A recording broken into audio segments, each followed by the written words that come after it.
All right, hello everybody, and welcome in. It is Wednesday, 17 September 2025, and I am setting up for the Censorship Sucks Roundtable Radio Show pre-show, along with all the other shows tonight that I have.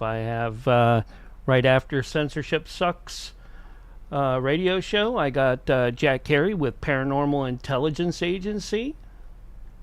Oh yeah. And then to finish out the night, I will have Nancy Planetta in the VIXEN'S Vault. Hope you all are ready and locked in and got your drinks and food. Or just sit there listening to us while you game. That's fine too. We appreciate each and every one of you. Hope you had a great week, even with all the news and stuff that has happened over the past couple weeks. You know, we understand these things.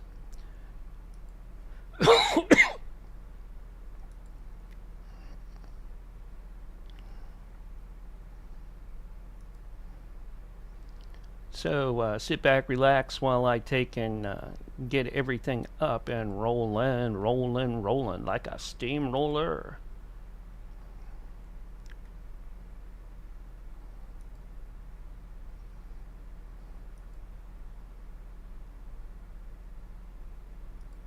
Everything's looking good so far. So far, so good. That's the way we like it.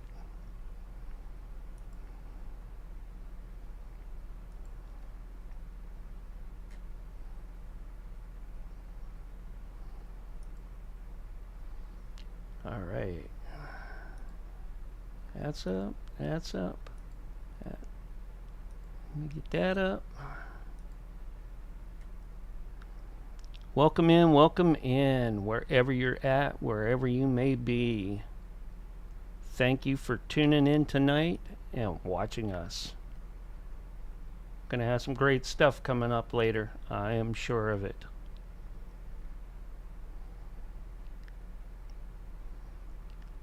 From John and the crew to Jack with news and information from him as well.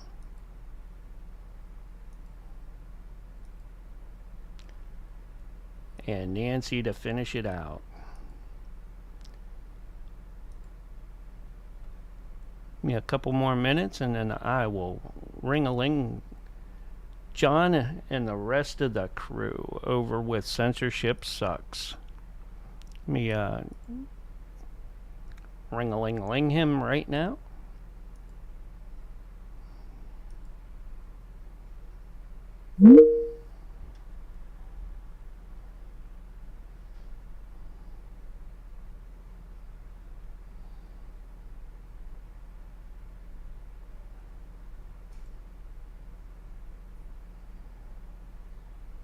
John and Barry. I don't think Barry's going to be here just yet, but you know, hey. Hey, what up? Hey, how's it going? Good. How you doing? Pretty good. You're front and center on the camera today, man. Huh? You're front and center on your camera today. Oh yeah. Hi, Nina. Hi. Oh, and he's. I'm taking your. Hi, Nina. Oh shit. Hi. How are you? Right here. The keys are right there. All right, if you need them. I'm trying to wave, but I don't see myself on the camera. You're not going to. My head's in the way. There. Oh, yeah. I see her. Hi. Hi. That's my roommate. Oh, cool. Okay, we're going. Zeus is gonna stay with me. Oh, I got Zeus. Yeah, Zeus. He's mad. Look at him. He's mad. No, I'm sure he's mad. Do you What? need anything from the store? Do you need? Milk? I need milk and a Gatorade or a aloe. Would you please? Mm-hmm. And food. Yeah, I don't But have can it. you wait a little while? Yeah. So I can go do what I need to do. Yeah. All right. Love you. Bye. All right, bye.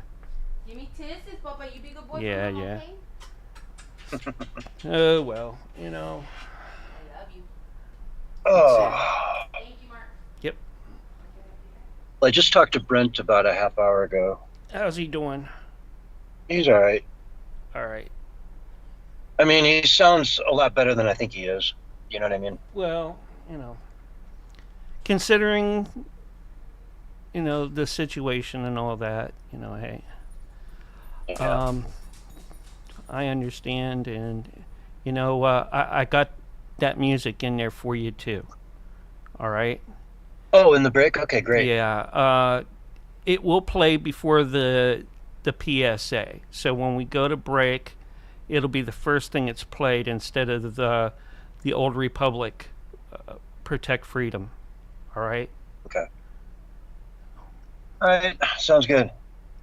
Just to give you a heads up on that, and then for your other break, I have set up what is it?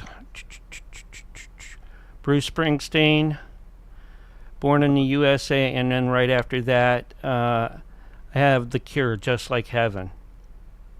Oh, And then to finish this out for your last break, Joy Division, Transmission. You know, always love me some Joy Division. I man. do too. You know, as I get older, you know, when they first came out, I really wasn't into them, but as I get older, I'm like, man, you know, that was a great group.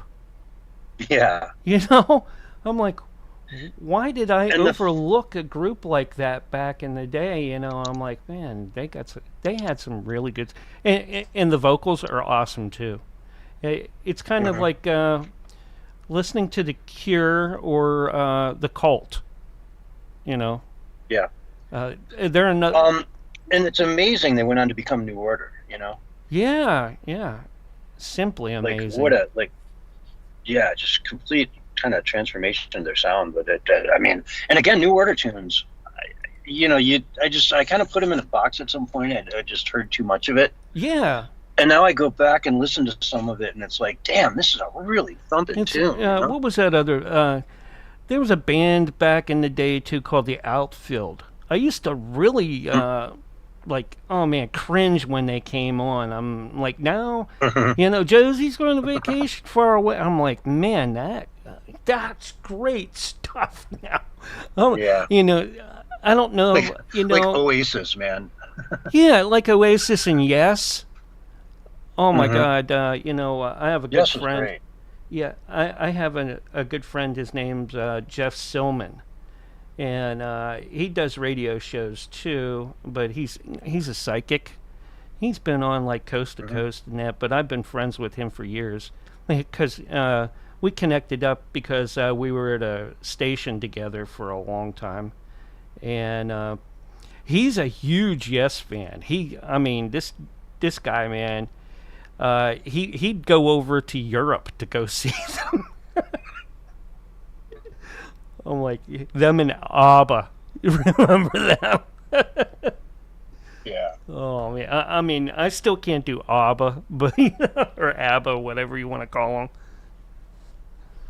But There's people in Sweden that like have played ABBA music like every day of their lives. yeah, You know? yeah. Let me fix the OBS so folks can see what's going on. I still have like the opening banner up. Okay. Let me check to make sure our OBS stuff is, and no one can really see us anyways. Because I have, you know, that all covered up. Like you were saying, hey Mark, you know, yeah. Yeah. Yeah. All right. Let's, Yeah, but Brent just doesn't want the show to be all about him, you know. yeah. It just, you know, because I'm like, I gave him an out. I'm like, if you just want to come on and like say some sort of a tribute and then, you know, tap out, that's totally cool. I get it. You know? Yeah. But you know. But he's like, no, I want to. It's like, we can do the whole show. I look forward to it. I want to. So that's good. There we go. He also said he's been inundated with media requests, and he's said no to every one of them. Really? So that's kind of cool. Yeah. We are special in that way, and you know. Yeah. I'm super honored that we have people like him. You know, all the people. Oh, before I forget, that Rick guy. Mm-hmm. He needs to reschedule. Rick. Oh, I know. Okay. My God, that guy's turned into like. He's like I don't even know he's if like it's all worth it. over the place. But yeah, now he wants like the end of October. It's like, dude, the end of October? Are you serious? You want me to like jump through hoops right now to like get it done? Like, just call me mid-October and ask me then. yeah, and I believe Like, that you will have Angel from Beam on the 8th of next month. of October. Yeah. Okay. Which isn't too far away, but yeah, it is a couple weeks away. Okay, Well, it's and a that's month Wednesday? away. It's a month away, but still, I mean, for someone like him, Well, you know, who is 2 weeks. super busy Yeah. schedule and that, I, Yeah, you know, I understand having to take and go out that far. Yeah, and I get it with this doctor guy as well, but I just, Yeah. I don't know. I'm not convinced a lot of people that do that kind of stuff. It's not all just smoke and mirrors, you know? Yeah, but you know, Angel has a lot of stuff that's coming up in Beam and going out, which is a Well, lot Angel, of things. I'm not talking A about lot of Angel. things have been built up in Beam, which is really nice. So Oh, yeah? I'm sure he's going to talk all about that and maybe some other projects that he's got going on with it too. And that's a Wednesday, the 8th? Yeah, Wednesday the 8th. I will confirm that with you later on. Once, yeah, he was like, "Is it a Friday?" I'm like, "No, it's on a Wednesday." It's radio. I mean, I don't have Friday slots.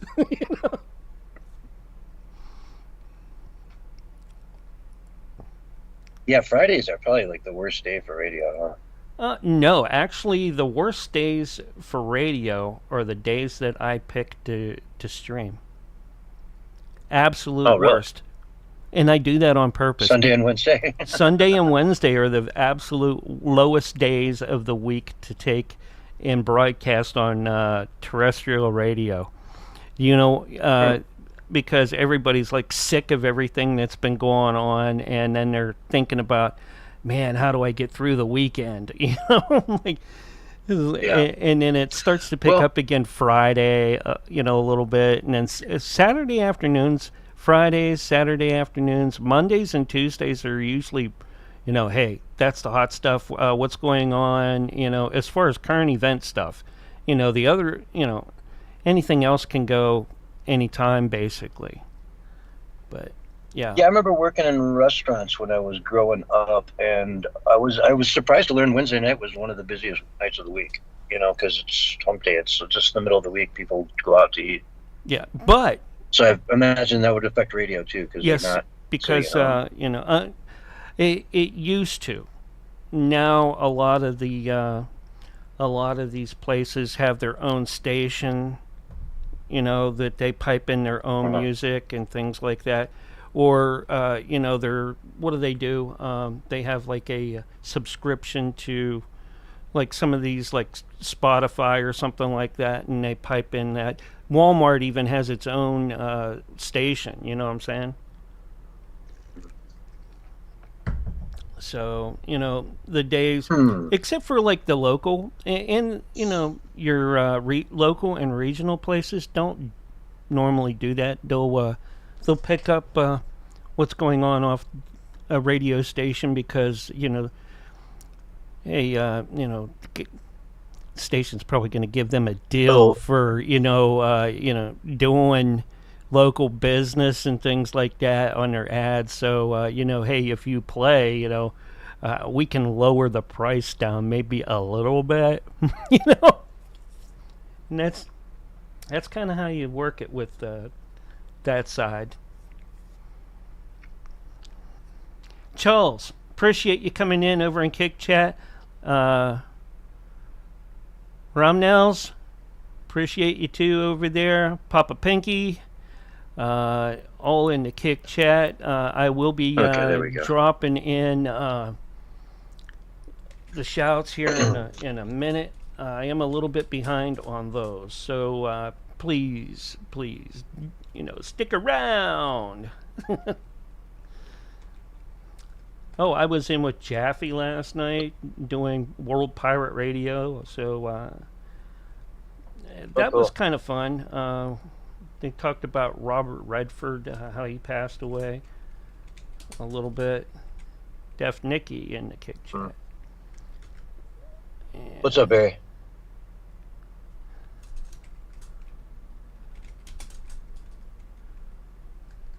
Is he there? Yeah, I see him. Just brought him in. Okay. It's like, open the door, let me in. He'll be there He soon. sent me a text asking for an invite. No, he's in the room. Already in. He's already in. He's just going to plug his headset in and, you know. Exactly. Finish his fried bologna sandwich, I guess. What's up, man? How you doing? There you are. I knew if I What's up, said Barry? something like that, you'd pop in. How's it I can hear you. going? My little birdie flew over. Birdie? It's going well, man. I mean, you know, as well as it can be. That's what Considering we got to the thing. tell. That's what we got to tell Yolanda. You know, hey, you need to get your shotgun out because those tinfoil birds that keep flying over break up your internet connection.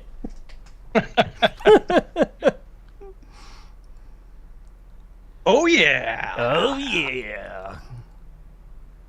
Madness CT. Ready for The the show group is tonight. building tonight. And I got Brent for the You first ready, hour. CS? Yes, I am. Like I said, we got Brent for the first hour. Okay, well, So, good. Yeah. I don't know. You want to? You can hang out with us if you want. Really, whatever you guys want, man. I probably wouldn't get any time to interject anyway, because Brent pretty much dominates, which is what he's supposed to do, and then Yeah. Yeah. you have time to, you barely have time to say anything. It's just kind of, I appreciate what I'm saying. I'm saying I appreciate it, man. But I don't think it really. I'll be listening into the whole thing. I always do, dude. And I really want to hear his heart and soul about Charlie, because I know he knew him and stuff. So I want to hear what he has to say, man. And it seems like it sort of hurts worse now. Like when I first heard about it, it just kind of, I was numb, and now it just kind of hurts more and more. But I'm optimistic with what's coming from out of it. And he asked me to put together a prayer, which I did. I put together two different options. One is just a short prayer, and the other is a short preface that kind of frames the prayer. If we go that route, it's probably 2.5 minutes. If it's the prayer, it's maybe 45 seconds to a minute, whatever you want. No, let's do the 2.5 minute, whatever. I want you to put your heart out there, man. I wanted to give you a moment to say something heartfelt. Yeah, I think all of us have had some time to reflect on it, and see what all does it mean, and not that we know, but definitely something good's coming, man. You can sense, man, that a fire's been lit. All right. There's I'm going to go top my coffee off. I will be right back. MC Dirty Work in the D-Live chat hosted in with some viewers. Thank you very much. Appreciate you. Cool. Yeah. And I think the thing that kind of scares me, and I don't like to use the word scare, but concerns me, I guess I should say, is just the lunacy of the left. And maybe they're a smaller number now because this woke more people up, but the ones that haven't come to their senses seem more crazy than ever. I mean, absolutely more crazy than ever. Like they are hell bent on violence. Have no problem with it, man. They see that as a means to their agenda. Yeah. I just saw somebody talking about it where she was like, "Yeah, I mean that's violence is important. Any revolution." I mean, I'm like, I hope she's getting investigated by the FBI. I mean, my goodness, the things that people just say boldly on camera. That's what blows my mind. I mean, I could see somebody saying that, privately to a friend and hoping their phone wasn't spying on them. but saying it to thousands, if not 1 million or more people, that's ludicrous, man. I mean, where does this boldness come that they think they can just do that and get away with it? That's what. Yeah. Yeah, and then scream, censorship when they lose their jobs over it, when it's really, I just don't want a vile human being working for me. Yeah. Well, I mean, I'm sure that hurts their customer base. So they're not fulfilling their job description, which is to serve everybody the same. And when you're saying you hate more than half of their customer base, then you can't work here. Yeah, exactly. I mean, if I don't know, if they killed Joe Biden and one of my employees was out on TikTok celebrating it, it'd be the same thing. Like, you can't do that, dude. That's disgusting. Yeah, exactly. So, I mean, it's vile. I mean, yeah, you have the right to say it, but you don't have a right to the job you hold. Mm-hmm. You know? Well, it would be one thing if you said it to your neighbor in privacy or something, but if you say it to the whole world and your employer's customers could see that. Yeah. I mean, that's unacceptable. But there's some woman in like a San Diego suburb who just went out and said the most vile things. And I read this whole article about how her business is just like, she works for her husband's electrical, company out there. Mm-hmm. And they're just getting slammed. Right. Mm-hmm. Just slammed. All right. What do I have? 25 articles up. Oh, that's a lot, man. 27 for 1 hour. I was going to say, you're not going to get through maybe a fourth of that if we're lucky. I know. It's I should almost just start going through this right now and just start getting rid of a bunch of these. Yeah, 20. It's a lot, man. A lot is happening, dude.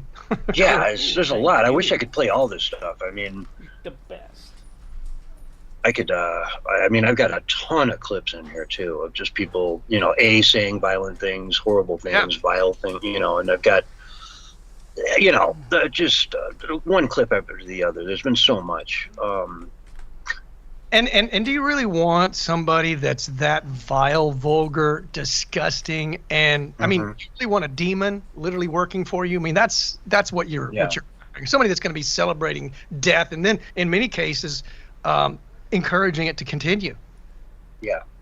Oh, sure, of course. That part is just like, I mean, and then they joke about it, man. There's some videos played, man, with people, laughing demonically and I've never seen it. Well, I guess this is just a new round of that. We've seen it before, but this is just a different round of it. It's like these people, like there's something wrong with these people. Like seriously, they need to go. This is a seminal event, though, dude. Like this is not like anything. I mean, you got to go back to JFK, his assassination, to really get on par with what we just saw last week. Mm-hmm. It's not like 9/11. It's not like anything, dude. This is so different. Mm-hmm. Rush Limbaugh died of cancer and people celebrated it. Okay, fine. But this was an assassination, man. Oh, he just got shot in the neck. In the worst possible way. And, they do these assassinations in a way so that the whole world sees it, so that it demoralizes the masses. That's what they do that for. Remember, we talked about that with Trump. They wanted to blow his head off so that would be seen. And I've seen the gory version. I know you said last time I talked that you hadn't seen it, but where the blood is just like coming out. That's what they wanted children to see. And there were teachers that were making 10-year-old children watch that. I saw that. I mean, repeatedly. Yeah. And I mean, it's one thing to be like, hey, this is how dangerous the world is now and how hard they'll fight against free speech. But no, he showed it as a way of saying, this is what you get. To teach them not to be fascist. No 10-year-old child can see that over and over again and be okay. Yeah. And we're supposed to protect children, not show them blood and gore and guts. That's just and it's not like it's like TV gore and guts where it's make believe. That's real. Mm-hmm. You're showing. I just had a group of 10-year-olds up here just the last few days. That is young. That is young, man. 10-year-olds are young. Oh yeah, I mean, I'm sure it terrified. I'm sure that's why she got fired. The kids probably were crying and complaining to their parents. What happened? I mean, I can't even imagine, dude. I don't know what's happening, dude. It's insane. People are going like, here's a good one. It's been announced that Governor Abbott here down in Texas has fired up to, over 100 teachers that supported that, and they're losing their teacher certificate. They won't be able to Yeah, teach and that's here, the and th- I mean- they will not be able to teach here in Texas anymore. It's That's good. That's good one news thing- for my kids. It's one thing to be like, okay, you got fired from a Home Depot but a teacher, man, a teacher, you're teaching kids and you're writing this vile stuff on the internet, and then you go in and teach kids all day. That is unacceptable. Completely unacceptable. Hmm. I mean, just like, no way, man. You can't get anywhere near kids Right. if you're that vile. And why would you want to be if you're that vile of a person? Infuriating. It's infuriating, man. I mean, when you think about it, dude, and that's another thing we have to deal with. We got to learn to, and because part of that is to get us to have that knee-jerk reaction, and it's hard not to have that because we loved and still love Charlie Kirk, and it's like, so, and he represented so much. He represented the fight. He represented people. I mean, let's just be honest, dude. He was a civil rights leader. That's what he did. When you're fighting free speech, that makes you a civil rights leader. Yeah. So they killed him. Fascists. That's what fascists do. Fascists kill people that are civil rights leaders. Gee, go figure. Yes. So it's always odd, the anti-fascists, when they're the ones that are, censoring. The most fascist, yeah. Yeah, they're the ones that are trying to take away our rights, not restore them or give them to us. But it is kind of ironic that they're getting a taste of their own medicine, I guess, right? What they did to us, nowhere near what they did to us, but, No, I'm sure that Charlie and Brent will tell you, too, that there's extremists and fanatics on both ends of the spectrum, too. So, how far do you go? Sure. And, we have numbers, though. We do have numbers and stats. Yeah. And like we've said before, at least since, President Trump became the president in 2016, it's the left who is more violent and has more violent attacks, and that's the official numbers as well. And not only that, we have the official numbers on, how people feel about assassinating political opponents. The left thinks it's totally okay, whereas only a small percentage of the right believes that, like 6%. I mean, because Jay Vance gave those statistics, and he was like, still too high, but nowhere near the numbers that we get from the left, because the left has gone completely. Yeah. Well, and social media, Facebook, YouTube, and whatnot has been so hard on the right for so long that they've kind of learned to temper what they say. Whereas the left is just given free rein to say whatever they want. I mean, look at Blue Sky. You can go on there and say anything you want that's hatred, towards the right, and you're fine. You'll get followers left and right. But you say one thing, Charlie Kirk didn't deserve it. Boom, you're banned. Yeah, upside down, man. Say something nice, and nope, can't hear. I don't know. Did you guys? I see this over here on the BitChute chat. Have you guys seen anything about TikTok to be banned in the United States? No. Okay. Mm-mm. SOF I know there's a banking deal over there going on right now. dropped that in. I'm like, okay, that's news to me. Yeah, there's a big deal going down right now to get it purchased by, what is it? Some like silicon chip making company or something. It's I haven't heard anything about them being banned here. No. Yeah, and I was wondering about, well, they're also trying to sell Bitcoin to me too, but you know how that'll work. After Nepal, I would be really hesitant to ban social media in my country. Brent, greetings. Okay, I think he's looking for us here. Yeah, we're gonna head over. Tell him, give us a minute, and then I'll start the new call. All right? Okay, will do. All right, because and by the way, I need to start that Give buffer us about file. a minute. We'll start a new call and invite you in. Yeah.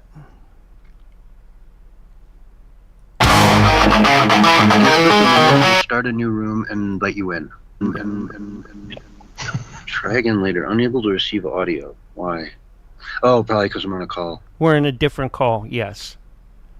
No. I'm trying to do voice to text. Oh, yeah, that ain't gonna work while you're on. Anyways, just go ahead, This will take us up Hang on. to the 55-minute mark. All right, so I will Okay. get us going.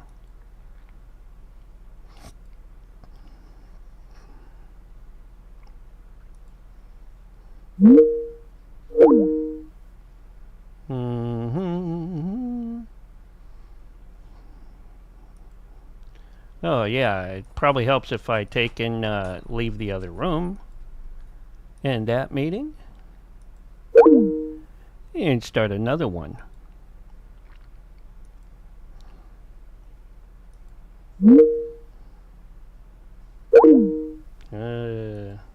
Come on.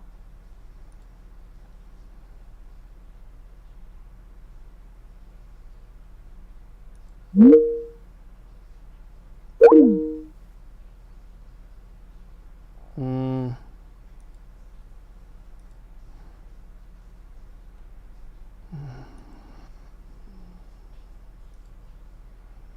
I have to do it this way.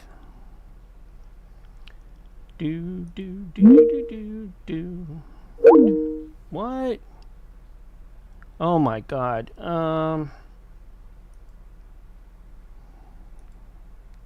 Teams, get your crap together.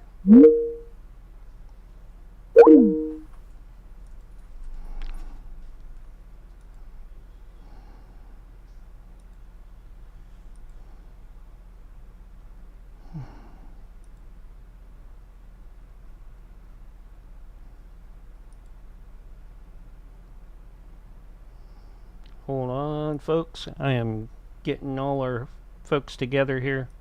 1, 2, 3, 4. Okay. I'm trying to get Brent in here, but give him. This is a new call. Okay. All right. You might need to give him the new link. Will do. Yeah, because it's. Okay. It keeps bouncing him out. I don't know if I can. For some reason, I don't have the ability to copy this link. Let me see here. Why can't I do that? It's like it's missing shit. Oh. Well, let me go back to the first one. All right. I got time. Hang up. All right. Let's see here.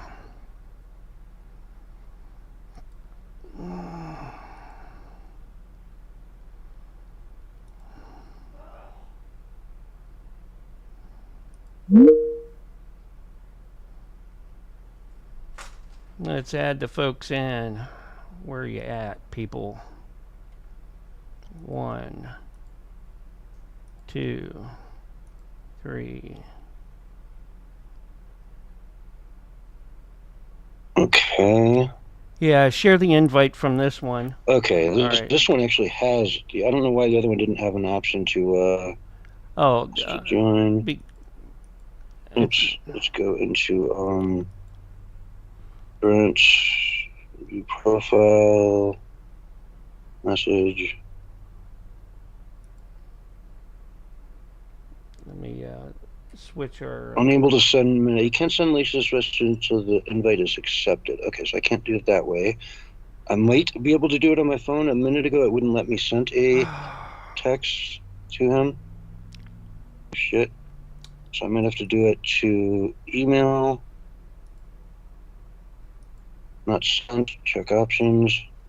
Resend. Okay, I think that went through. But just to be safe, I'll send him an email too. Yeah, I can't send message.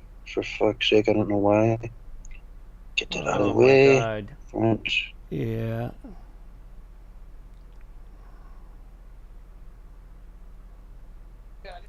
Got it. Grant me 11.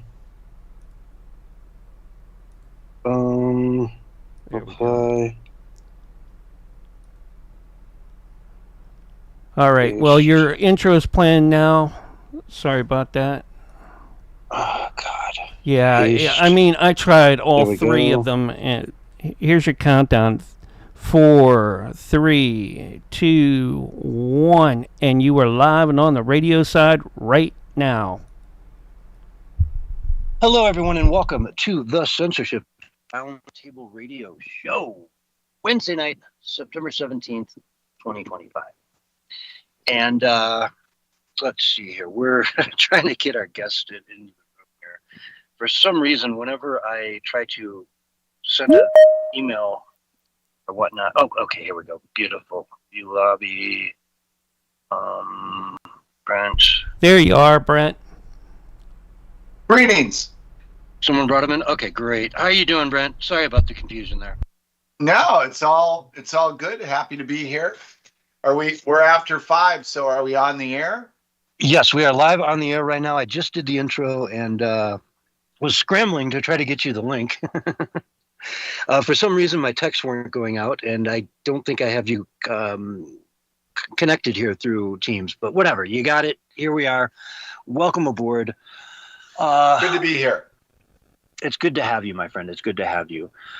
I don't even know where to start, man. I don't even know where to start. Last week was such a tragic event, and I know, you have a long, ongoing personal relationship with Charlie Kirk, and I don't know if you want to take a moment and kind of talk about that. I'll give you the mic. If you want to move on, we can move on. But at the same time, I don't know. Well, it's hard to move on from the event. I don't think your audience wants to talk about the weather. Well, they cut interest rates 0.25% today. The FOMC cut rates 0.25% today. I was going to dive into that story if you want to, lead with that one.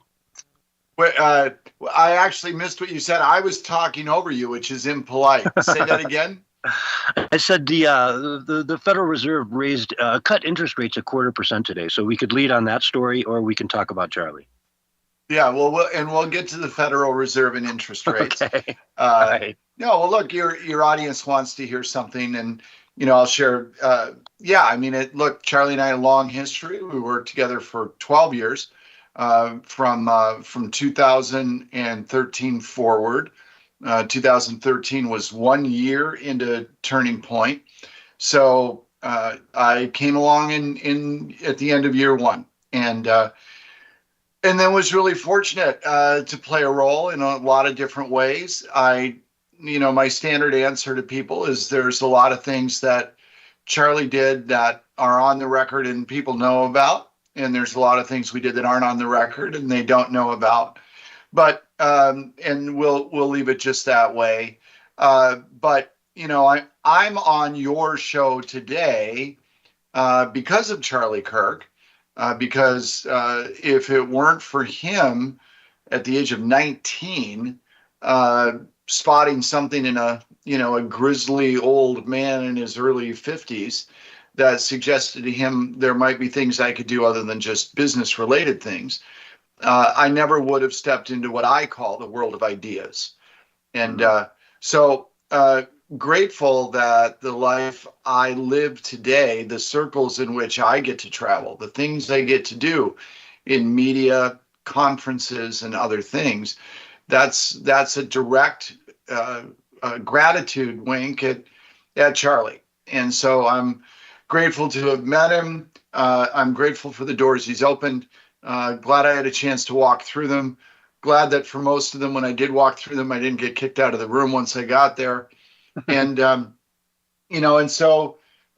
final thought in general, just with regard to our relationship, there are people that greatly overstay the role I played in his and Turning Point's development.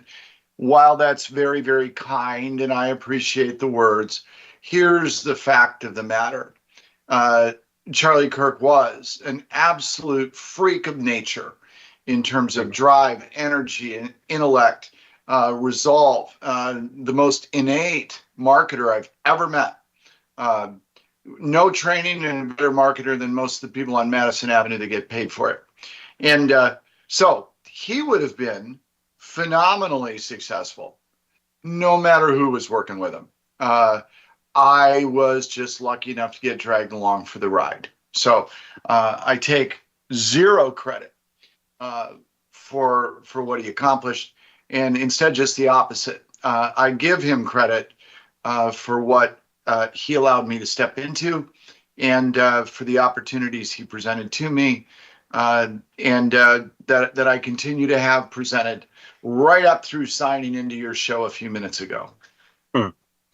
And, I was thinking about this the other day, that most of the time when a 19-year-old attaches himself in some way or another to a 51-year-old man, or whatever your age was at the time, it becomes sort of a mentor relationship, right? And I'm wondering if maybe in this case, it was kind of the opposite, that the 19-year-old was actually the mentor in the relationship. Yeah. Fun question. I suppose there was some reciprocity in both directions. Look, Charlie had vision and energy, and I had old age, lots of scars, and a little bit of wisdom. So it's not about so who mentored who or who did more of what or any of those things. Yeah. It is about, and I don't mean by saying that, I don't mean there's anything wrong with your question, but what it is about is that in moments in life, and your audience should think about this, right? That in moments in life, opportunities present themselves, and when they do, you have to be alert, you have to recognize them, and then you have to have the willingness to act. And I think in Charlie's, in my case, apparently an opportunity presented itself for both of us, and we both decided to act. And for that I'm grateful. But last thought, I mean, I'll share something personal, but not personal like a story. I don't do that kind of stuff. But what I will share is a personal reflection that I think it would be nice, especially for the younger members of your audience, to listen to. When I was 17 years old, lost and floundering between my junior and senior year of high school with no plan or ambition, I accidentally at the grocery store picked up a paperback to read, probably the first book I read in high school, called A Time for Truth by William Simon. And that's an odd book for a teenager to pick up and read. Don't know why I did.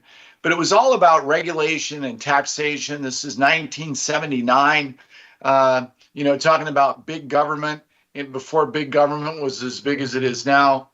And I read that book sitting on my parents' dock, and I thought, this is incredible. This is amazing. I don't know why everybody doesn't understand this. I'm going to get all A's my senior year. I'm going to go to college. I'm going to study economics, and I'm going to go change the world, right? I did all of those things except change the world.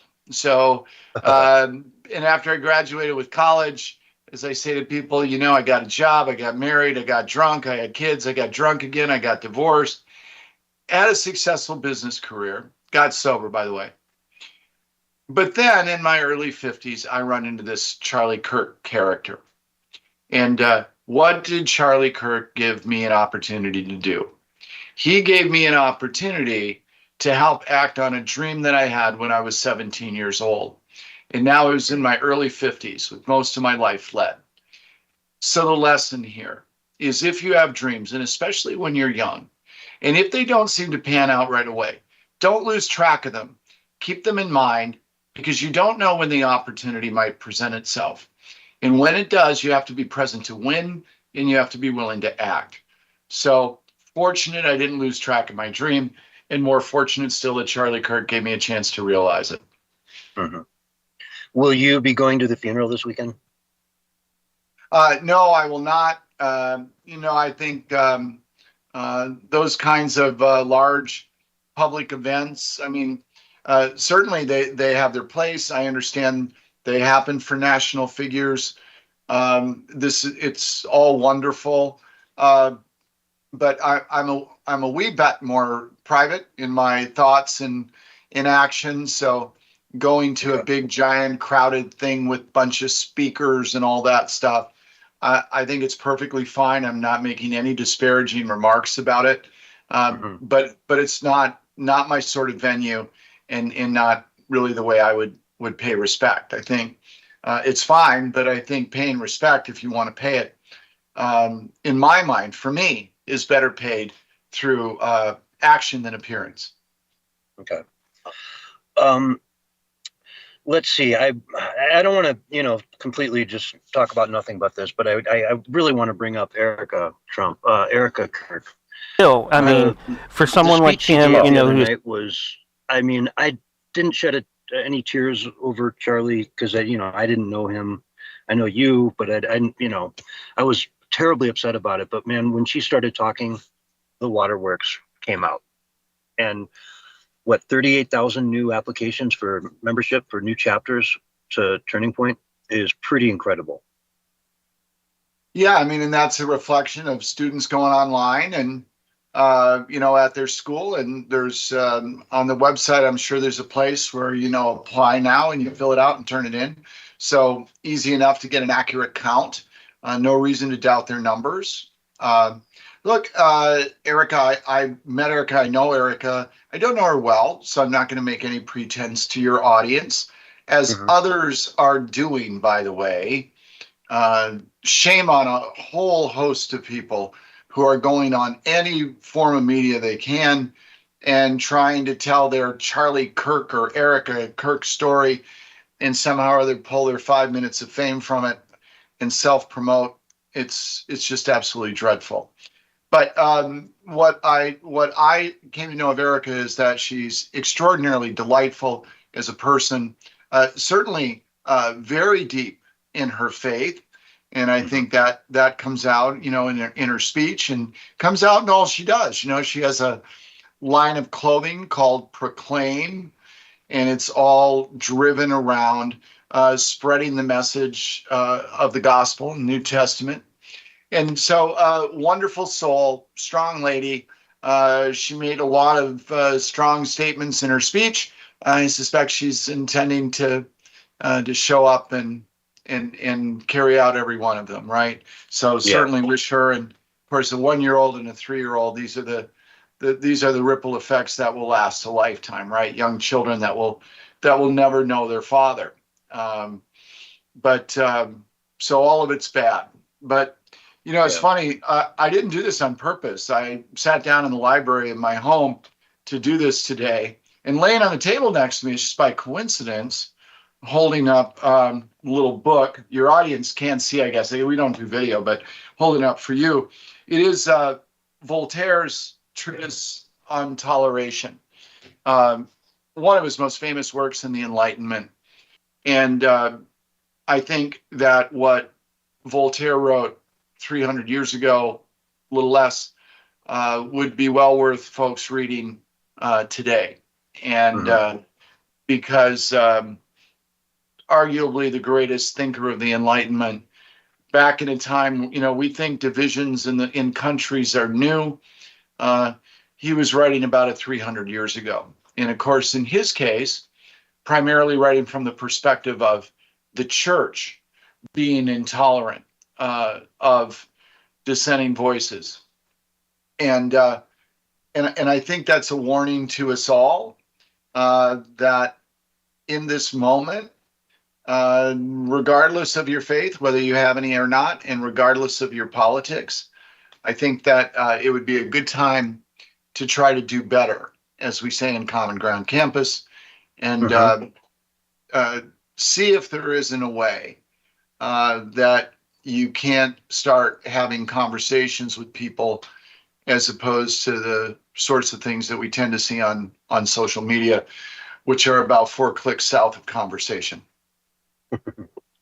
Yeah. All right, so let's talk a little bit about Common Ground, because I spoke with you a little earlier today, and you mentioned that it's kind of picking up some steam here. And obviously, you're not the kind of person that's going to say, hey, this happened, it's too dangerous, let's just shut the whole thing down, right? So you're moving full steam ahead. Yeah, look, to the contrary, right?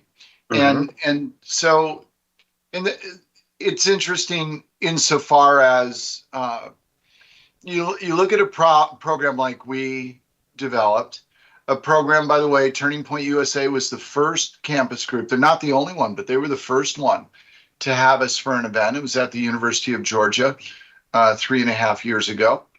And you don't want to act like you're an undertaker at a gunfight where you're benefiting from tragedy. And so I'm not going to betray what we do in that sense, but I will say this, that it is the kind of program that was needed before.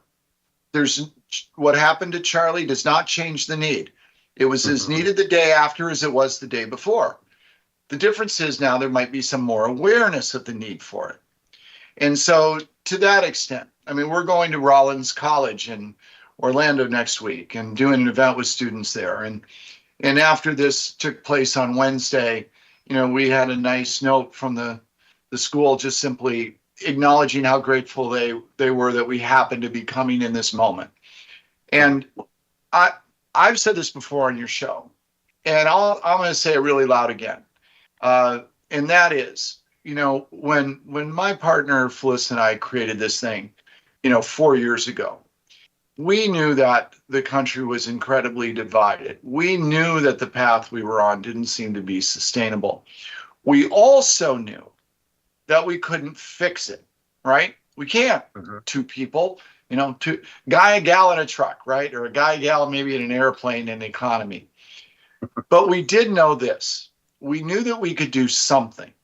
And so this is what we decided to do.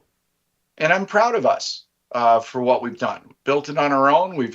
We're grateful that through our Foundation Bridge charities that we started for the program, the Diana Davis Spencer Foundation has given us a grant. We have others looking at us. But here's the point. Everybody's looking at this, at least most people are looking at this, sort of mortified by the horror of it all. And Phyllis and I couldn't do everything, but we could do something. So we're doing something. So can the people that are in your audience right now. Imagine there's 330 million people in this country. Many of them, by the way, here legally. Many of them. And imagine if 165 million people, half the population, got up tomorrow. How about 82.5 million, quarter of the population? If they got up tomorrow and said, I am going to do something that fits with my talents and my skills and my passion. I'm going to do something to try to make a difference to bring people together. Imagine what would happen. We don't need big, giant organizations. You don't need wait for someone to come along with a bunch of money to do something. Figure it out. Get to work. Do better. We're all capable of it. And, you know, we're talking about common ground here, and I have to assume there's a good part of the audience that might not be familiar with it. So I'd like you to just explain a little bit about what you guys do. Sure. Common Ground Campus is a program, like I said, we started 4 years ago and had our first event, actual event in April of 2022. And Common Ground Campus, and what we do is we go to high schools or colleges and work with students to teach them how to think critically, engage constructively, and solve problems instead of argue about differences. We do this in a couple of different ways, one of which is to have a Bridging the Divide event where we have students up on stage from both sides of a controversial issue on campus.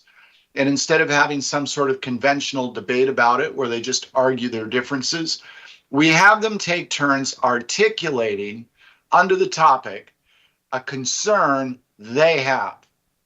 And then we have the other students ask them questions, kick around ideas, throw out some solutions, share their thoughts. And eventually we get to the point where we try to reach a way to address that student's concern that all the other students can live with on the panel. And then we find common ground, and then we go to the next student. The other kind of event we do is we call it Bridge to Tomorrow. And that's where we have some sort of on or off campus event that brings students together of all types. We did a border cleanup in Brownsville, Texas in 2023 late, where we cleaned up over 7 tons of garbage in 2 days with a couple of hundred student volunteers right at the bank of the Rio Grande. We did an event with 5 different student groups of all persuasions here in Chicago, where I live, this past April, where we cleaned up a mile-long stretch at Loyola Beach, and we had the Northwestern University and Loyola University students participating. And then we eat pizza. And friendships were formed from that. And the students come together and they say, we didn't realize how much we had in common. We had no idea. We're not as divided as we thought, and so on. So we are throwing pebbles in the water. The pebbles take the form of a human student life. We're throwing them in the water, by the way, not to drown. They can float. But the point is that the students that are exposed to what we're doing, here's what we hope. They have something I don't have. They have a future.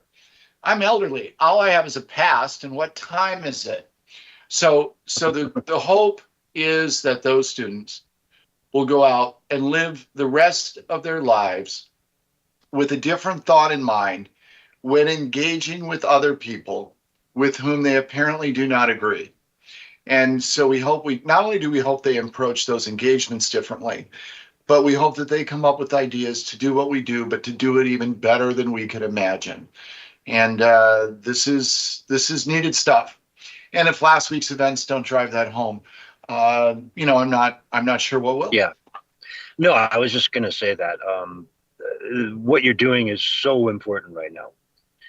And hopefully this will prove a pivotal point where, I don't know, I read some editorial today saying how, people are getting massively open, their eyes are being opened in a massive, massive way because they're seeing this vitriol. They're seeing a young kid, a 31-year-old man shot in cold blood.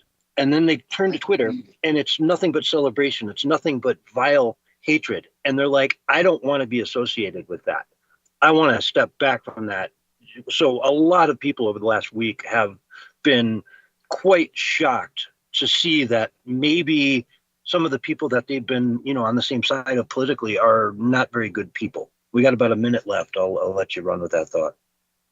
Sure. Well, and of course, there's been all sorts of reactions on social media. There have been some that are quite positive. There's been some folks from Team Left saying we need to do better. But here's the thing for your audience to pay attention to. As big as Charlie Kirk's assassination was, you can make a very simple argument that 9/11 was bigger. Yeah. 9/11 drew this country together for about 30 days, maybe between 30 and 60. And all of that unity rapidly deteriorated. So now adversity gives us another opportunity to reflect, to change our ways, to try to make a contribution, to do better. It's always just about doing better. And all of us are capable of it. So if you want to write something hateful on social media today, pick your finger up off the keypad and think about it. Yeah. And I was kind of chuckling to myself because, 9/11 brought us all together just long enough to pass that Patriot Act. And then look where that turned out. But anyway, we got to go to break. We'll be right back after this, folks. It was more from Brent Hamachek. All right, we are on radio break, and Danny Boy is playing right now for you. Okay, cool. Classic. I got that, and I've also got some Springsteen, Born in the USA, mixed in there for you. Yeah, love it. That'll be right as you go out, Brent. That one will, Born in the USA will come on. I figured we'd pay something, out of respect. And another one to lift everyone up, Yeah, it was Charlie, funny. Of course. Yeah. When it's funny. So what was it last week? I write, Last sorry, week go ahead. On Wednesday, on the 10th, we played Taps. Oh. Yeah, at the beginning of the show. Before the show started. Yeah. That was a hard show to do, my friend. Yeah, I'm sure it was. I'm sure your audience was, the people that tuned in were tuning in because they needed some form of fellowship. They needed something normal. They needed to hear other people talk, and and that's good for you that you showed up. And I think it was always a good thing that the NFL and Major League Baseball started playing pretty fast after 9/11. I think America needed that, right? Because life does continue. It just does.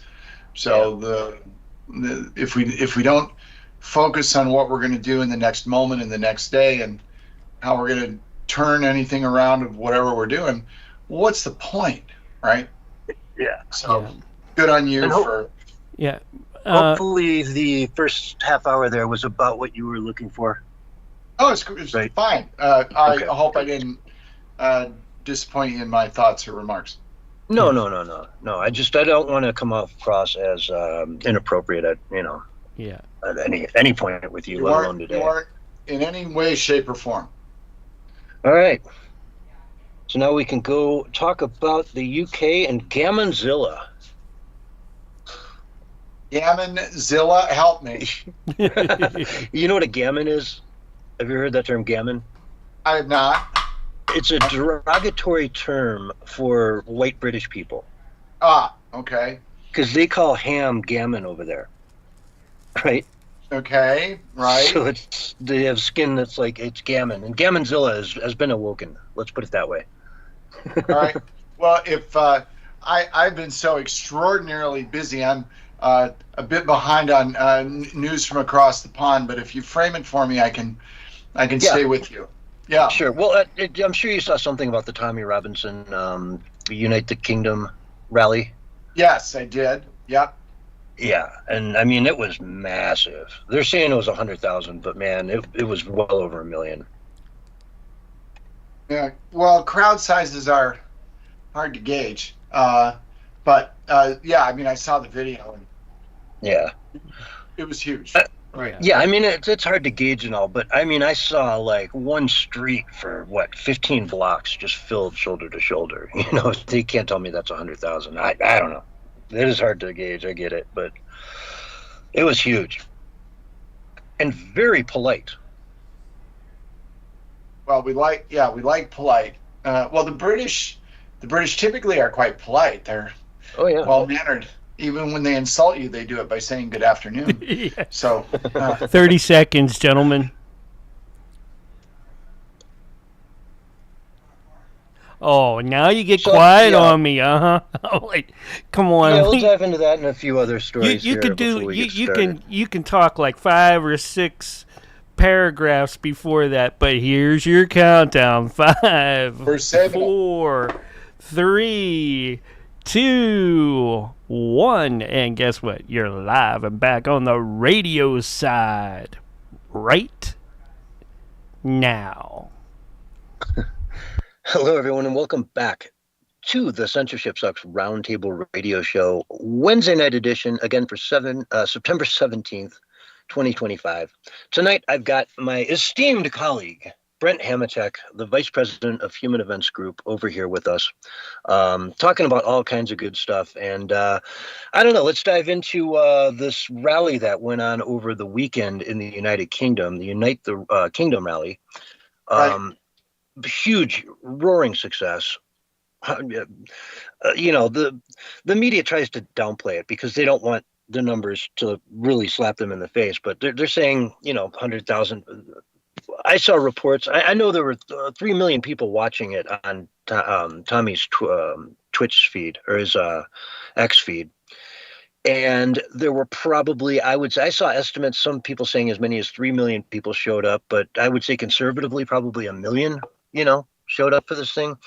And it really is a stitch in the side of the government because all they're asking for is what they voted for, right? They voted time and time and time again to just, let's slow it down on the immigration. Let's, crack down on some of the crime that's going on. Let's get some of the bad people, out of the country. Basically what Donald Trump has done. That's what they want. And they're not getting it. And no matter how many times they vote, they still don't get it. So I don't know. Where do you see the way forward over there for those our friends across the pond? Well, gosh, big topic, right? So, I mean, I held up a moment ago, again, your audience can't see, but I held up Voltaire's great work on toleration.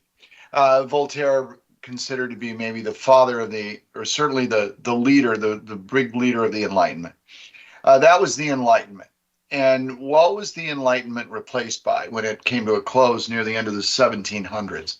I would argue it came into what we are still living in, and that is the age of socialism.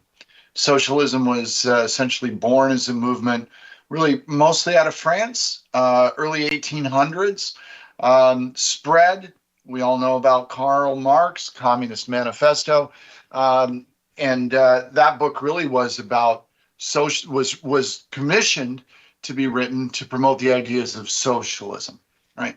Centralized planning, management, and oversight of political, social, and economic activity. That's what socialism is. All right. So Europe, way ahead of us in the world of socialism. We were just being born as a free country, while those already established countries and kingdoms were starting to experiment and promote the ideas of socialism. We're still in the age of socialism. The American economy is a socialist economy, and Europe is more socialist than ours. So what do I make of what happened in England? What I make of what is happening in England is that citizens of a country are saying we're letting non-citizens of other countries come into our country and take and use our stuff. All right. Now, makes sense? Here's the question. Are they saying you're taking and using up our stuff and our benefits, and you're interfering and crowding out our way of life, so we want you to go because we still want to be given stuff? Or is it something more fundamental, positive, and reflecting a change, a reversion back to ideas of individual liberty and personal responsibility? I think what's happening in England is likely just more of, we got a bunch of people here that aren't Brits, and they're using up our tax dollars and our services, and they're altering our way of life and our customs, and we don't like it. But socialism is still part of their custom, just like it is in the United States. And so when you make the reference to doing, their leaders not doing what Trump's doing, yeah, I mean, I saw the report today. DHS confirmed, 2 million illegals out of the country since Trump took office. Great, good start. Like first day of digging a mile deep hole. Good start. But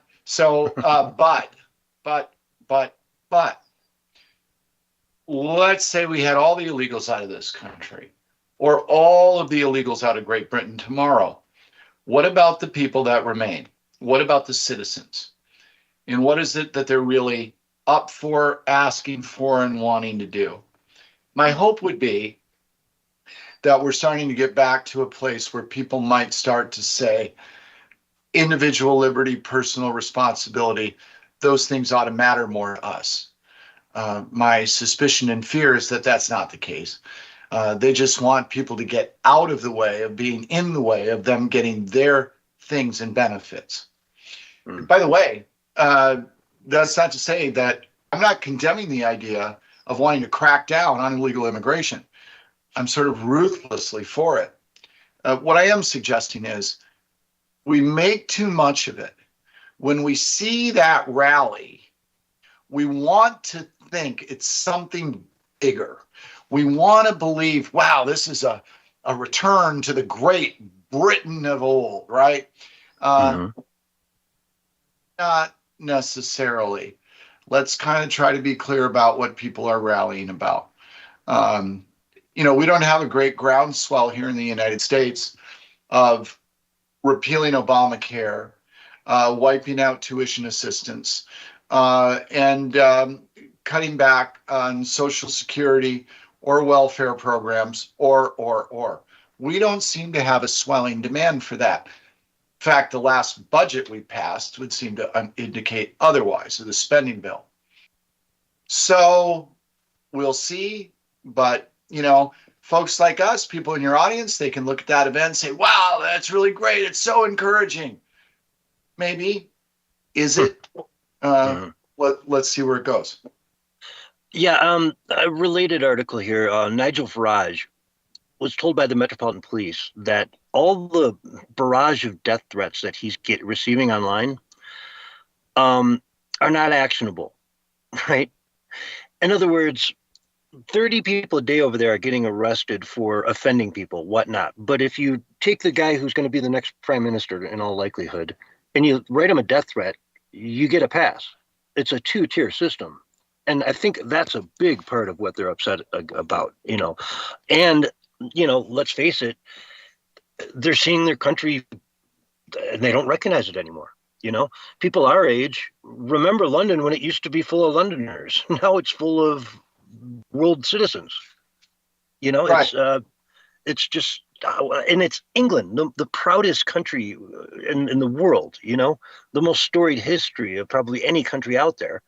And yet they're watching it deteriorate and fall apart right in front of their eyes. And it's got to be very frustrating. Well, it's been frustrating here in the United States for us to see what's been happening here. I go back to, I just wonder what is the real, what's the real key element behind people's objections and frustrations, and just exactly how far do they want to go in terms of restoration? Do people in America want to turn the clock back, absent slavery and women not being able to vote? Do they want to turn it back to a spirit that we had in 1789? I wish they did. It's a country I'd love. Even if we started today, we wouldn't get there in my lifetime because I'm too old. But I certainly would love to live in a country that was moving that way, because it would be a better country for my children. But I just don't see any signs of that. Certainly on some level, if there were more optimistic signs, Trump would have better polling numbers than he does. I think his polling numbers may be a bit of an indication of how people are responding to some of the efforts to, quote, make America great again. And you mentioned 1789, so I will bid you a happy Constitution Day. I don't know if you knew that, but today is Constitution Day. I completely and totally lost track. Happy Constitution Day back. I can remember back a handful of years ago. Whoa, Mark, something's going on with your mic. You're just all static right now. I don't even have my mic on. So you just hit a cable over there to the right. Okay. Yeah, that whatever you just did. Is that a magnet or something? Probably has one in the phone. Whatever you move, just don't ever put that back. Sorry about that. That was horrible. No problem. Go ahead, Brent. A little fun trivia. Turning Point USA, this would have been back in the last decade. I can't remember the year, but it got some notoriety on Constitution Day. They got in trouble on the campus of the College of DuPage. They got in trouble for their students passing out copies of the Constitution. Been too long to remember all the details, but I remember the incident. Might be a fun Google for your audience when they're not listening to us. I'm sure there's still stuff out there, but put in Turning Point USA, Constitution Day, College of DuPage, and I suspect you can find some history, unless in my aged mind I just made it all up. So, yeah, God forbid you hand out constitutions to students. I mean, well, yeah, all hell can break loose. You could have an insurrection. Yeah, they might learn something. Right. I'll tell you, a nice little pocket constitution is a nice thing to have. I haven't had one in a little while, but I used to keep one pretty handy for quite a while. And it's always interesting to just pick it up and read through it. It's not that complicated, It really isn't. Well, it's interesting, though. I always used to think that everybody ought to read the Constitution. I guess they still do. Over the last decade or so, I've been somewhat disturbed sometimes by people who have read the Constitution. Some of them come away with some quite interesting ideas about it. So, yeah. And just a whole lot of interesting kind of nonsense. But I guess better to read it than not. Just please read it carefully. Maybe read it twice, and give it some thought if you do. Yeah. So let's see. We've also, before we move too far off of London, England, we've got President Trump over there on a royal visit, on a, official visit to the king. Pretty interesting. It's the first time an American president has ever been invited to have two of those. Obviously, the circumstances are unique enough that it warrants it, with the fact that he had his terms, not consecutive, and the Queen passed away in between there, right? So now it's sort of a whole new thing with a whole new king. And I don't know what to even say about that. It's really just pomp and circumstance. Is it news? Yeah, it's news. But if you have any comments on it, go for it. I'm not even sure what to say. The American fascination with the British royal family has just long perplexed me, considering that we fought a very bloody war to break away from them. I'm not suggesting we should have hard feelings. I'm not suggesting we shouldn't be friends and allies. I'm just kind of always fascinated by the fascination with the royal family. It is you could argue, the most inbred, antithetical, yes, that too, but the most antithetical institution in the world to the American idea. I mean, it's actually a pretty easy argument to make. So, but I get it. It's all quite gossipy and wonderful and intriguing, palace intrigue, quite literally. But I don't know. God love Trump. He gets to get out of the country. It all looks good.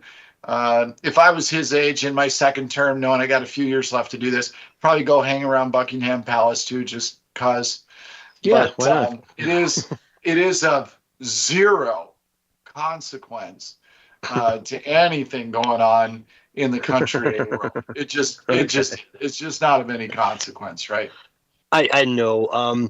To be fair with you, as I go through my news feed, for every, 6 stories about Charlie, there's one about something else, right? So I'm trying to cherry pick some of the other things that are going on in the world, just so we don't have to, spend the entire night talking about Charlie. Because I know, as much as, he meant to you, you probably don't want to just dwell on it with me. And, that's perfectly fine. But I've got a clip here from Dearborn, Michigan, which is a pretty crazy thing.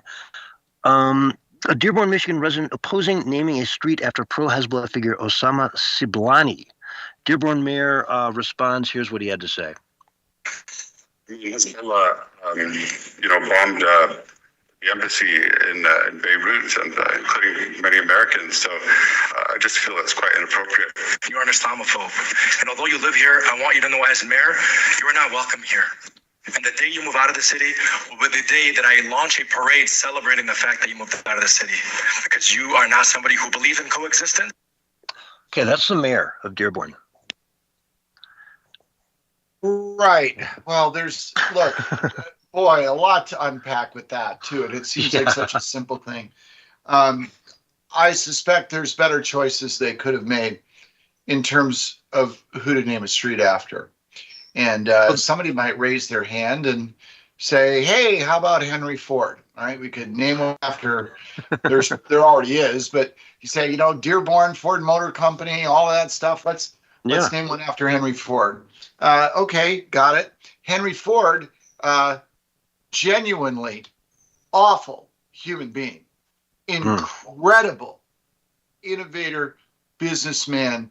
What he did for American industry, the automotive industry, is singular, right? He is a legend. Assembly line production, all of it. We know the story, right? But as big an anti-Semite as you could ever find, hateful human being, but great champion of industry. Everywhere we go, we encounter this problem when we start to name things after people. Interesting, the reaction of the mayor saying what he said, indicating, of course, quite clearly just how hateful a human being he is. And this is where it all goes. Every single thing we try to do in this country anymore, everything becomes binary and divisive. We can't name a street in Dearborn, Michigan without this happening. And And why did they pick that guy to name a street after? It was intentional. It was not an act of tribute. It was done in a deliberately provocative manner. That's why they did it. They literally, think about this. Have your audience just think about this for a minute. This is remarkable. They named a street after someone as an act of hatred against people they knew would rightfully have a concern about that street being given that name. Think about what that means. It's like you're sitting in a room and you're saying, what do we got to do? Oh, I don't know. We don't really have enough divisive stuff in the community today. Hey, I got an idea. Let's name a street after like an international villain. Let's do that. I bet that'll really piss people off. Let's give that a try. Yeah. It's like that. This is satire, only it's real life. Yeah, and then when you express concern about it, the mayor says, move out, and we're going to throw a parade for you when you do.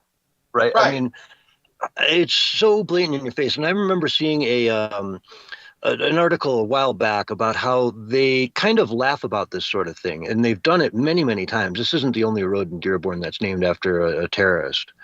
There's probably a half a dozen or so. And they said, it's funny. I drive down every time I make a right on, whatever boulevard, I laugh my butt off because it's funny to them, because they can get away with it. And I don't know, man, I'm not against having people come into America at all. It's just, please be respectful and don't, try to take it over and change it into the image of what you fled from. Well, yeah, I mean, we always hear that, America's a nation of immigrants. So it is. All that stuff is true. But that has nothing to do with the idea of legal immigration, cultural assimilation and absorption, trying to create a national understanding of who and what we are, trying to have people be self-reliant instead of depending upon others. The idea of immigration versus all those other things is just preposterous. And so then you start to lose your way as a nation. You start to lose your national identity, and people sense all that slipping away. And then that causes very strong reactions to things, sometimes not very good ones. And then for others who kind of like this, like the mayor in your clip, they have an opportunity to provoke it. This was deliberately provocative with a street name. I repeat, a group of people actually sat in a room and deliberately decided to do this, knowing exactly what it would do, right? I mean, that's where we are. We're trying to find a way to piss people off when we name a street. This is as we used to say when I was an auditor 40 years ago, this is not generally what we like to see, right? Yeah, generally. I don't know. You reminded me of a famous man who once said, I swear by my life and my love of that life that I will never live for the sake of another man nor ask another man to live for mine. The greatest single statement ever penned in human history. I would put Galt's pledge from Atlas Shrugged up against any line that someone wanted to extract from Scripture, and I would defend it enthusiastically. Exactly. If everybody on the planet woke up tomorrow and had that line implanted in their mind, we would solve all of our problems overnight. It is the rejection of that notion that leads to all of the great suffering in the human experience. Yeah, pretty powerful stuff. Ayn Rand was just, brilliant. I loved her books. I would sit down with those things and just consume them in, basically one sitting that lasted 4 days, Right. Yep. So, anyway, let's see what else is going on in the world. I don't know, man. There's been a lot of this both sides stuff lately that we're getting, with they're just, hey man, it's both sides. It's not just a problem on the left. It's a problem on the right too, right? Of course it is. Look at Candace Owens, the Mhm. biggest flamethrower, and it's hard to give anybody the title of most hateful person in America, but certainly she makes a compelling case for it. So let's acknowledge her effort to have that distinction. I think people that follow her should stop immediately. And if you say, well, I think there's some truth in the stuff she's saying, good for you. Don't follow her anyway, because the way she says it is just important as what she says. But this idea that there's some sort of team left corner on the hate market is just silly. It's preposterous. Hey, I got breaking news for you here. Let's hear it. ABC pulls Jimmy Kimmel off the air. Really? I'm hearing it from you. Right. Well, good. Good, by the way. Look, Trump and his government making some of the statements they've made the last few days that seem to zero in on wanting to target different kinds of speech. If your audience is cheering that, be careful, folks. Be careful. This is just sort of like being on a hamster's wheel of revenge, because what goes around comes around, and we shouldn't have the government doing this. But when employers do it, and if in fact they're doing it because of the outrageous things he has said over time, that is perfectly okay. What you see right now happening with employers letting employees go who went on their personal social media and made remarks, all of which lead to basically the same thing. I'm really glad somebody killed Charlie Kirk, and then they lose their job. Yeah. That's a good thing. That's about the only kind of enforcement that might get people to rethink their levels of decency. Because perhaps if you lose your job and your electricity's shut off and there's only Twinkies in your refrigerator, maybe then you might say, this isn't working, is it? So I do think that employers are absolutely, they're not just justified to do it. By God, it's right to do it. That if your employees are behaving in an outrageous, hateful way all over the internet, fire them. I think it's teachers. I mean, Texas just rescinded the licenses of like over 100 different teachers for the vile things they had to say online. And I mean, I could celebrate that too. That's I'll be the first one to tell you censorship sucks, but that ain't censorship. That's just taking a vile person out of a classroom with children. Well, right. I mean, 30 seconds left. Yeah, because when you do that, you're representing your views to the entire world. If I want to be a horse's ass and say stupid things in my living room to 3 friends, I shouldn't get fired for that. But if I'm going to broadcast it to the entire world and there I am and I work for you, it's perfectly okay to fire me for that. But Brent, it's their private social media. Yeah. Sort of an oxymoron, right? Right. Yeah, like a little bit. Underprivileged, right? Old George Carlin stuff. Anyway, man, unfortunately, we're out of time. I got to leave it here. Love you, man. It's so good to have you on the show tonight. I feel very honored that you went through with this. And folks, this is a Censorship Sucks Roundtable radio show. Big thank you to Brent Hamachek for being my guest tonight. Thanks for having me. All right. We got to go to break. We'll be right back. All right. We're on radio break. All right. All right, man. Okay, great that okay, job. guys? I think that went fantastic, man. Okay, good. As long as you're happy, I'm happy, man. As long as you're happy. I don't want to. Yeah, but it's your audience and your show, so I don't want to let people down or reflect badly on you. So. No, you're a very important guest of mine and co-host, if you want to call it that. But you know, it's. I just want to be very respectful of the friendship that we've developed. You know. Yep, I love it. I cherish it. Never feel otherwise. And kill it in the second hour. I'm going to go have a video meeting with our students from Rollins College, so I'm excited. Oh, cool. Brent, awesome. Before you go, yes, anytime that you have an event net that you want to broadcast, let me know. And if I have the opening or a slot to do it, I will do that for you. I appreciate that Yeah, very much. just let me know. I mean, even I just need the times and dates so I can work it out. And the further in advance that I get, nothing more than maybe a month and a half in advance. Sure. All right, I can work something for you if you want to, stream it through me or even get it up on the radio side. And I'm sure John come in here too and do some commentary if we did that as well as a special. I'm all for really helping you and Turning Point and Human Events.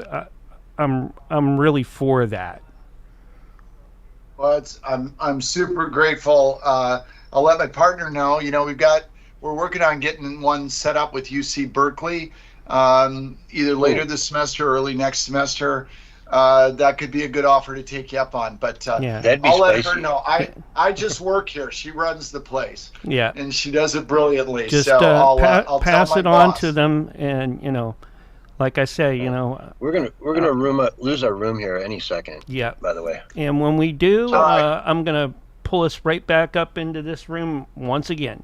All right. So while we are on break, Brent. Thanks again, Brent. We'll catch you next time. God love you. Thanks, guys. All right. Bye. All right, guys. Barry, I'm going to end this. Hang up. Barry, hang up. That Barry guy. I don't know about him sometimes. But anyways, we're on radio break. And he probably won't be able to come back in until I get everything back up again.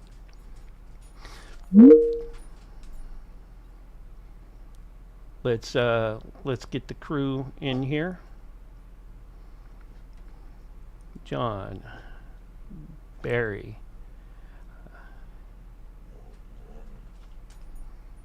Howdy. All right. Let me get back into OBS. Switch us back over there so that we can be seen. There we go. Testing 1 2 1 2. You sound great, Barry. You sound great. What the hell was that, Barry? Come on now. Yeah, we're not on the radio yet. All right. Just kind of trying to clear my throat before we go live. Ka-ka-ka! Uh-oh. I am the rooster. I'm Have the you ape guys ever man. seen the movie Yesterday? Heard the song. No, there's a movie called Yesterday, and you would especially like it, Mark, if you're into the Beatles. It's about this dude who is a musician. He's failing. He gets into an accident, and the world changes in this moment, and the Beatles never existed. So he just starts recreating all the Beatles songs from memory. I've heard of this before. Yeah. And it's just a really good movie, man. Yeah, I think the only Beatles movie that I kind of liked was Yellow Submarine, but that's about it. You know, that's just, because I'm kind of into animation, and they did a lot of animation with that back in the day. Yeah. Well, you don't have to watch it. For the rest of the audience out there, go check it out. Yesterday, it was a really good movie. Mm-hmm. So Jimmy Kimmel's gone, and he's gone tonight. His show tonight will not air. Tonight. I'm excited, man. Oh, yeah, baby. He's gone. All right, Barry, let's go. Yeah. Ding dong, He really was a kind of and not a very balanced host. Let's just put it that way. I'm being nice. There was a time when I kind of liked him when he was with I can't think of what the other guy's name was, but they did this show called The Man's Show. Oh yeah, totally different. That guy, was though, so that was cool, him. huh? That was him actually being him. This today, the Jimmy Kimmel Show is him just reading off Democratic talking points and making fun of Trump. Let me just say this for the record. Honestly, like, I don't know that I blame Jimmy Kimmel that much for being, kind of a jerk that he's been for the last, whatever, 8 years or however long he's been. What's he making? I think $10 million bucks a year? Well, I think what's happening is he's just doing the bidding of his handlers, man, the people that, hired him. That write his checks, his $1 million a month check. Hey, King Bushcamp from the UK is in the Kick Chat. King, are you there, buddy? I want to know if you can hear us right now, and you're just not doing a drive-by.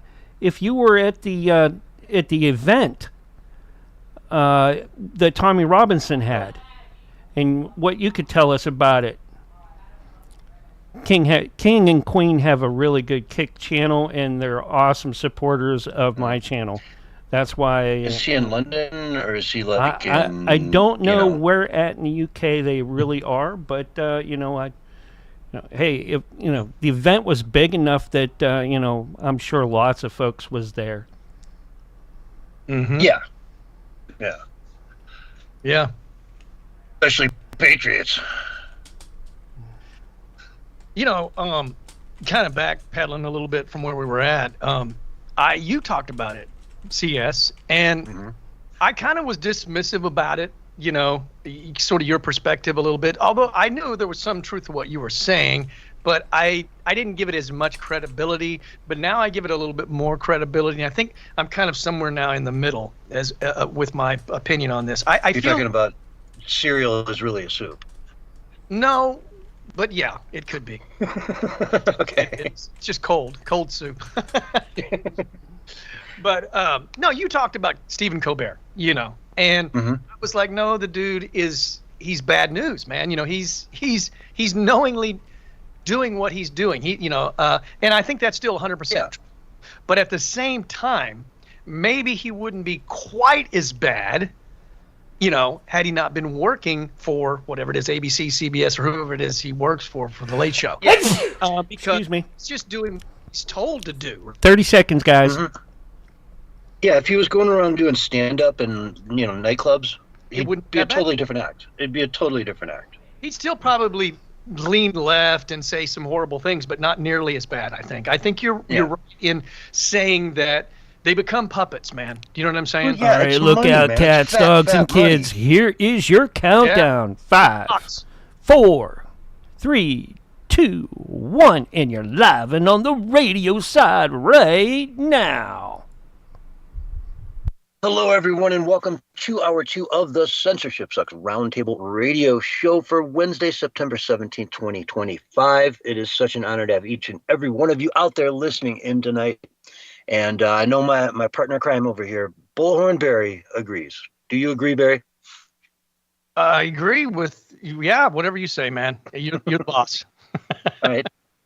Broccoli's delicious. If you say this, I do agree with that. If you say the sky is green, I might question you on that because it sounds very much like a leftist talking point. And you honestly think broccoli's delicious? Actually, yeah. I'm kind of fruity like that. We might have problems, man. I like to eat it even raw. I have no problem. In fact, I think it's easier for you to eat it raw. But I do like it cooked as well, and maybe a little cheese on top of it. In a casserole, dude, it's the bomb. It's bombastic if you put it into a casserole, dude. Yeah, I've been exposed to it where it wasn't horrible, but it's pretty rare. Exposed to it? It sounds like it's like an infection. I've been exposed to the broccoli.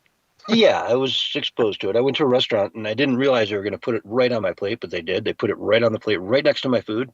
That's horrible. And I was like, what are you people doing? You're like fanning the heat away from you and all the smell. You're like, oh, that's not. Get that away. If you didn't know any better, you'd think it was food. They put it right there with the food on the plate. Well, I'm sure that there's an injection for that now.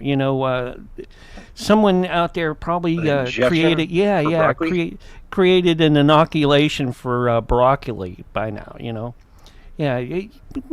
Probably Gates, that Gates guy. Just some GMO broccoli, maybe.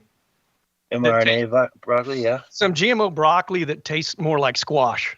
There you go. It looks like a carrot. But anyway, let's dive back.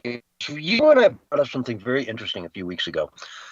I was talking about Patrick Bet David, and he said, there are people out there that make a lot of money, get very rich and powerful, and they do it for three main reasons. He said, the money itself, the power, but also legacy and building that legacy. And I didn't think of Charlie at the time, but man, what a legend! What a legacy he left behind. For whatever money he had, he left a legacy behind that will live forever. Oh yeah. Yeah. And on that note, I know you wanted to say some words, share, some prayers basically with the audience. So why don't you do that right now on that note? Sure. Let me get my my notes here so I don't divert too far. Yeah, you'd asked me if we could maybe say a little prayer for the situation that we're in, and so I put a little prayer together, a little preface together that sort of helped frame the prayer. And so the first few things that I want to say that just sort of real quickly is to preface the prayer is, number one, Charlie's death has us grieving, and the pain is going to obviously take some time to heal. That's number one. Number two, Charlie is a martyr now, and he died for his civil rights work, and he died for his Christian faith. 3, his death will not be forgotten, nor will it be in vain. And finally, and not least important, but definitely important, is most of us recognize that something much bigger than Charlie is taking place. I mean, obviously, it's amazing to see the worldwide response to Charlie's life and his work. And Charlie once said that one of his callings and purpose in life was to expose the many evils that we face. And when Charlie was asked what he wanted to be remembered for, he said, "I want to be remembered for courage for my faith. That is what would be the most important thing." He said, "The most important thing is my faith." And now we see Charlie's life, and now his departure has led to many more people coming to the faith, and many more people are waking up to the reality of, the many challenges, the evil and the challenges that we face. So we may not know where all of this leads, but there definitely has been a fire that has been lit. And I say, let's make the most of it. And I'm pretty sure that that's what Charlie would want. Well, and we can kind of know this because one of Charlie's 5 favorite Bible passages was Romans 8:28, and it says, "We know that in all things that God works for the good, for those who love him, who have been called according to his purpose." So kind of with that in mind, I just put together a quick little prayer that we could pray together and hopefully get some guidance from God and pray for some protection for his family. So let's pray. Father, I pray that you would open our eyes to the bigger picture. Let us see the potential that you see and guide us in the direction that we should go. We pray for the Kirk family, that they will find comfort and encouragement, and that you would meet all of their needs. Strengthen them and protect them. We ask you to heal our hearts from this loss and also bring the healing to America that is desperately needed. Protect the truth tellers, the whistleblowers, and those in power who seek to do good. And in keeping in step with Charlie, I pray that many people will surrender their lives to Christ and come to know the goodness and the joy that comes from having an intimate relationship with God. May God bless each and every one of us, and may God bless the USA. Amen. Amen. Well, thank you for that. That was heartfelt. All right, let's dive back into some stories, and I wish Brett was still with us because I would love to hear what he has to say about all this stuff. J.D. Vance just came out and told some of the people on the political right to cool their jets about Charlie Kirk, to calm down. We haven't even buried the man yet. And he's talking to people on the right. He didn't name names, but Brett did when he mentioned Candace Owens and just how, vile her actions have been. Right on that list, though, is Tucker Carlson. News today came out that, breaking, Ted Cruz blasts Tucker Carlson for lying about Charlie Kirk. I'm reading from the Right Scoop here. Ted Cruz has called out Tucker Carlson and his cronies for lying about Charlie Kirk and his feelings about the state of Israel. Cruz retweeted a video of Tucker saying, among other things, that Kirk didn't like Netanyahu and felt like he was a destructive force, didn't like what Israel was doing in Gaza, and resentful that Netanyahu was using the U.S. to prosecute his war. So let's see. Quoting here from Ted Cruz, he says, "I'm getting really tired of Tucker and his cronies falsely claiming Charlie agreed with me that Israel is terrible and the problem in America is all the damn Jews. I knew Charlie well, and indeed the very last conversation we had was how deeply concerned he was about the rising anti-Semitism on the right." So here's Ted Cruz coming out to condemn Tucker Carlson, who J.D. Vance is also saying, hey, cool it down. We just heard, Brent's thoughts about Candace Owens, and yet when I saw the announcement that Charlie's funeral would be this weekend, I looked at the list of who the speakers were going to be, and there was Tucker Carlson on the list. Mm-hmm. So I don't know what's going on there. I don't know if you have any insight. Have you? It's kind of a strange thing. That's what I'm saying. I wish Brent was here because maybe he could give us some more, inside game on that and what's happening there.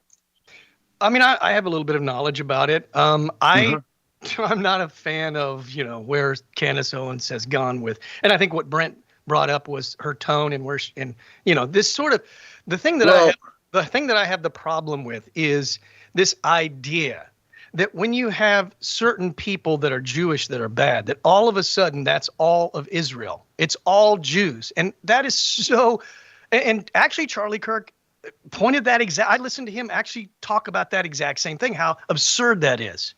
That's not to say that Netanyahu may not be the most up and up guy. I tend to question his motives. I think he's a globalist in my opinion. I don't think he's serving the nation of Israel correctly. That's why I support Israel by saying I think he's doing wrong. I mean, I support Israel by pointing it out. Just like if Joe Biden was doing something bad, I would point it out because I like America. So there's nothing wrong with criticizing Netanyahu or criticizing some of the policies within the Netanyahu administration, but to label it all Jews is where I draw the line. I have a problem with that. But as far as Tucker Carlson goes, I have never heard him say that Israel is bad, Jews are bad. He's done the same kind of thing. Well, he signed a deal with Qatar recently, and they're funding him now, right? So he's now literally being paid by, the government of Qatar through one of their, companies to fund and pay his day-to-day bills, right? He's making big money, and it's coming from there. So, there's been rumors spreading that maybe Israel tried to kill Charlie Kirk, which is obviously despicable. It's completely false. And I think that's what J.D. Vance was touching on and what maybe Tucker is sort of alluding to as well by not saying it directly, but by saying it, tangentially. I haven't heard anything that extreme, and I've listened to what Tucker Carlson has said a lot of, but I may something. I don't listen to him every day. But what I've heard him say is nothing about the nation of Israel and nothing about Jews in general, but certainly he has complained about Netanyahu, which I think is completely on the table and okay to do. Just like it's okay for us as Trump supporters to criticize Trump. It would be absurd not to be able to criticize another leader from another nation. But with some of these people, you can't. You're not allowed to. That's bad. And that's never going to stop me from speaking what I think is the truth. But again, I want to know the facts before I start blabbing my mouth about certain things. Because if I don't know anything about it, I'm just going to try to be quiet about it. Yeah, it's a wild time. It's a wild time. Gosh, I don't even know where to go. There's so many of these stories out here about just the two sides. They're trying to say that this is on both sides, right? It's on both sides. It's a problem with the left just as much it is with the right. And I'll tell you what. Let's go to Greg Gutfield because he did this probably better than anyone. Yeah, and I apologize. There's a little bit of cursory wording at the end of this, cursing that is, but it's not anything that's, we need to worry about. Just if you have little kids, you might want to just plug your ears for the last part of this, which is like a minute and some long. We don't need it. What is interesting here is why is only this happening on the left and not the right? That's all we need to know. There's absolutely no cause. What about Melissa Hortman? You want to talk about Melissa Hortman? Did you know her name before it happened? None of us did. None of us were spending every single day talking about Mrs. Hortman. I never heard of her until after she died. She doesn't matter? Don't play that bullshit with me. You know what I'm saying is there was no demonization, amplification about that woman before she died. It was a specific crime against her by somebody who knew her. The same. And now you can bring up Josh Shapiro, but then you will not bring up, for example, that was a pro-Palestine person. So don't use your. What about this? The fact of the matter is the both sides argument not only doesn't fly. We don't care. We don't care about your both sides argument. That shit is dead. For one thing, there is no cognitive dissonance on our side. On your side, your beliefs do not match reality. So you're coming up with these rationalizations like, what about this? Or what about that? We're not doing that because we saw it happen. We saw a young, bright man assassinated, and we know who did it. We are not coming up with rationalizations. We are calm, we are honest, and we are resolute. We're not defensive, and I understand the defensiveness. I understand why people are saying, what about this and what about this? Because if you have to face the underlying fact to this, your life is going to fall apart because you're going to realize you're not the good guys. If you sat around and you defended the mutilation of children, you're not the good guys. If you sat 600, 700 cases of harassment against Republicans and you said, but what about this? What about this? And then you see this murder after calling somebody a fascist, you realize maybe I'm not the good guy. That is a hell of a realization to deal with. So Therefore, you have to grasp at rationalizations. You don't have to do that, Jessica. They do. I don't believe you're part of that group, but why the hell do you have to mimic and echo that crap to us? He was a patsy. That guy was a patsy. He was under the hypnotic spell of a direct-to-consumer nihilism, the trans cult, and you know that. If you can decide that biology is false, you can agree that murder is okay and that humanity is expendable. How you cannot see that alone and see that for what the evil it is without having to attach all of these other things is beyond me. Yeah. Wow. That passion is right. Like, I know when I get in the groove, I hope I sound half that good. He just, man, we're done. That's called, he went off. Like a firecracker. Yeah. We're sick of it. We're done. We're sick of it. It's not going to fly anymore, and we're moving on because you're all full of crap. Jimmy Kimmel lost his show. Why? Because he's lying to the people. He went out there and lied and said that this guy was a MAGA Trump supporter. He's not. Yeah, just sort of like Stephen King lied and said that, it's something to the lines of, Charlie Kirk wanted to line up gays and shoot and kill them, something crazy stuff like that. And he knew that was not true. But then he backpedaled very quickly and he said, I should have fact checked it. No, these people know most of the time they know. And I do have to give some of them the benefit of the doubt because some of them are just completely out of the loop because all they listen to is the leftist fake news. And so they don't know any truth because they're constantly being fed lies. Yeah.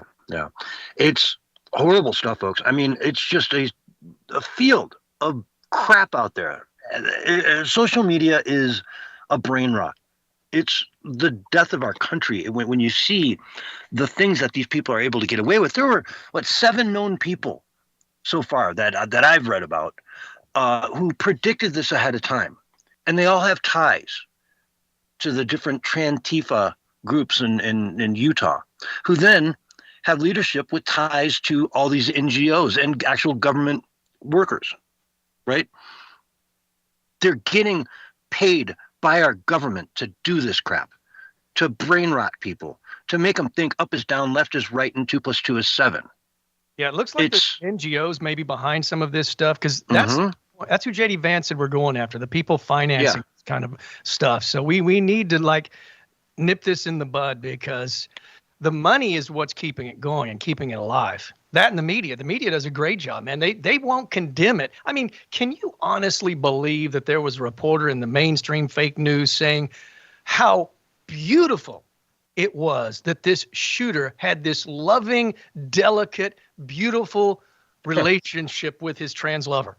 This was the focus of what just happened, this murder assassination. All he could talk about was how unique and beautiful it was. Like this guy's trying to humanize this monster. Yeah, yeah. And he even made up quotes that weren't in the transcripts. You know, he just made stuff up about it. He called my love, I miss you, or whatever. You know, it's not in the transcript. You just made that up. And why? Why do you feel the need to make this crap up? They want to paint these people as good people. You remember when Nancy Pelosi said about MS-13 that they had the divine spark of God in them? Well, I don't see that. I mean, they were literally, I mean, we can't even talk over the air about the stuff they did to people. The multiple rapes, the gang rapes. I mean, the satanic worship stuff they were involved in. Hanging people from bridges in Mexico on a regular basis, you know? I mean, it goes on and on. Yeah, that's not the spark of divinity. You know, they may still have the spark in them, but they have drowned it out. They have suffocated it. They have turned themselves over to literally to Satan. And that's admitted because you had the one of the, what was it? Not the Venezuelan. The house they found in. Well, I mean, they admit they're Satanists. MS-13 is now a satanic group. It's a satanic gang. So they actually do sacrifices and stuff. That was admitted by, I'm trying to think of the world leader from, God, what's that guy's name? I'm drawing a blank, man. I apologize. But he was talking about how he interviewed one of the MS-13 that was in his prison. And he said, yeah, I left the gang because they wanted me to do a child sacrifice and as an offering to Satan. So these people aren't representing God, but yet you have Nancy Pelosi saying, "Oh, they have the spark of divinity." I mean, why are they trying to turn evil people into saints and saints into evil people? That's the question we should be asking. And I will tell you what, man, when it all said and done, yeah, the scumbag who pulled the trigger is going to be probably killed by firing squad in Utah. Right? He will probably be certainly overwhelming evidence that it's him. He admitted to it. So they still have the shooting squad, I guess. And I think that's probably the only state in the entire nation where they have that, isn't it? Hello? Yeah, I'm sorry, I'm back. Yeah, so he admitted to it several times. They've got overwhelming evidence. The guy's guilty. There's no question about it. He's going to be put to death because Utah has the death penalty by shooting. I thought that's where you cut off again. Are you there, CS? Anyway, I would be curious to find out, that's kind of unusual, death by shooting. I don't think there's any other state that does that. But I think that that's still actually going on in Utah. I don't know. But, yeah, I think they do. I vaguely remember reading about that somewhere back, and it wouldn't be more fitting for a guy like this, you know? Well, they might give him his last cigarette or something. I don't know. Mm-hmm. And your last meal, anything you want from the dollar menu at McDonald's. Pick anything, man. Any 3 items you want. I mean, there's no doubt that he's worthy of that. No matter where you stand with the death penalty, I mean, he's worthy of death. He's done. You know what I'm saying? But well, we'll get into more of that. We got to go to break, but let's get into more of that when we come back, because there's some other people that are very guilty here. So, folks, Censorship Sucks Roundtable Radio Show. Got to go to break. Be right back after this. And all the sinner saints. Oh, sympathy for the devil, right? Exactly. Divine spark of divinity, right? Mm-hmm. What is your brain going? Sounds like you were thinking. Going deep, Mark. Me? Oh, no. I got cut out there a couple times. I know. What happened? I don't know. I bet if I look at my Starlink stats, I just dropped it for a second. For whatever reasons. Let's see. 96.8% success rate over the last 15 minutes. All right. I'll be right back, guys. Yeah, I got 2 drops right there in my ping. Don't know why, but I guess it kind of makes sense, though. It's left and you want to demonize the good guy when you're the bad guy. And maybe that helps make you look better. It is sort of kind of like a satanic agenda. If you look into the dark occult, the dark occult sees, I mean, they believe, like in the Bible, they just think that God is the bad guy and that Lucifer is the good guy. Yeah. I don't know if you knew that or not, but that's actually sort of a belief within the dark occult. And they just, which is basically makes sense because, you know, it's the upside down. They're flipping everything backwards.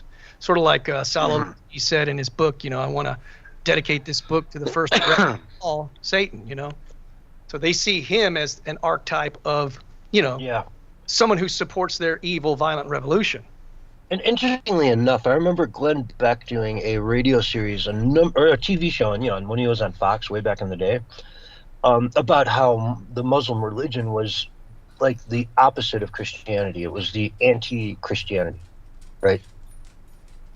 I didn't hear that, but I will say this. Biblically speaking, this is what the Bible says about Antichrist spirit, and that is any spirit that denies that Jesus is the Christ and has come in the flesh is Antichrist. And so that would fit the Muslim religion because they're Antichrist. They don't believe that Christ was the Son of God. They just see him as, you know, just a guy that came, a prophet. A prophet, yeah. Very loving man, a black man.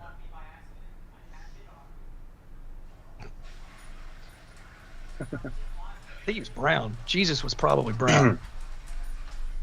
All right, I'm back.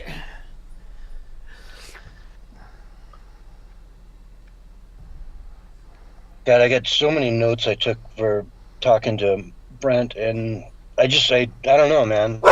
I think we should talk a little bit about, maybe briefly touch on how, you know, what the left, the globalists wanted to do, you know, by taking out one of our leaders, is that how it's backfired on them big time, because we've got billions of people coming together, vigils everywhere, people being peaceful, united, very peaceful, yeah, and vile leftists coming to disrupt them. But okay, let's go back in and wrap up with the I want to talk about that dude who got arrested first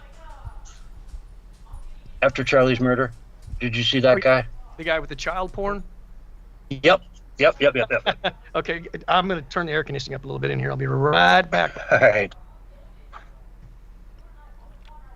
Willie's coming on with Nancy tonight. Really? Yeah. Cool. As James. Do you want me to go on there and talk about Israel with him? No. Okay. But I think he is. But anyways, 30 seconds. I don't want to upset you. No, I just say it like it is. You know, I mean, everybody has their own opinions, and you know, and things like that. That's fine. You know that's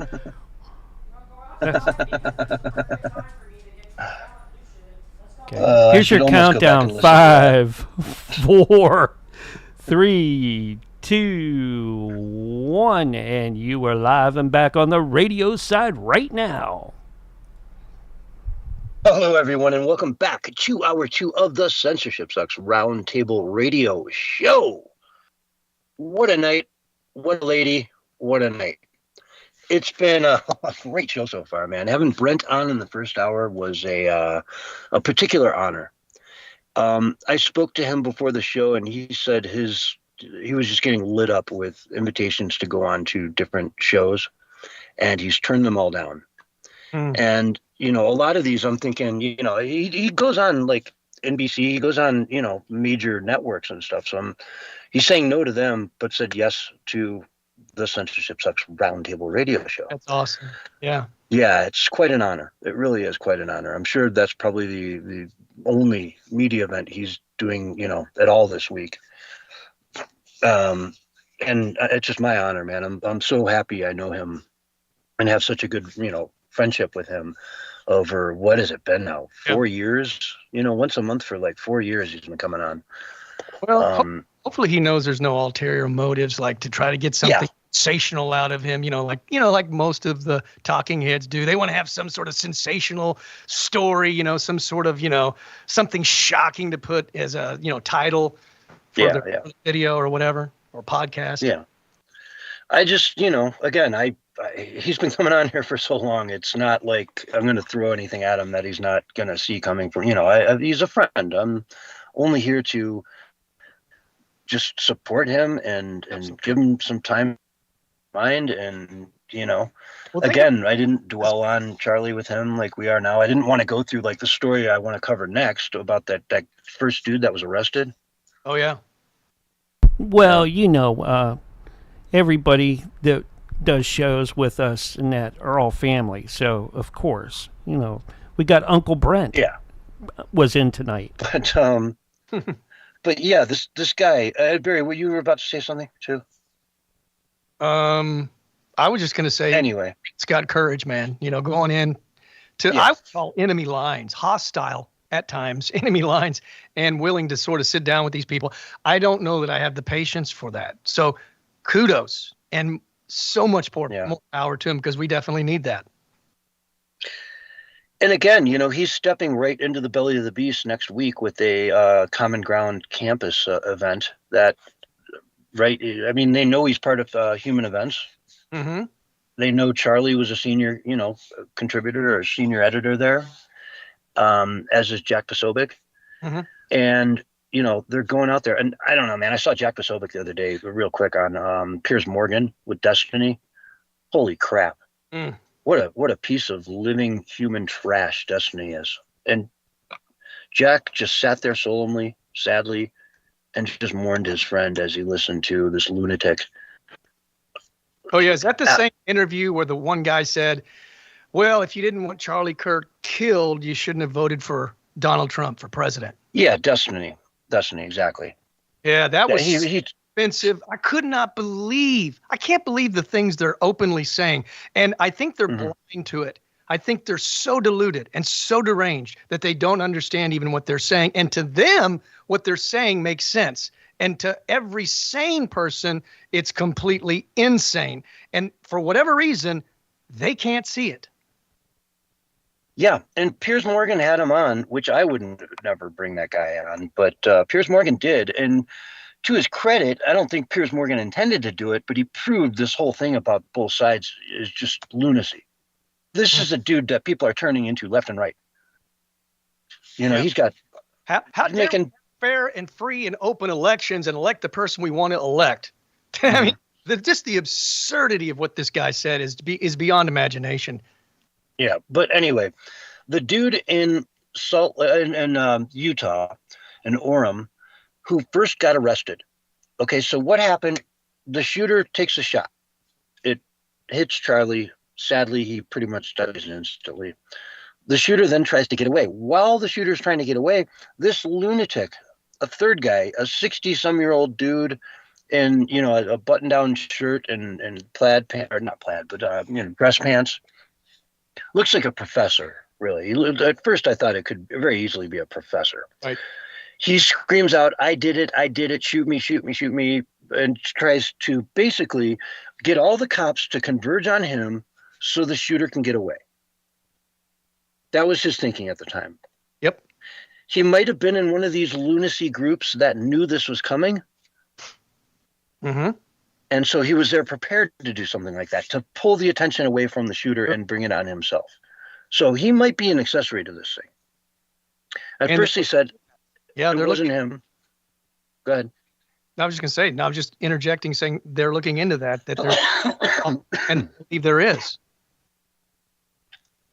Yeah, because it's hard to, on the fly, just think up, hey, I did it. You know what I mean? It's hard to just on the fly, in the flash of the moment, say something like that. You kind of have to think it through ahead of time to go in there and say, hey, if I did that, then all the cops will come on me and I can help my friend get away. But this sick individual. 6 people that were part of the trans community saying Charlie Kirk would be dead by tomorrow or by that time or whatever. By the time before he's finished, he'll be gone. Pardon me. There was a guy who made a post about a month ahead of time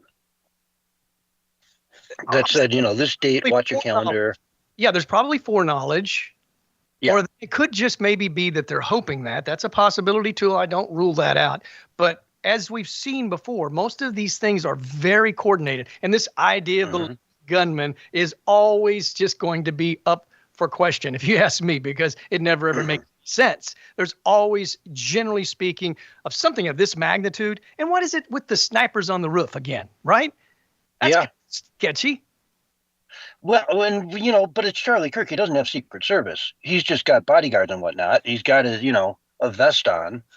But they, can't patrol every roof within, a mile of the place or half a mile. I mean, how far can a sniper, take a kill shot from? I've heard they did not have money for that kind of security. I heard that's kind of, I don't know if that's true. Brent would probably know better than I would, but I've heard through the that they didn't really have the kind of money to have the proper security that they really need to have at these events. To comb the area, maybe have drones or whatever they need to do. Yeah, drones is what I'm thinking. Drones. Why not send up a couple drones? But anyway, this sick puppy that did this, they found child porn on his phone.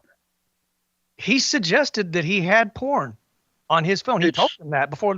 He said, "Hey, I've got porn on my phone." He's telling them. Why would he do that? That's crazy. I'm glad he did, but that's weird too. Yeah, it's all disgusting, though. I mean, this whole thing from end to end is. I guarantee there are more people involved in this. Oh yeah, and the FBI is actively looking into it right now. They're looking into all these organizations that funded this, the forums, the Reddit groups. These websites that are getting disappeared, but have been archived, they're looking at it all, and they're going to find many more people that knew about this and were involved in it than we know at this current moment. And they pose a threat going forward. These people pose a threat going forward. If they can get momentum behind them and get, 3, 4, 5 more targets in the next couple months, suddenly everything changes. Big time.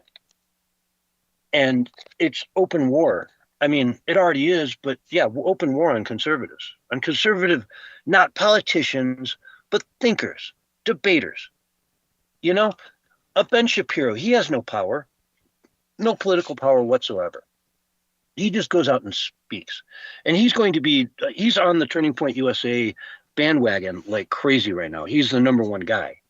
He wants to go out to campuses and just pick up the ball and run. And more power to him. Of course, they're going to be doing them inside now, not outside, for obvious reasons. Mm-hmm. But but this is going. Last week, Barry, I had a very solemn tone about this. I thought people were going to be friggin' scared to death to go do these types of events, and no, that's not happening at all. Yeah, it's the opposite. That's exactly right. No, you're 100% correct. I mean, I knew that was going to be the effect. I've written so many numerous posts over the years. I mean, even 5 years ago, I wrote a post talking about how, martyrdom is probably going to be, it's going to probably happen before we have our ultimate victory. I mean, I can give you a direct quote that I said.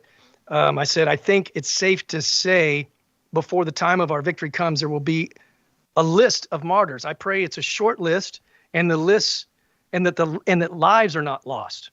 We've already lost enough lives over the last couple of decades. Because to be a martyr, you don't necessarily have to be killed. You can be a martyr just through suffering. You know what I'm saying? And I was praying, and I was saying in this post, let's pray that nobody actually has to die.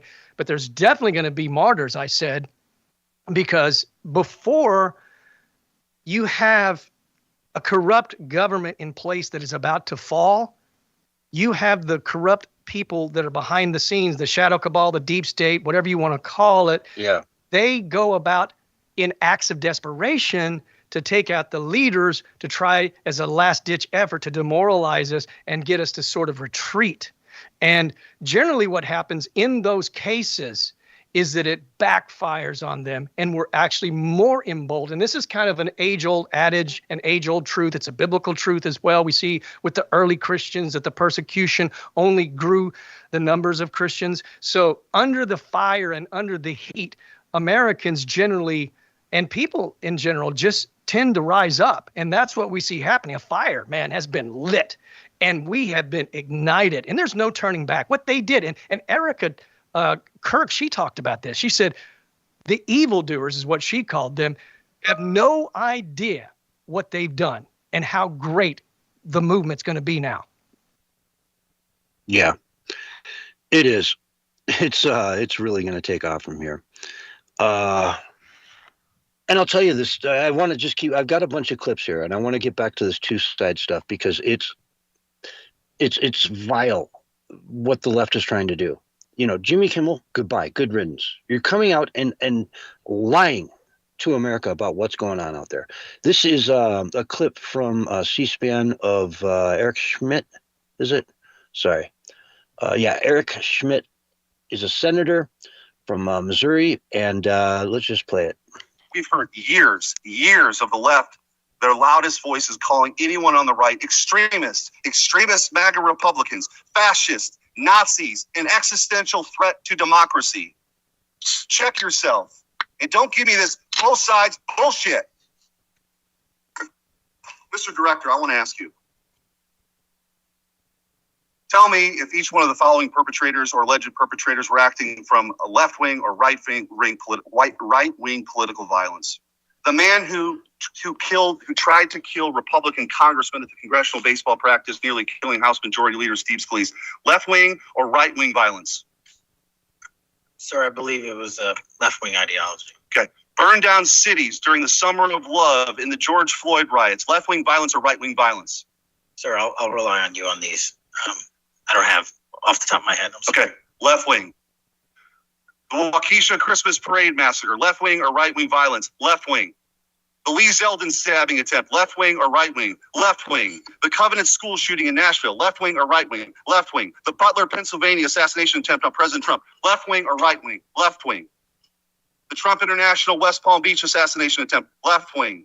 The Abundant Life Christian school shooting, left wing. The United Care CEO's murder, left wing. Tesla's burned, keyed, damaged, firebomb, left wing, left wing. The murders at the Israeli embassy, left wing. The ICE facilities firebombed, left wing. The Minnesota Catholic school shooting, left wing. The anti-white Charlotte and North Carolina stabbing, left wing. The attempted Utah News State firebombing, left wing. And now, of course, the culmination of this vile trend, a left-wing assassination of Charlie Kirk. So don't give me this both sides. If we want to get to unity, let's be honest. Let's be honest. Free speech, yes. Political violence, no. But let's be honest. Let's be honest. I love how he almost called him President Kirk. Well, he was the president of Turning Point. Yeah. But he was, honestly, if he had... That may be why they tried to take him out, because he's potential presidency. He could have been president pretty soon. He's 31, was 31. Yeah. So it wouldn't what's the age to be president? 35. Yeah. So, yeah, I mean. Before he could run. Yeah, he couldn't do it this next time, I don't think, but the next time after that, boom, good to go.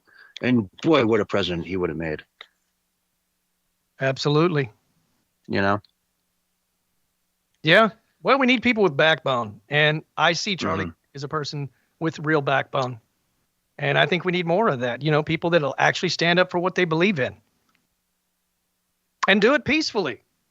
Like he, you know, I mean, that's we're not like the left, you know. We don't want to stoop. Most of us don't even have that in us, right? That's just, I mean, I'm 110%, you know, peaceful. And that's just my path. I don't even like the idea of violence. I don't even like watching like boxing. It's almost too violent. So I'm just a peaceful dude. You know what I'm saying? And I think that most things can be solved through civil discourse. That's why they don't want to have it, because they don't want to solve anything. They want to burn it all down and bring in their dystopian, great reset, liberal world order, call it what you will, but it ain't America. Yeah, and you know what? I could move on to some of the stuff from Kash Patel's testimony today. You know, but I think I'm just going to keep going down this road. Here's a clip from Fox News Live with Andy Ngo. Again, Andy Ngo from Post Millennial, which is a part of the Human Events Media Group. So, you know, this, again, another tie to Brent, our host from the first hour. What needs to be done is their propaganda and lies has to be exposed.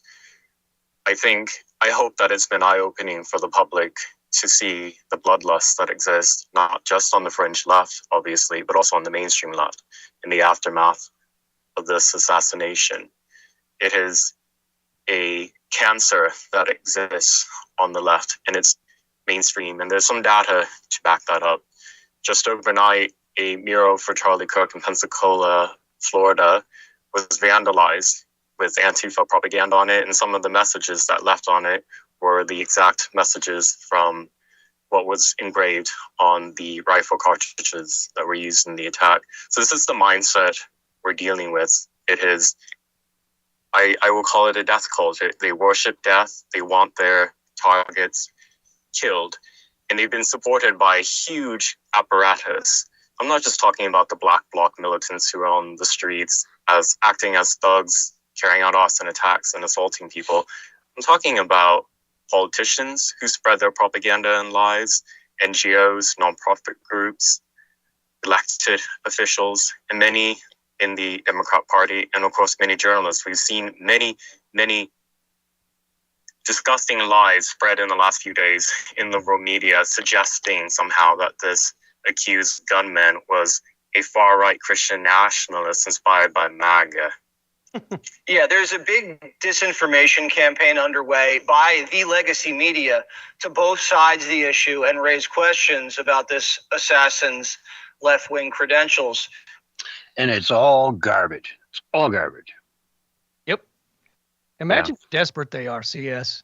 I mean, that they know that they're losing so badly and so poorly that they've got to literally make up stuff in the hopes that they can just try to keep the people that are on their side with them, because people are leaving the Democrat Party still in droves. There are countless videos on X saying, I'm leaving the Democrat Party over this nonsense, this violent tendency, this violent nature of the Democrat Party. I'm gone. I'm never voting Democrat again. So the walk away movement is still in progress.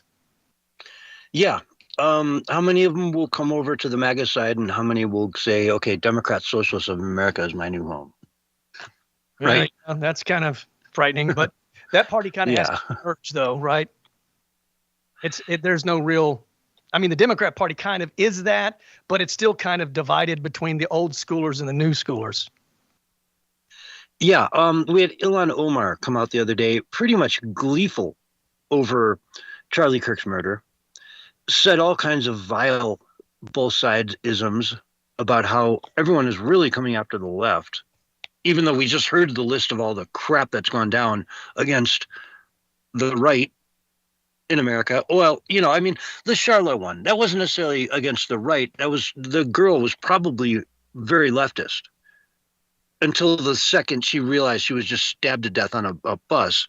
And in her last seconds of life, she's like, wow, Trump was right.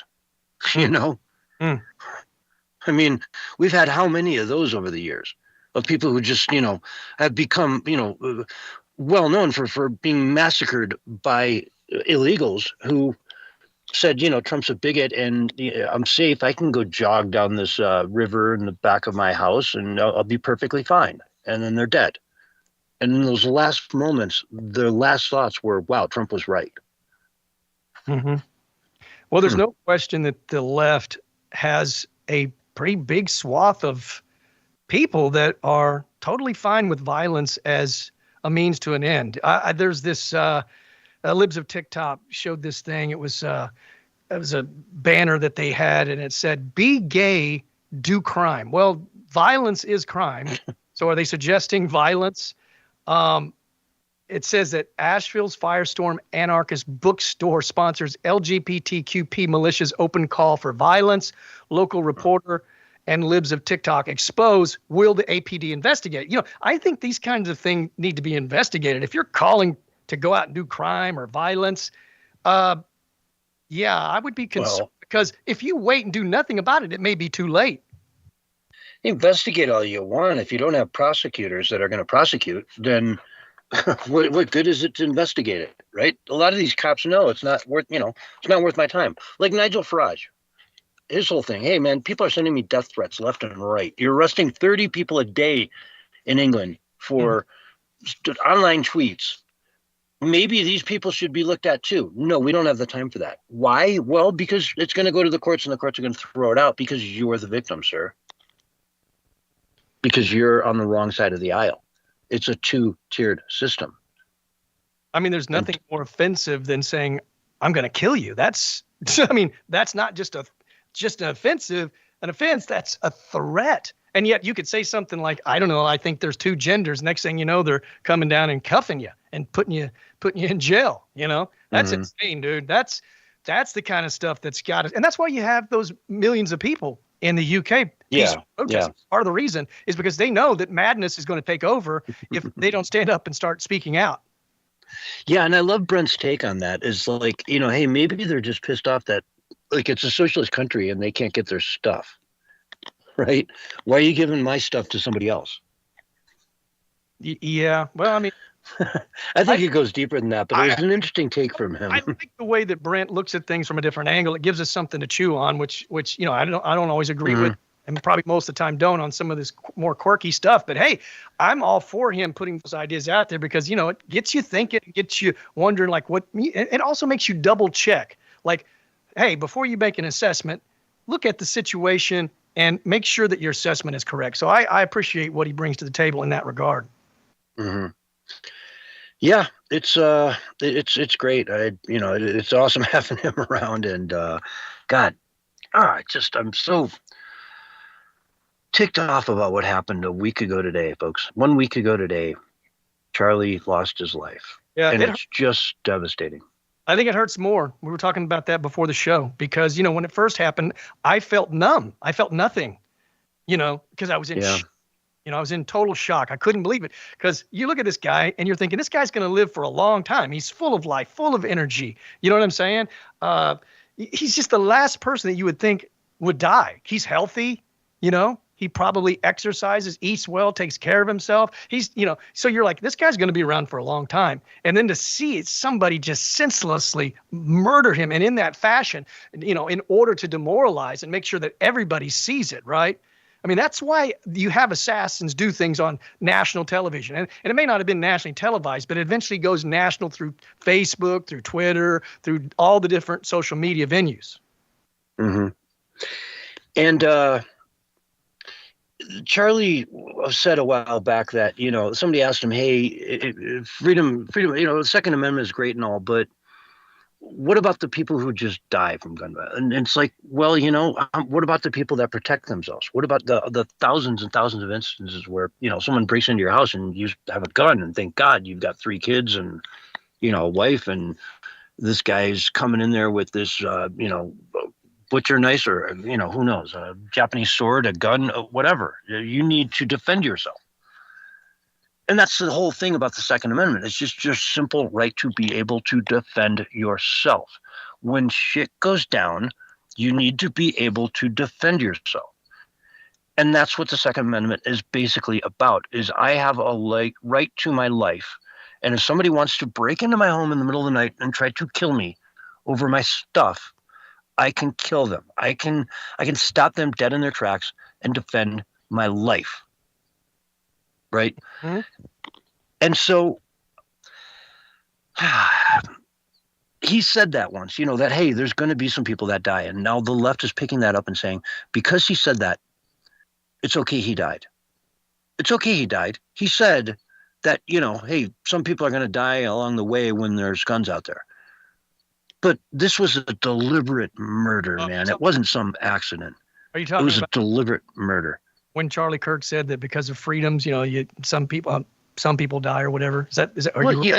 It's like he was comparing it in a way to like cars, and we're over time right now, so we got to be really quick. But like cars, they get you around quick, but yeah, a lot of people die, and it's a shame. Exactly. But are we going to ban cars tomorrow? Well, we are completely out of time. Folks, thanks so much for listening. The Censorship Sucks Roundtable Radio Show. Stay tuned. There's a lot more from DREAGUS Productions coming up right after this. Thanks, guys. Sorry, bro. Great show. Sorry. Yeah. No, I know. Sorry, man. All right. I rambled on there at the end, and all of a sudden we were just out of time. Yeah. Well, there was one thing I wanted to segue to that I'm going to go over and get Jack set up, and I will talk to you guys later on. All right? He's going to kill this room, so I'll call you directly, okay, Barry? There you go. I want you to finish your sentence. All right. I got to. Yeah. And we'll get Jack Carey up and about. with Paranormal Intelligence Agency radio show.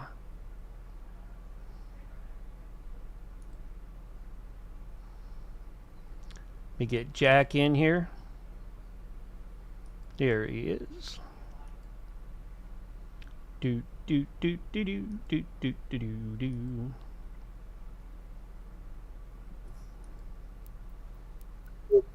Hello, Jack. How you doing? Good. Let's see here. See if I can turn on the camera. There we go. There you go. Awesome job. How's it going? It's going really good. How are you? I'm doing good. Man, I like that background, especially with that shirt you got on. Man, it looks so cool. Awesome. Yeah, it's Yeah. kind of space. It's spacey, dude. Yeah, yeah. What do you got for us tonight? Tonight is kind of a round table of myself and topics. So we're going to be talking about a lot of WebBot updates, some Cryptid Corner stuff, just talking about our work with Dr. Christopher Dyer, and we're going to come roundabout from paranormal news with 3i Atlas all the way to the ancient history of Mars. So Cool, yeah, because you talked about the Mars settlement before. yeah, I did. So, and it's interesting because the new trajectory of 3i Atlas is showing it's headed for Mars. So. Oh.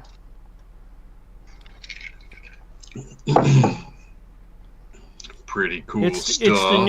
it's the new resupply ship. We're It being is.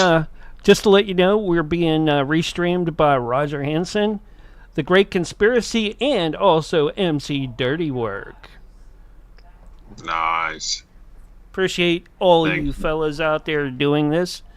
And I'm not sure Thank if you, Mr. DK is restreaming us or not. He may be. I know he's in the D Live chat. Sweet, sweet. Yeah. Oh yeah, he said and him. DK in the house. Oh yeah. Did you hear the late breaking news? Which one? Jimmy Kimmel has been canceled. Yeah, yeah. John did probably a good 20 minutes about that. I'll be talking about it too because that is Cool. good stuff right there. Yeah. Yeah, yeah. You know, and we were talking too about, you know, he probably just reads the lines because he gets paid, you know. Because I remember when Jimmy was funny, you know, back in the day where he did the show called Man Show. Remember that? Yeah. Yeah, Yeah, girls, but he's on trampolines, delivered- man. That was, yeah. There we go. Right. But he's delivered so many emotional outbursts regarding Trump and MAGA this and MAGA that. You can tell he's a devout left winger. You know, Yeah. and Yep, all of Hollywood did with Yep. it. So.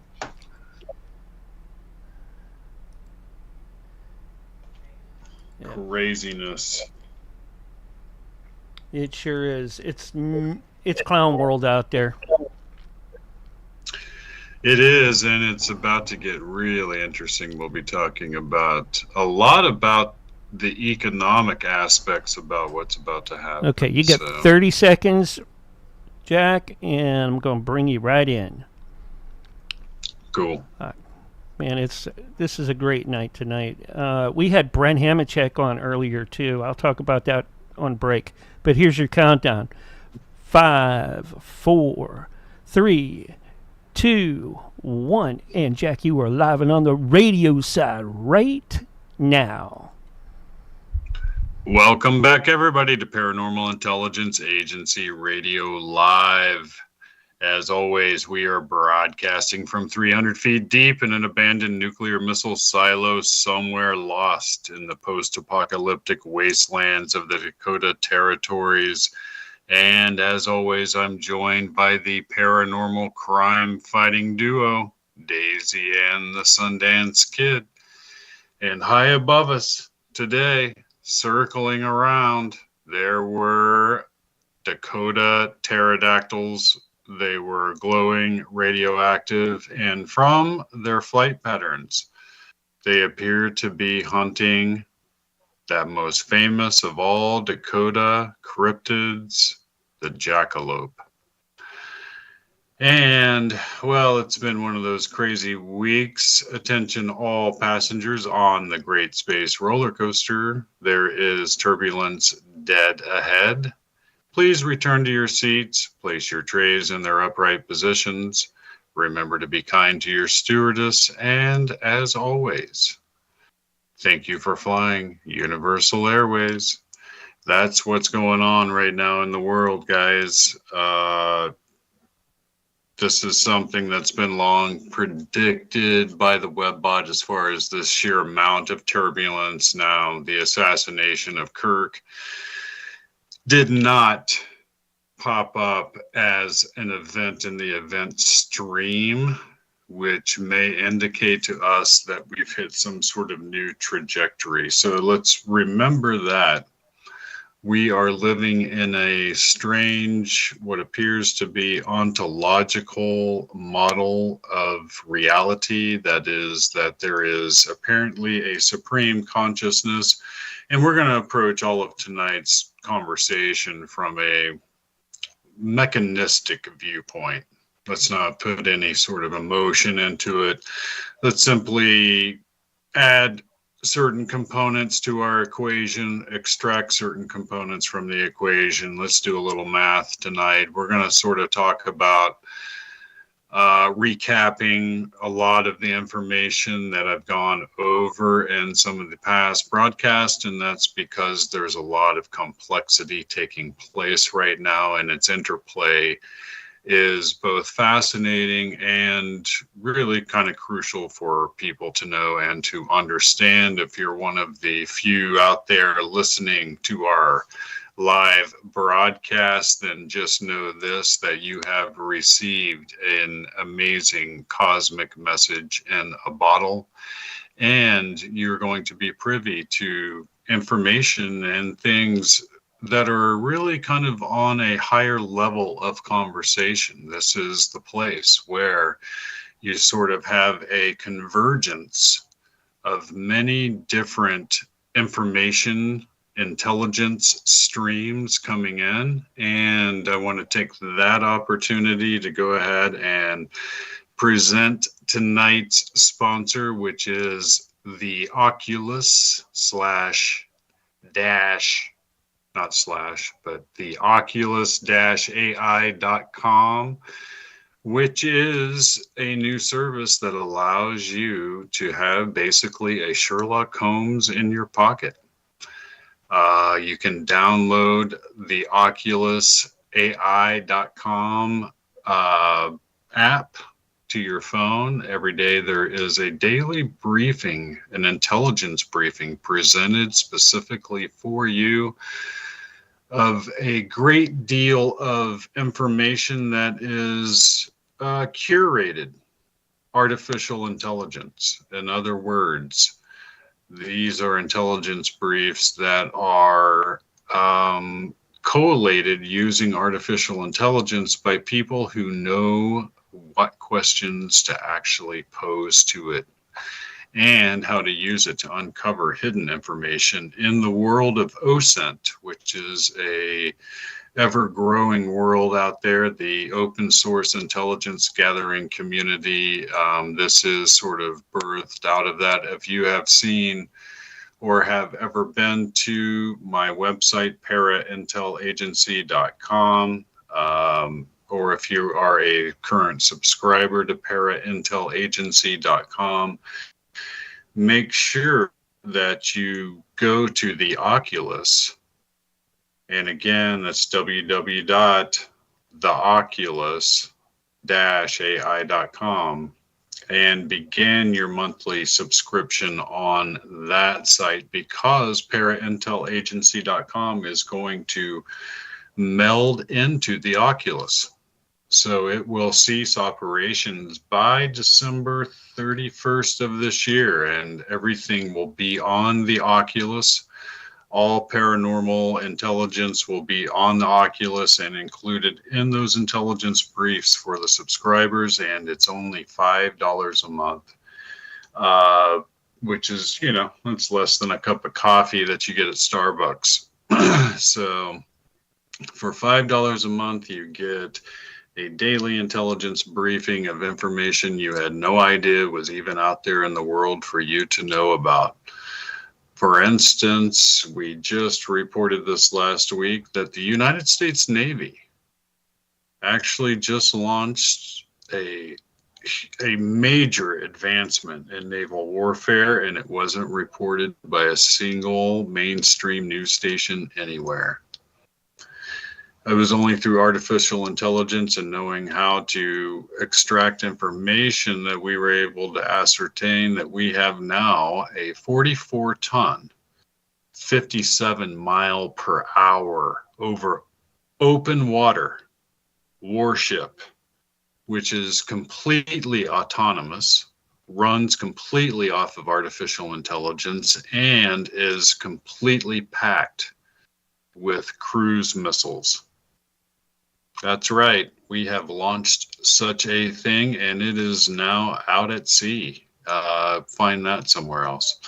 So, but to get back to tonight's conversation, we're going to be discussing really a major event which was predicted by the WebBot.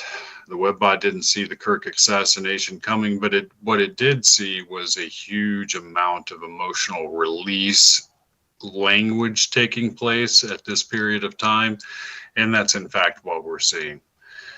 It was like there was a huge building up of tension like there is before any major event, and after that event there's a huge amount of release language that can be found by the WebBot spiders that go all over the internet and look at conversations worldwide, to make a long story short. So that's going to cause repercussions in our society that most people right now can't even begin to suspect. The assassination of Kirk occurred at a crucial moment, which was already a tipping point. And what it did was it was like the universe running up and throwing gasoline on a raging fire. And now, oh boy, things are going to get burned. I can almost guarantee you that those who see themselves on the other side of that assassination, and there are reprehensible human beings online who are celebrating somebody's murder. That's absolutely disgusting. But I can tell you that those who are on the right in this country, they're going to be coming for scalps on this one. This one, they're not going to let go. This was the tide turning in a way that the other side could never even begin to suspect.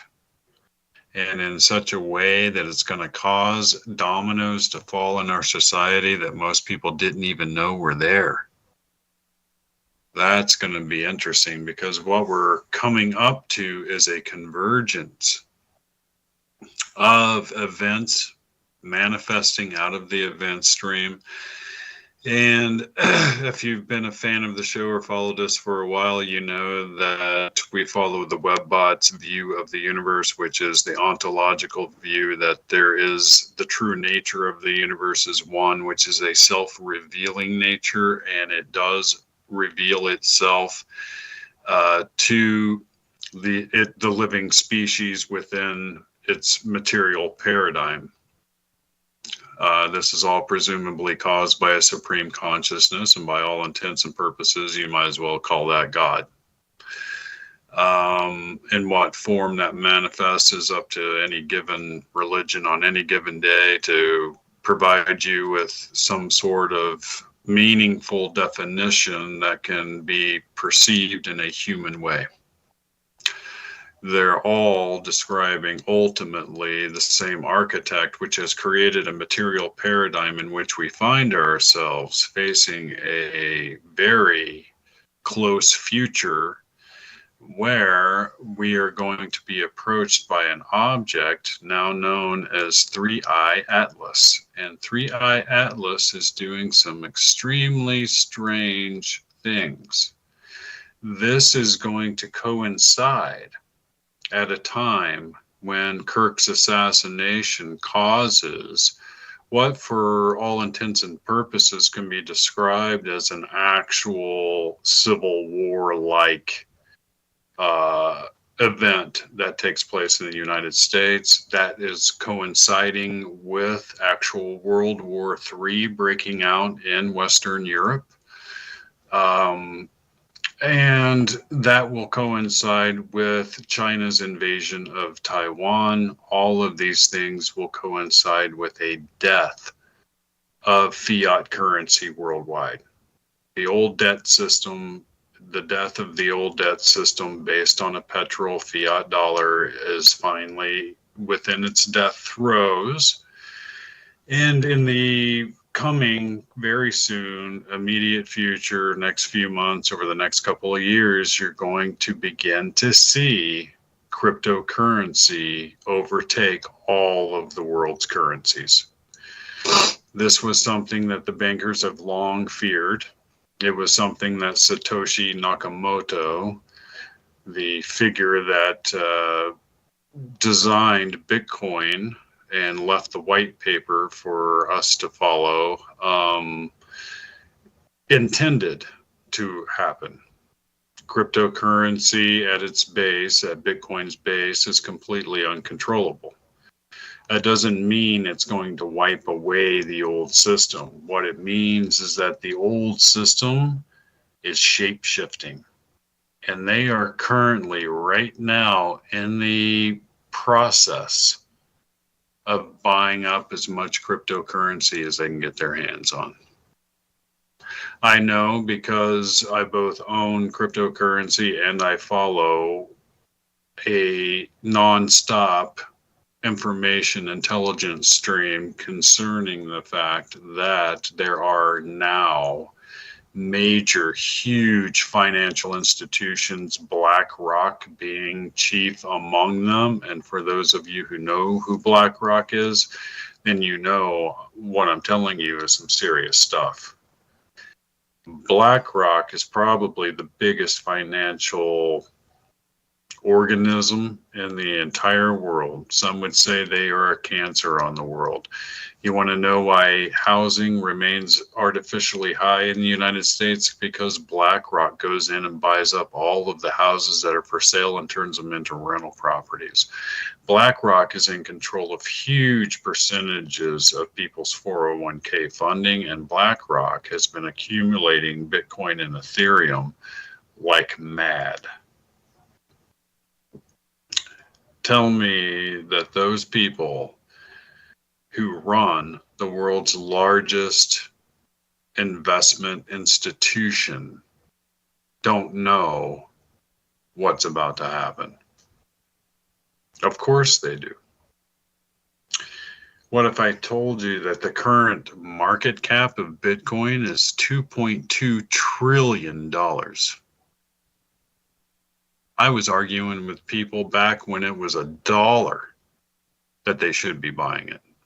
Today, traded up to 117,000 a coin. The Webbot predicts a time of economic turmoil coming in which a few Satoshis, which is what they call just a micro percentage of a Bitcoin, will get you a house. Think about that. And on top of that, consider the fact that only 13% of Americans own any crypto. 13%. And it's already got a market cap of 2.2 trillion. That's just Bitcoin. You look at Ethereum's market cap. It's into the many tens and tens of billions of dollars. It's trading somewhere around $40 billion a day. A day. All of the current banking institutions are billing out their platforms on Ethereum, which is basically a fork off of Bitcoin. Imagine modern day banking where you no longer have to wait through a weekend for a business transaction to take place. You no longer have the delay in your banking account. You no longer have holds on your banking account. You no longer have any sort of transaction fees, even including overseas between the biggest institutions with the largest amounts of money. Instantaneous transactions, 24 hours a day, 7 days a week with no transaction fees. That's what they're building out.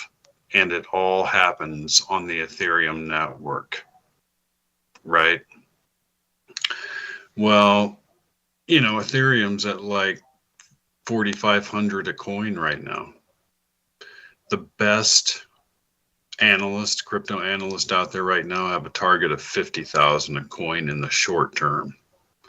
Tell me that these guys don't understand the economic apocalypse that's about to take place, because a lot of other strange things are taking place, and a lot of those strange things actually affect the paranormal world in the aspect that it's going to cut off all of the money that they require to run their special access programs in which they're housing all of this captured alien technology. And a big part of that has to do with the silver market. People have no idea how much the silver market means to the overall economy, and they have no idea that the silver market has actually reached a point where control is beginning to slip out of their hands. There's a good reason for this. If you look at the COMEX, which is where all of this precious metal is traded, you can look at the open contracts for precious metals, gold, silver, platinum, what have you. And you can also look at how many of them are demanding physical delivery of that silver, right? Of that gold, of whatever precious metal. It's one thing to hold a contract in your hand, which is a promise for somebody to deliver that silver or that gold to you. It's another thing to already have it in your possession when the you-know-what hits the fan. Because what happens when you're just holding a contract is it never gets filled. There's a reason for that. The number of open contracts right now for precious metals on the COMEX far exceeds the amount of actual precious metal available for physical delivery. And yet every one of those contracts are now demanding physical delivery.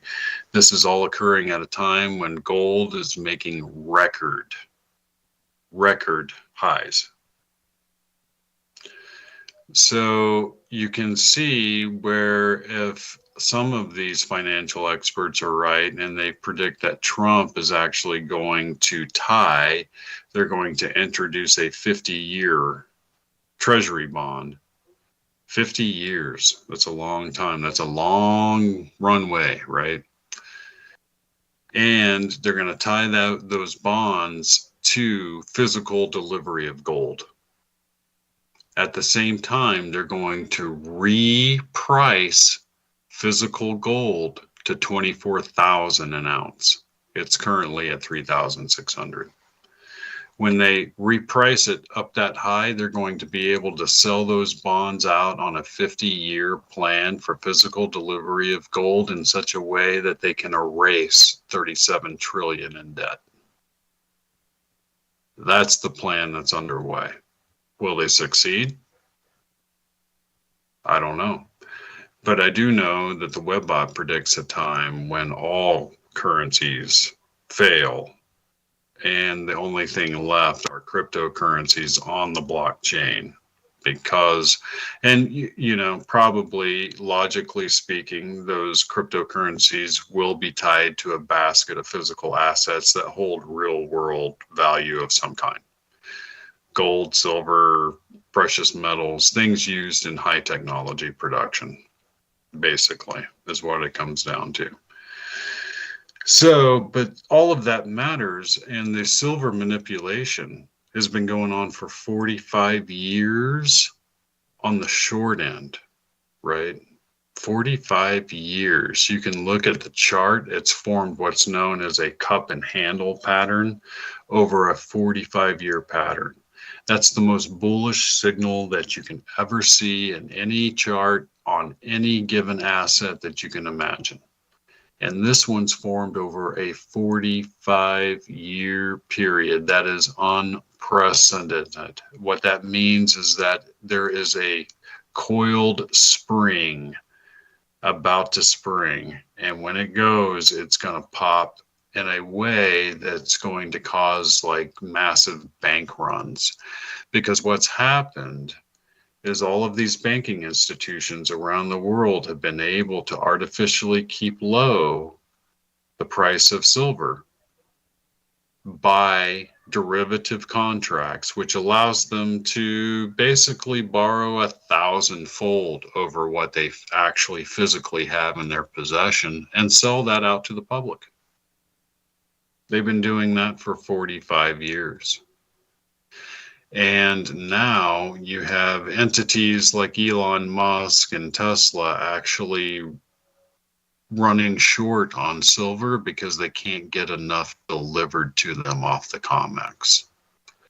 That's showing that the amount of physical silver compared to the number of contracts that will be demanding that physical silver is almost non-existent. When that happens, all of those banking derivative contracts that are based off of silver begin a cascading effect through the banking institutions. That creates a major problem with the currency, and all of this is what you're going to see coming up in the next few months to the next, really until 2027, basically. So you're talking about a long period of time. 2026 is quiet in comparison to what happens in 2027, according to the webbot. But like I said, 3i Atlas is headed this way. And 3i Atlas, according to the webbot, is going to be used by the powers that be here on our planet as a way of trying to control the masses. The webbot also predicts that it's not a meteor. It appears to be intelligently controlled and are artificial in origin.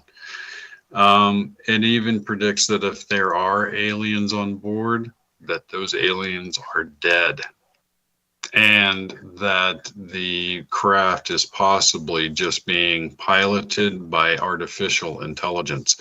What's even more interesting is that 3i Atlas has changed its course. It's changed its color, and it's changed its speed. You would think it would have sped up, but no, it has slowed down. And now it's headed to the other side of the sun, very close to Mars, and we'll be talking about that right after our break.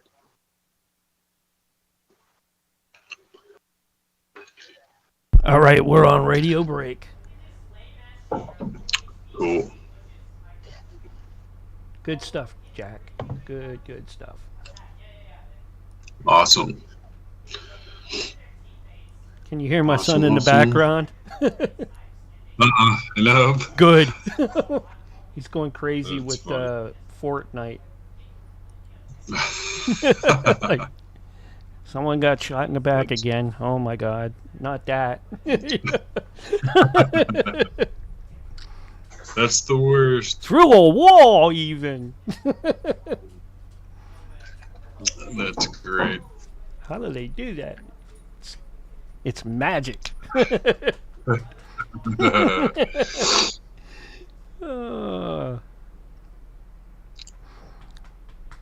Yeah, What's going on? I don't know what Nancy is up to tonight. She said that she might not be able to make it in right away. I don't know.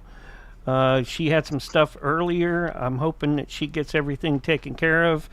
If you can, you want to come in for standby for the first part? Yeah, I'll try to join in. Okay. I'll have to see. Otherwise, I'll just take her over and get something going there. We have enough folks. We can talk just about anything, you know.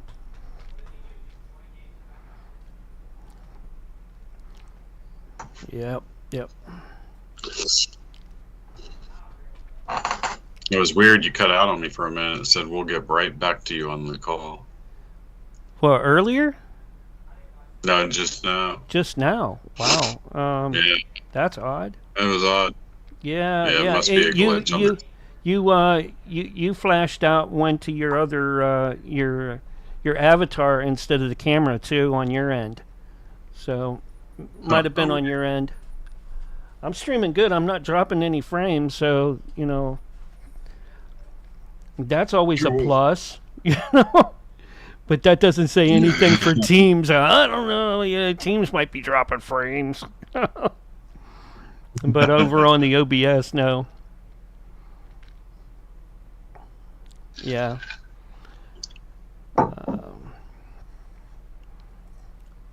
It's been quite a couple weeks here. That's for sure. With you know, everything in the news and all that. Oh yeah, it's been crazy. Yep. Let's see what we got over in the chats. DP Mudasucka in the kick chat. Hazard FTW in the kick chat. Appreciate you guys coming in. Let me get shout outs. Yeah, Papa Pinky. Papa Pinky, I like. Yeah, Papa Pinky. That's kind of a throwing the hype up there. Yeah. Yeah, that's cool. Awesome.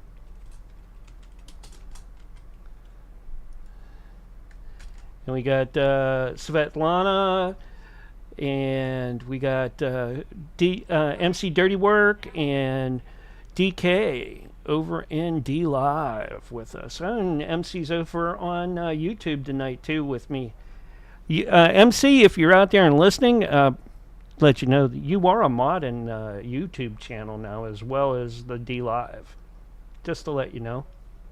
I think even that DK guy, you know DK?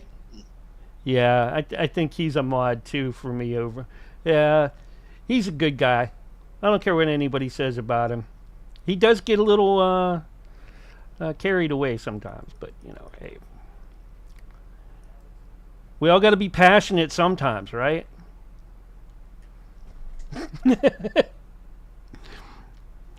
You all set there, Jack? Look out. Yeah. Okay. What do you got for Cryptid? Cryptid Corner tonight. Yeah, I got to talk about our work with Dr. Christopher Dyer, our DNA collection. Cool. Yep. Like more people are beginning to come around to our way of thinking. So. Yeah.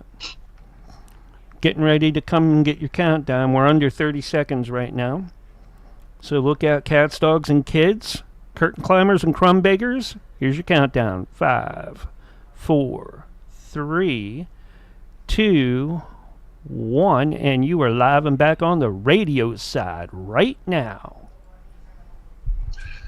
Welcome back, everybody, to Paranormal Intelligence Agency Radio Live. I'm your host, Jack Carey, your personal tour guide to the Twilight Zone, the Minister of the Sinister. And I've got a face for milk cartons and a voice for smell-o-vision.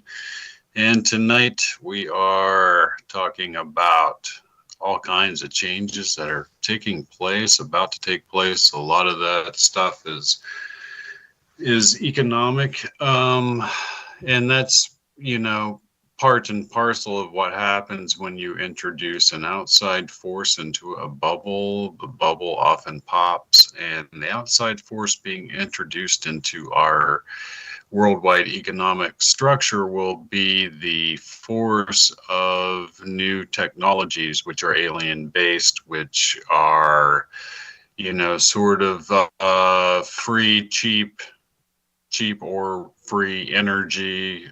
Imagine, you know, being able to manufacture anything you want on a massive scale for pennies. Things like that. Imagine that kind of intervention into a closed economy, which is all based on old types of energy sources. Imagine devices that follow a completely different kind of physics than we ever even knew existed.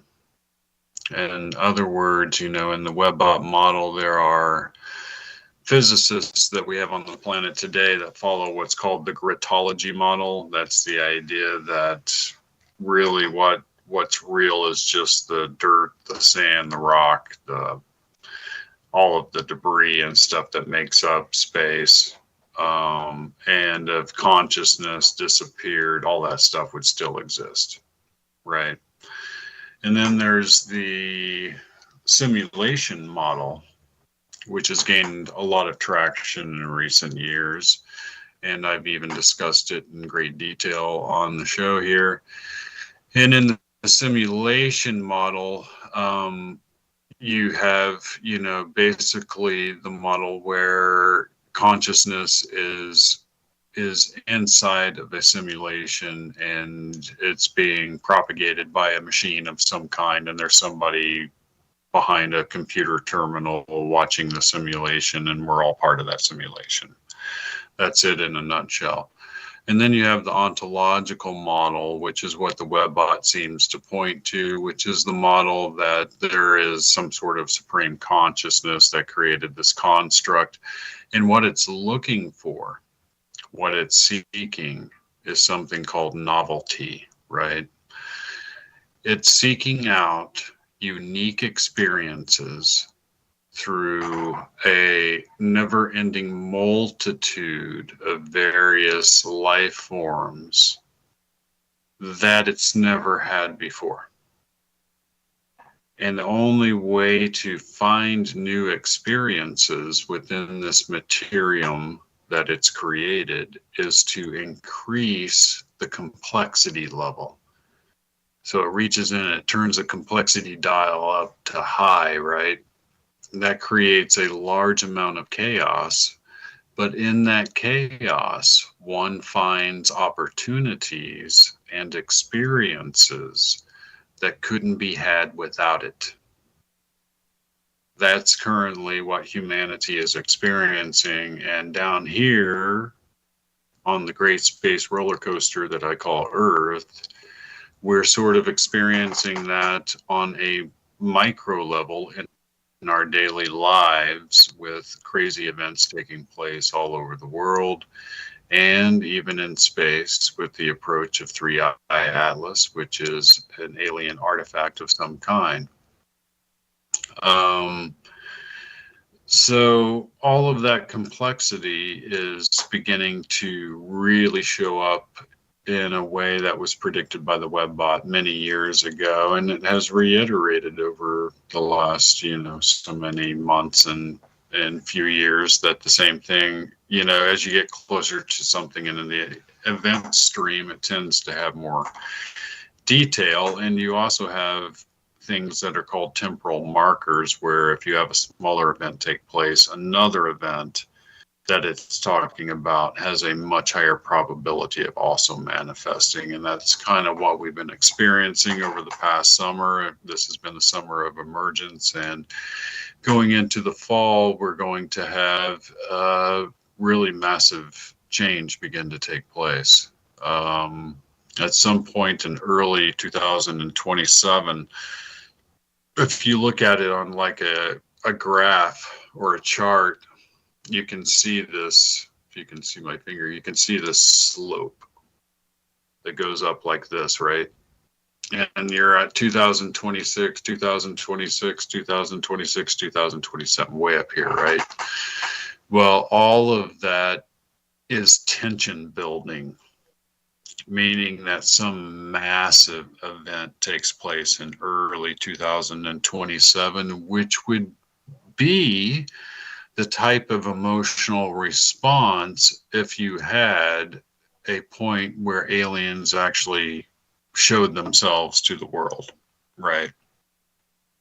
Worldwide, absolute, undeniable acceptance by every single last living human being on the planet.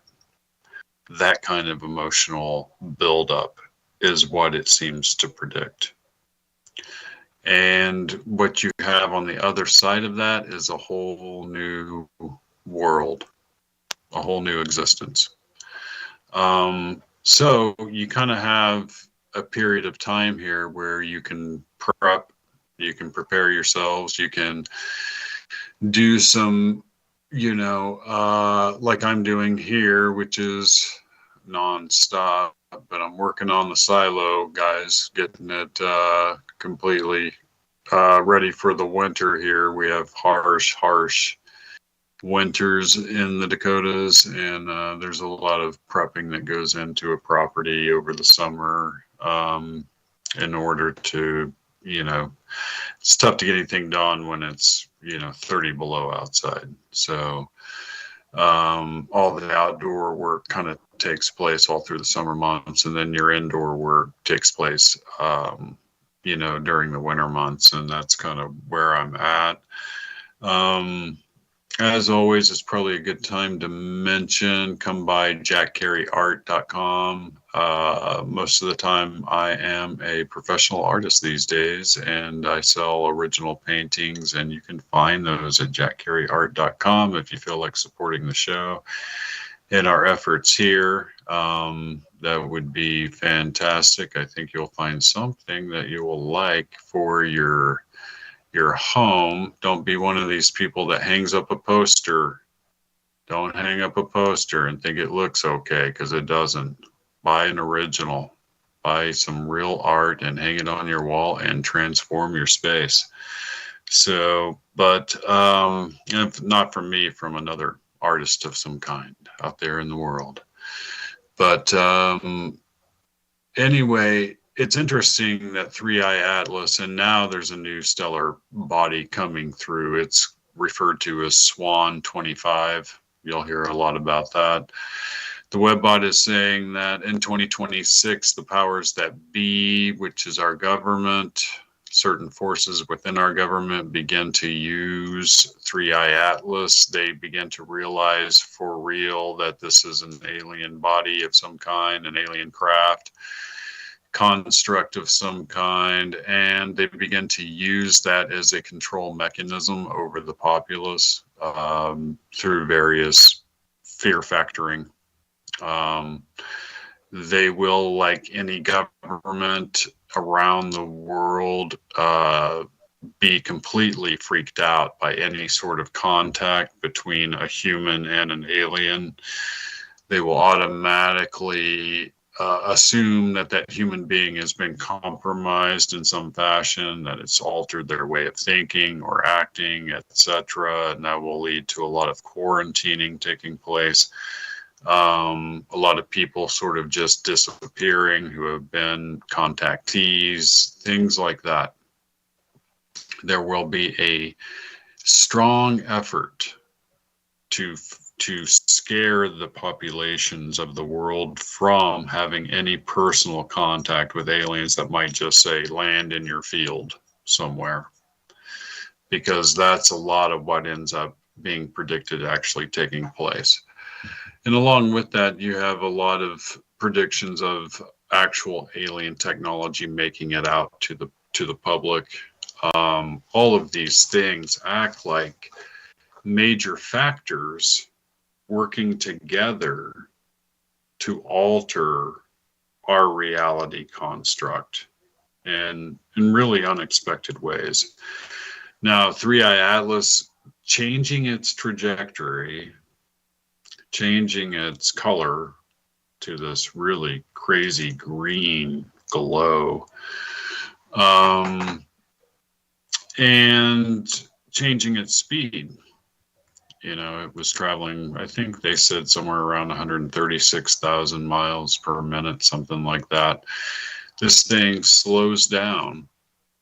It's coming in, slows down, then changes its pattern, its course, and now it's headed over to Mars. And last week I discussed the fact that there is quite possibly a lot of interesting evidence to show that there is quite possibly a operational Mars colony.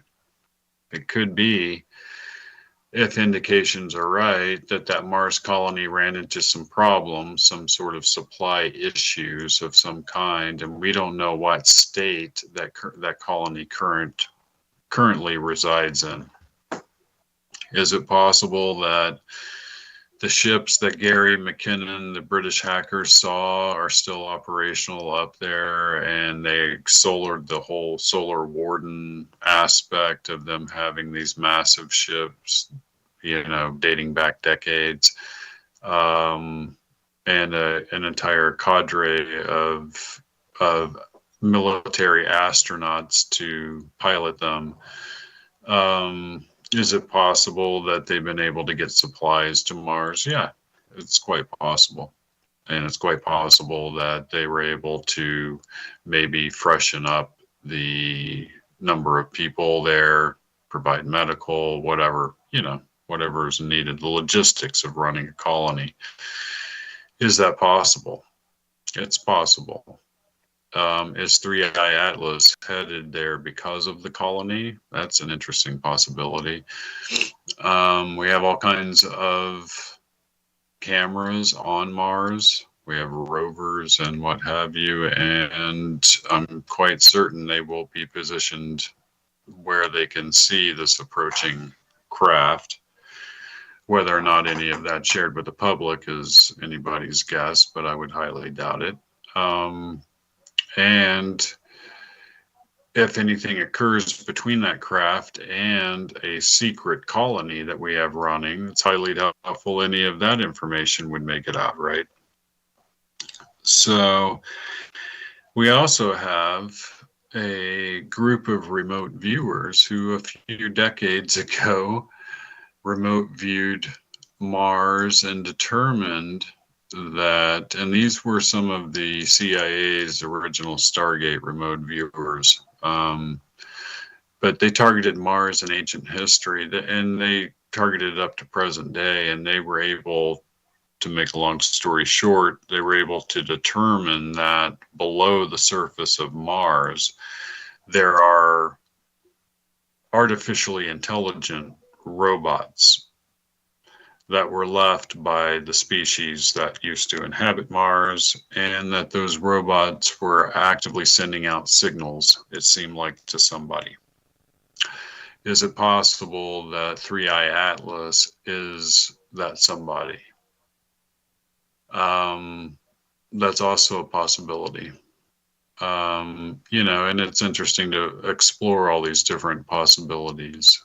So, but it's also interesting that it's headed to Mars because of the ancient history of Mars. And if you've studied all of the information that I've covered in the past on this show and on my YouTube channel, which you can find out there, it's just under my name, Jack Cary, C-A-R-Y. You'll find a research video that I did that traces the step-by-step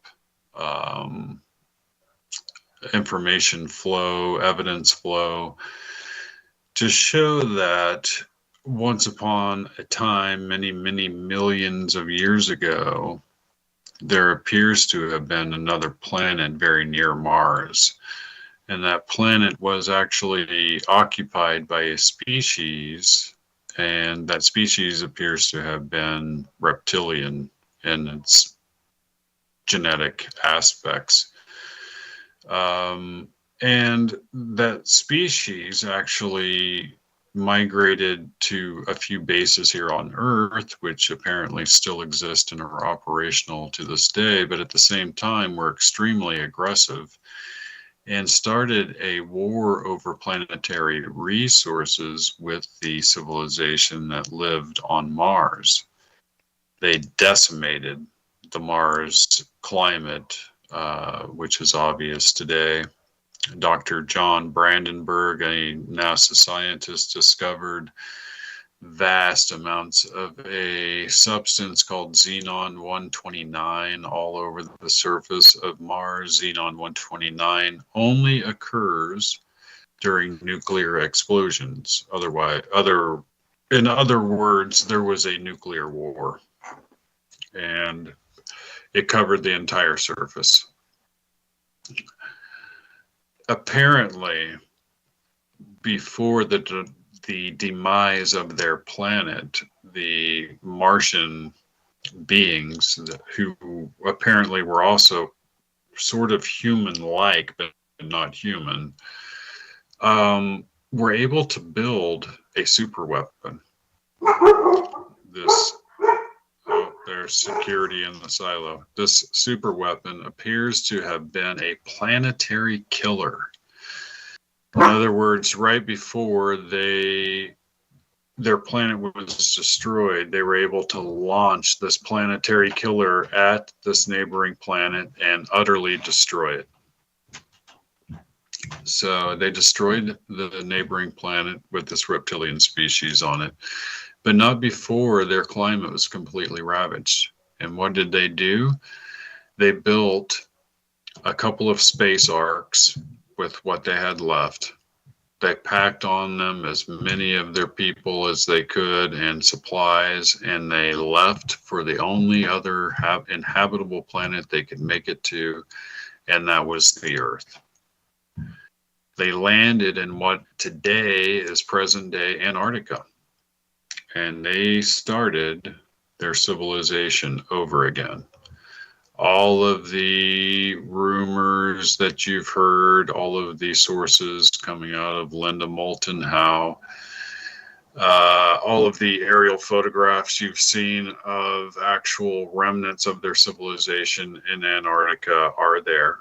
It was discovered by the Nazis. The Nazis ended up building a base inside of one of their abandoned cities. After these Martian people landed in what today is Antarctica, and back then it was tropical. It was a beautiful place to live. But after they landed there, there was some sort of planetary catastrophe which shoved Antarctica way south and into its frozen current state. That caused a huge diaspora of these Martian-like people, these human-like Martians all around the world. These are the origin of the so-called Paracas skulls, made famous by the researcher and adventurer Brian Forrester. Paracas is in Peru. You can look it up online and see the skulls yourself.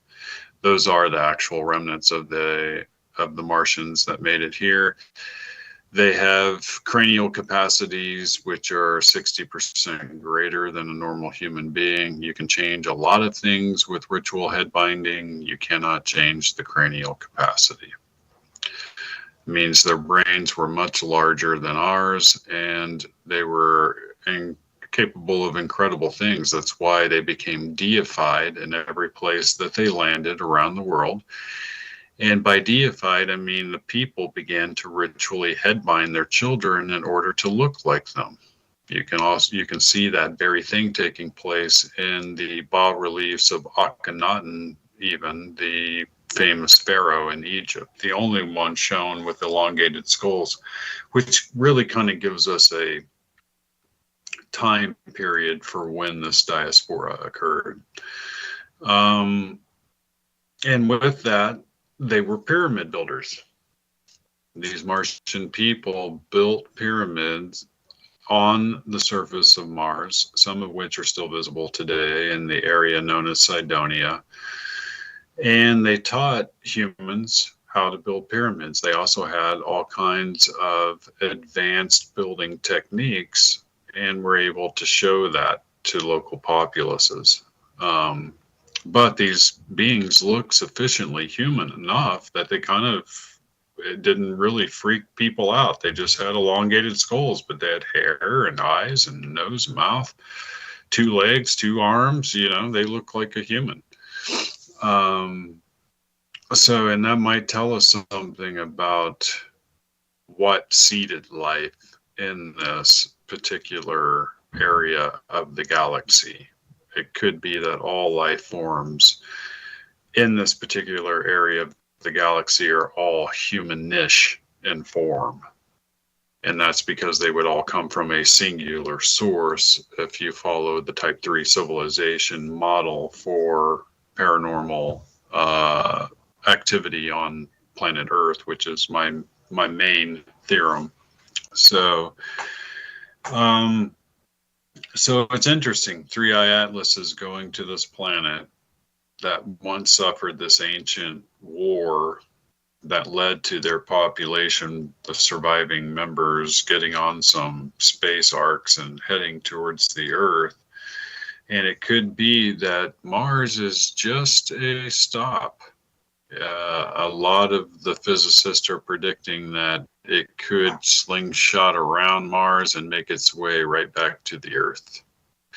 And that it's possibly just stopping by Mars for a minute, and then it's coming right to the Earth. And when it does, that's when you're going to see sort of an implosion, a popping of the bubble, like I was describing earlier. Now, the Webbot seems to think that, you know, if there are aliens on board, it was in desperation. It's a desperation move to pack yourselves onto a ship and all your future generations and head all the way here from Sagittarius B, taking thousands of years to get here, you know. That's a major, and still trying to make it alive. That's a low probability risk for any species that can't bend time and space like the gray aliens can that we're so familiar with. So the likelihood of a group of aliens having boarded a craft out of desperation and headed for the nearest place they could find, which would be the Earth, and still being alive when they get here is very small. The probability of their craft being piloted by artificial intelligence of some kind, the way that we understand it, is high. It could be that you end up with a craft that's artificially intelligent enough to fly even dead aliens to where their destination's supposed to be. So that's kind of what it's articulating at the moment. That won't keep the powers that be here on the planet from using that as a way of trying to keep control from during an imploding of the system. And that's kind of what we're headed for, guys. So get ready, get your surfboards out, get your cosmic surfboards out, get out your bar sex wax. We're going to wax up the boards and we're going to hit this cosmic wave and we're going to surf this cosmic wave all the way into the shore. What do they say on Point Break? You hit 100-foot wave, you can't just call a timeout and stroll into the beach. And that's kind of where we're at. So we got it. We're on the wave. We're going to have to surf this baby all the way in. So join me on the ride. I'll be back with you next week, Wednesday night, 7 p.m. Central. Stay tuned for the VIXEN'S Vault and the lovely Nancy Planeta next. Great job, Jack. Thank you, sir. Yeah. Yeah, I don't, you know, hopefully she's back and we'll get everything going. Cool. Sounds good. I'll go see what's going on. If I can join you guys, I will do so. All right, appreciate it. I'm going to jump over to there here in just a minute. And if you hang up, that's fine too. All right. Sounds good. I will see you over there, hopefully. All right. All right. Let me get this up and out. And, well, up and out, I mean over to Nance. All right. Talk to you in a little bit there, Jack. All right. Bye.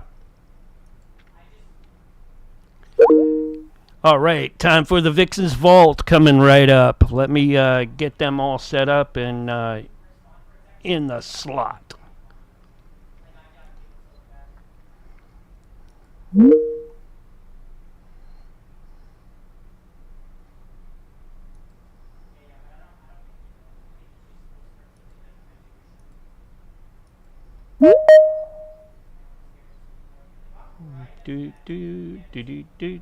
Vicky, Willie. Hello. Hello, hello. Hello. Is everything good? Yeah, I may have to pop off, but if I do, it should only be temporary. And Ralphie should be joining here soon. Okay.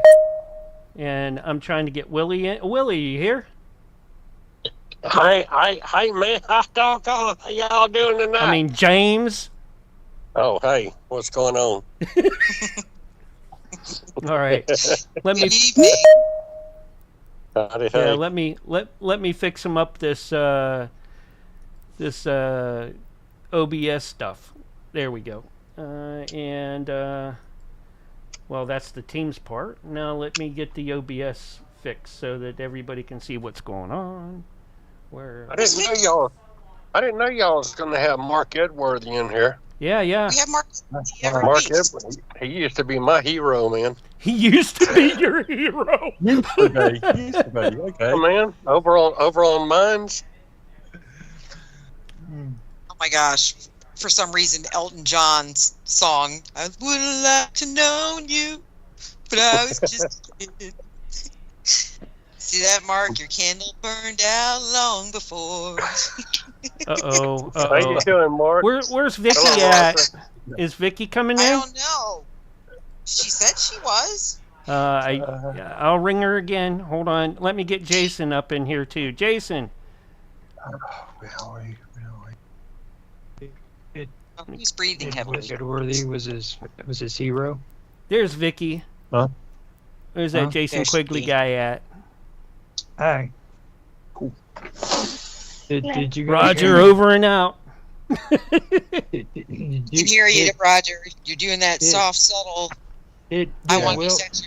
Oh my God! You should have heard him last night over with Willie Jaffe. Did Willie just say that Mark Edworthy used to be his hero? That's all I want to know. Yeah, over on Mines. Used to be.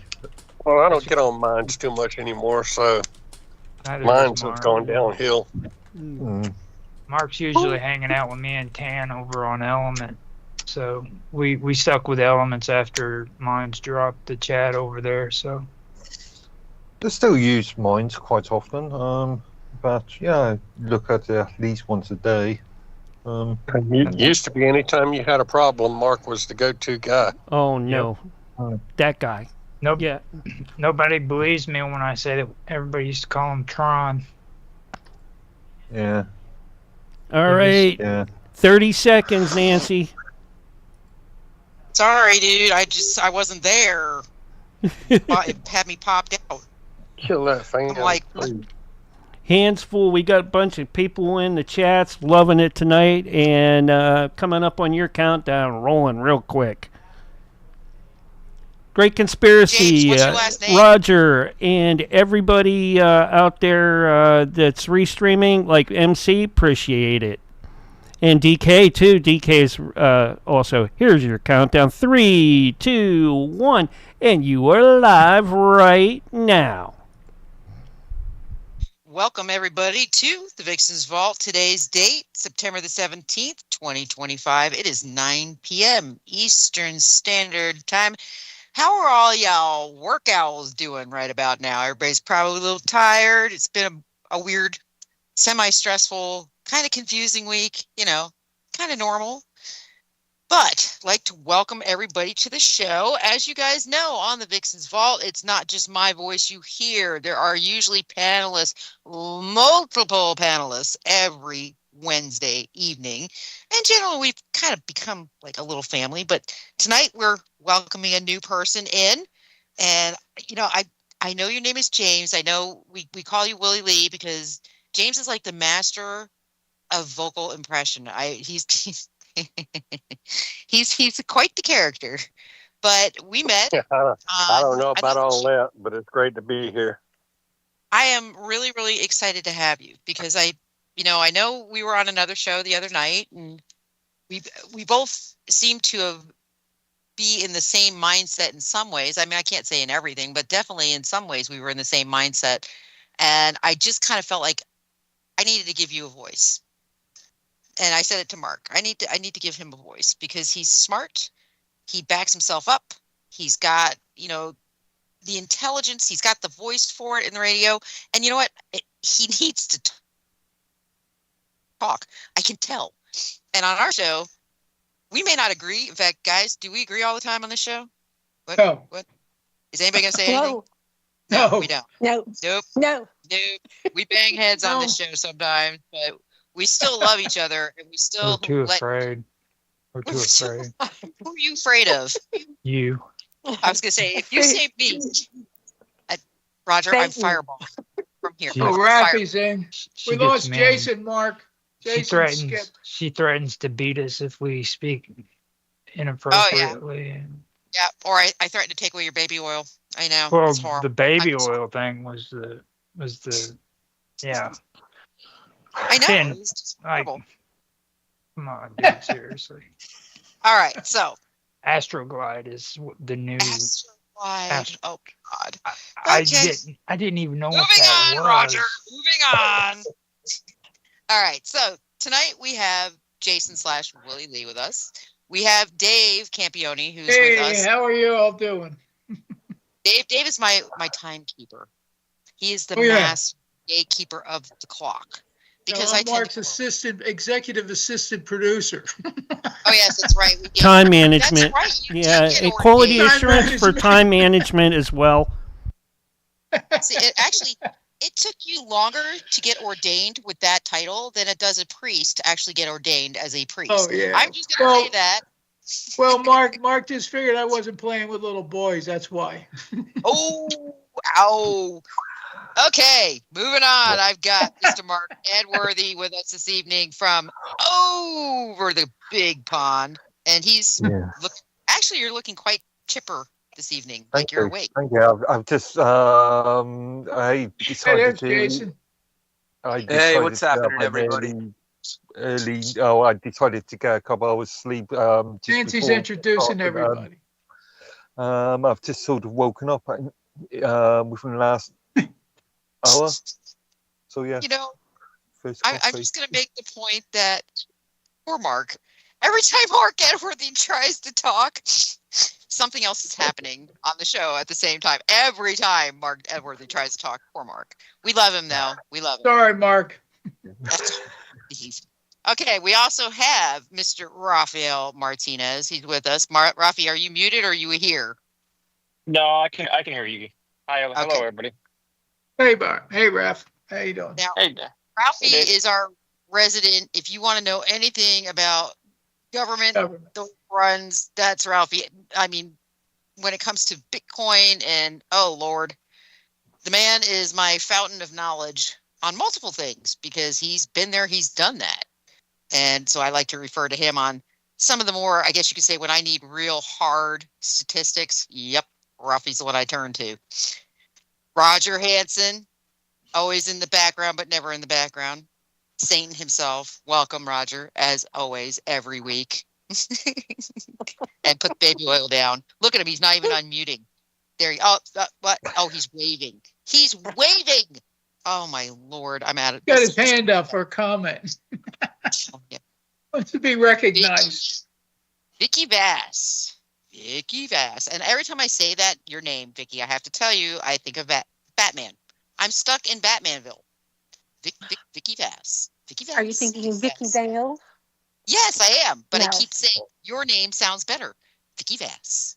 All right. And tonight, I think Vicky's going to, I've been waiting for weeks now because last week was kind of tumultuous, slightly. Slightly, and still is kind of slightly tumultuous. We're still rocking. I want to give Vicky some time tonight. Vicky is like my resident theologist, and you are. Stop it. Nobody can. Evangelical. Okay. Well, I do not have the it's still theology. This is but this is true. But when it comes to things, all things biblical, Vicky is the person I turn to on that. Now, we may not agree. I'm going to add that little tidbit to the end of my comment. We may not agree. But we love each other.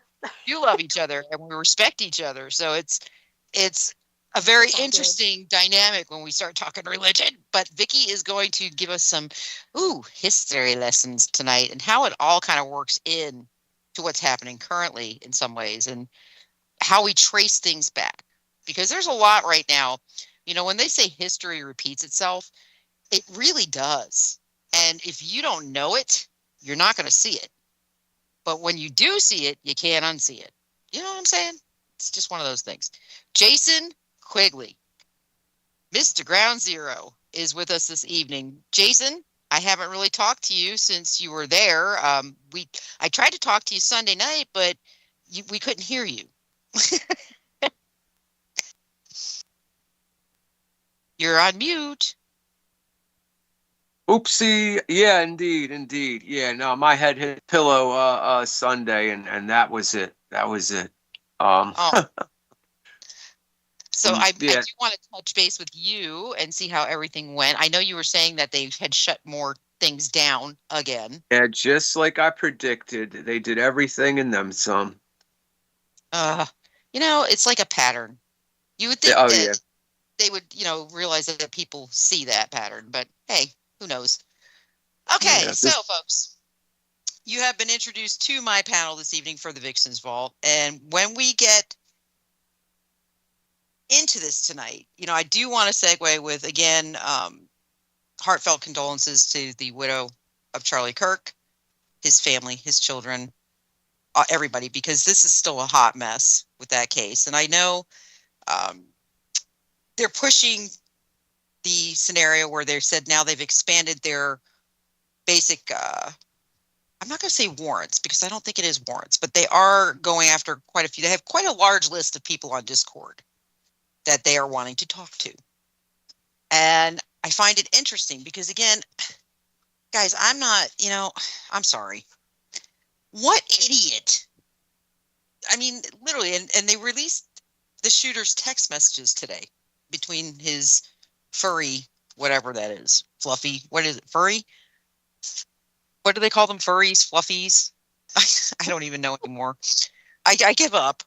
But, I mean, they released the text messaging, and I have to say I was laughing because I didn't post them. I'm trying really hard just to kind of post, like, memorial type things for him, although I did I did do a posting the other day that kind of, I don't know, may have left a paper trail to Israel just a little bit, but I can't help it.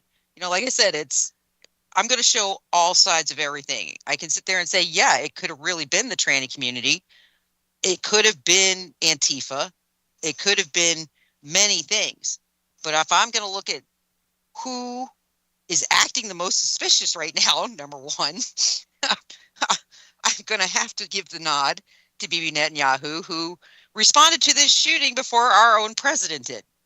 No joke. Bibi Netanyahu had a statement out about Charlie Kirk before Donald Trump did. That's just... No way. Did he really? Yeah. I didn't see that. Look it up. Oh my God. I got to check it out. This is amazing. It's just one of those things where you go blink, blink, blink. Really? Did you really just do that? But, and then again, it was again, the hard push of why is everybody blaming Israel? And he was doing that before anybody was really publicly blaming Israel. Going to put that out there too. And then, of course, we know Candace Owens, Vice President Vance, and Tucker Carlson, I believe, all kind of, put their shots in there. And nobody, I don't think anybody said it directly. Candace may have. But I know Vice President Vance just made mention because he hosted Charlie's show, one of Charlie's shows. I believe it was it Turning Point? Yeah, it was. Or was it Charlie Kirk show? I don't know. There's several of them, but I know he hosted one of them this week. And he, of course, the whole thing is a tribute to Charlie, but he did say that Charlie was in fear of Israeli donors because he had started to question certain things, and he refused to support certain things, and he was definitely questioning AIPAC, their influence on American government, the fact that they are not required to register as foreign agent, yet everything they influence is to help Israel.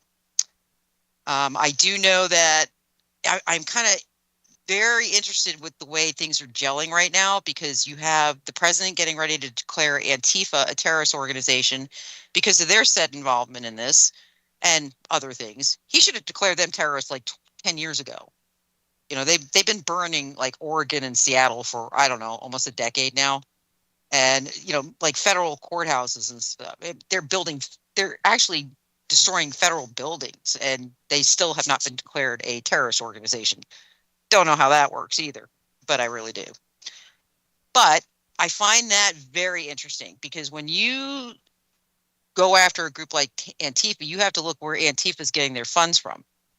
And this is why I say, folks, this is a very interesting trail of breadcrumbs, and I don't know if it's going to end well for certain places in the Middle East, because if you trace Antifa, you're going to go back to George Soros. If you get to George Soros, you're going to eventually end up going back to Israel, because they're all connected financially. And that's not a good thing. I will say that. But I do find it interesting. Like I said, Trump, you know, he's been playing it really close to the hip in a lot of ways. And I laugh at him because, you know, I was saying to Raphael the other day, it's like, listen, when Trump says something on a public scale, when he gets out in front of the public, about 80% of the time since he took office, this second presidency, he literally says the exact opposite of what he means. Like, he'll say something in public and then is not doing it. I mean, like with Russia, everybody's saying, you know, how he's, you know, he needs to do this and he needs to do that. And he's telling Zelensky, yeah, don't worry. We'll send you some weapons. We'll do this. We'll do that. And then he doesn't do it. And then those two pop off each other, Russia and Ukraine. And I'm sorry? Actually, I've got 2 points on that one. As far as the Charlie Kirk issue is concerned, I'm in the mindset of, I don't know if victim is the right word, the shooter being, dare I say, a victim of the sort of long march through the institutions point, academia being the rogue sort of academia issue concept. And I think I saw something yesterday suggesting that the Israel thing is to say red herring. But I'm keeping an open mind on that. On the point of what Trump's saying, sure, he may be saying something in public, but who knows what those diplomats are doing in the background. Well, that's what I find interesting with him, because it's like, you know, I said it's like this giant game going on, and I said to somebody the other day, it's like they're playing push the mole out. That's kind of what it looks like to me. Like they're trying to rout out people within his own administration that they know are wrongdoers, and they're trying to prove it.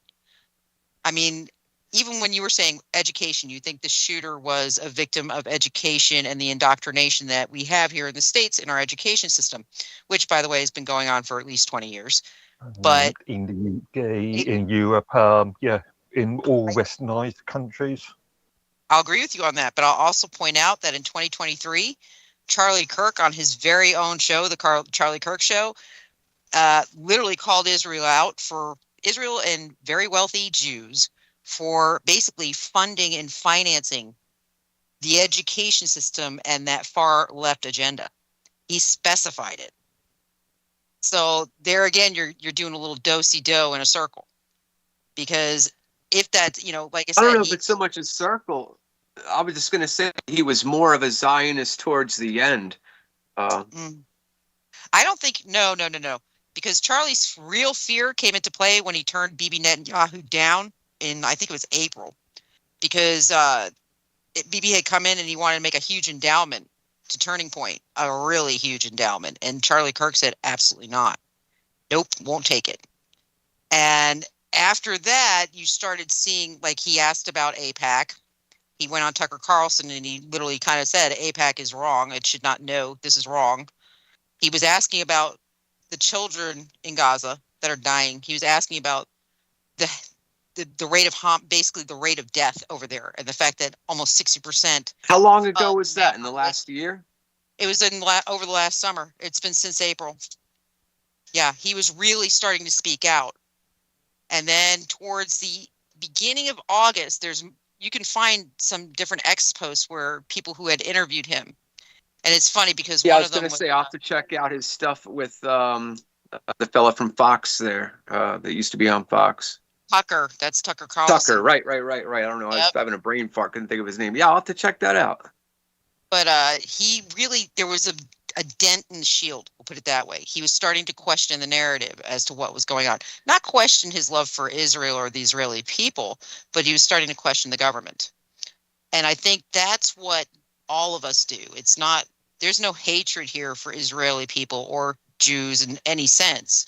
There is an anger because we're being told that certain things are acceptable by only one country in the world. And everybody else has to follow the rules that country set up after World War II. I say that all the time. They break between the Geneva Convention. I can name out a few. They literally, Israel has overstepped. I can't tell you how many times now.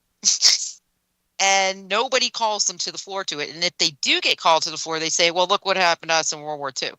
You're being anti-Semitic. No, I'm just pointing out that everybody else has to follow these rules. And you're not.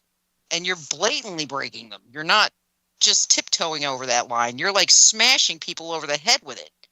So it's questionable. Let's just put it that way.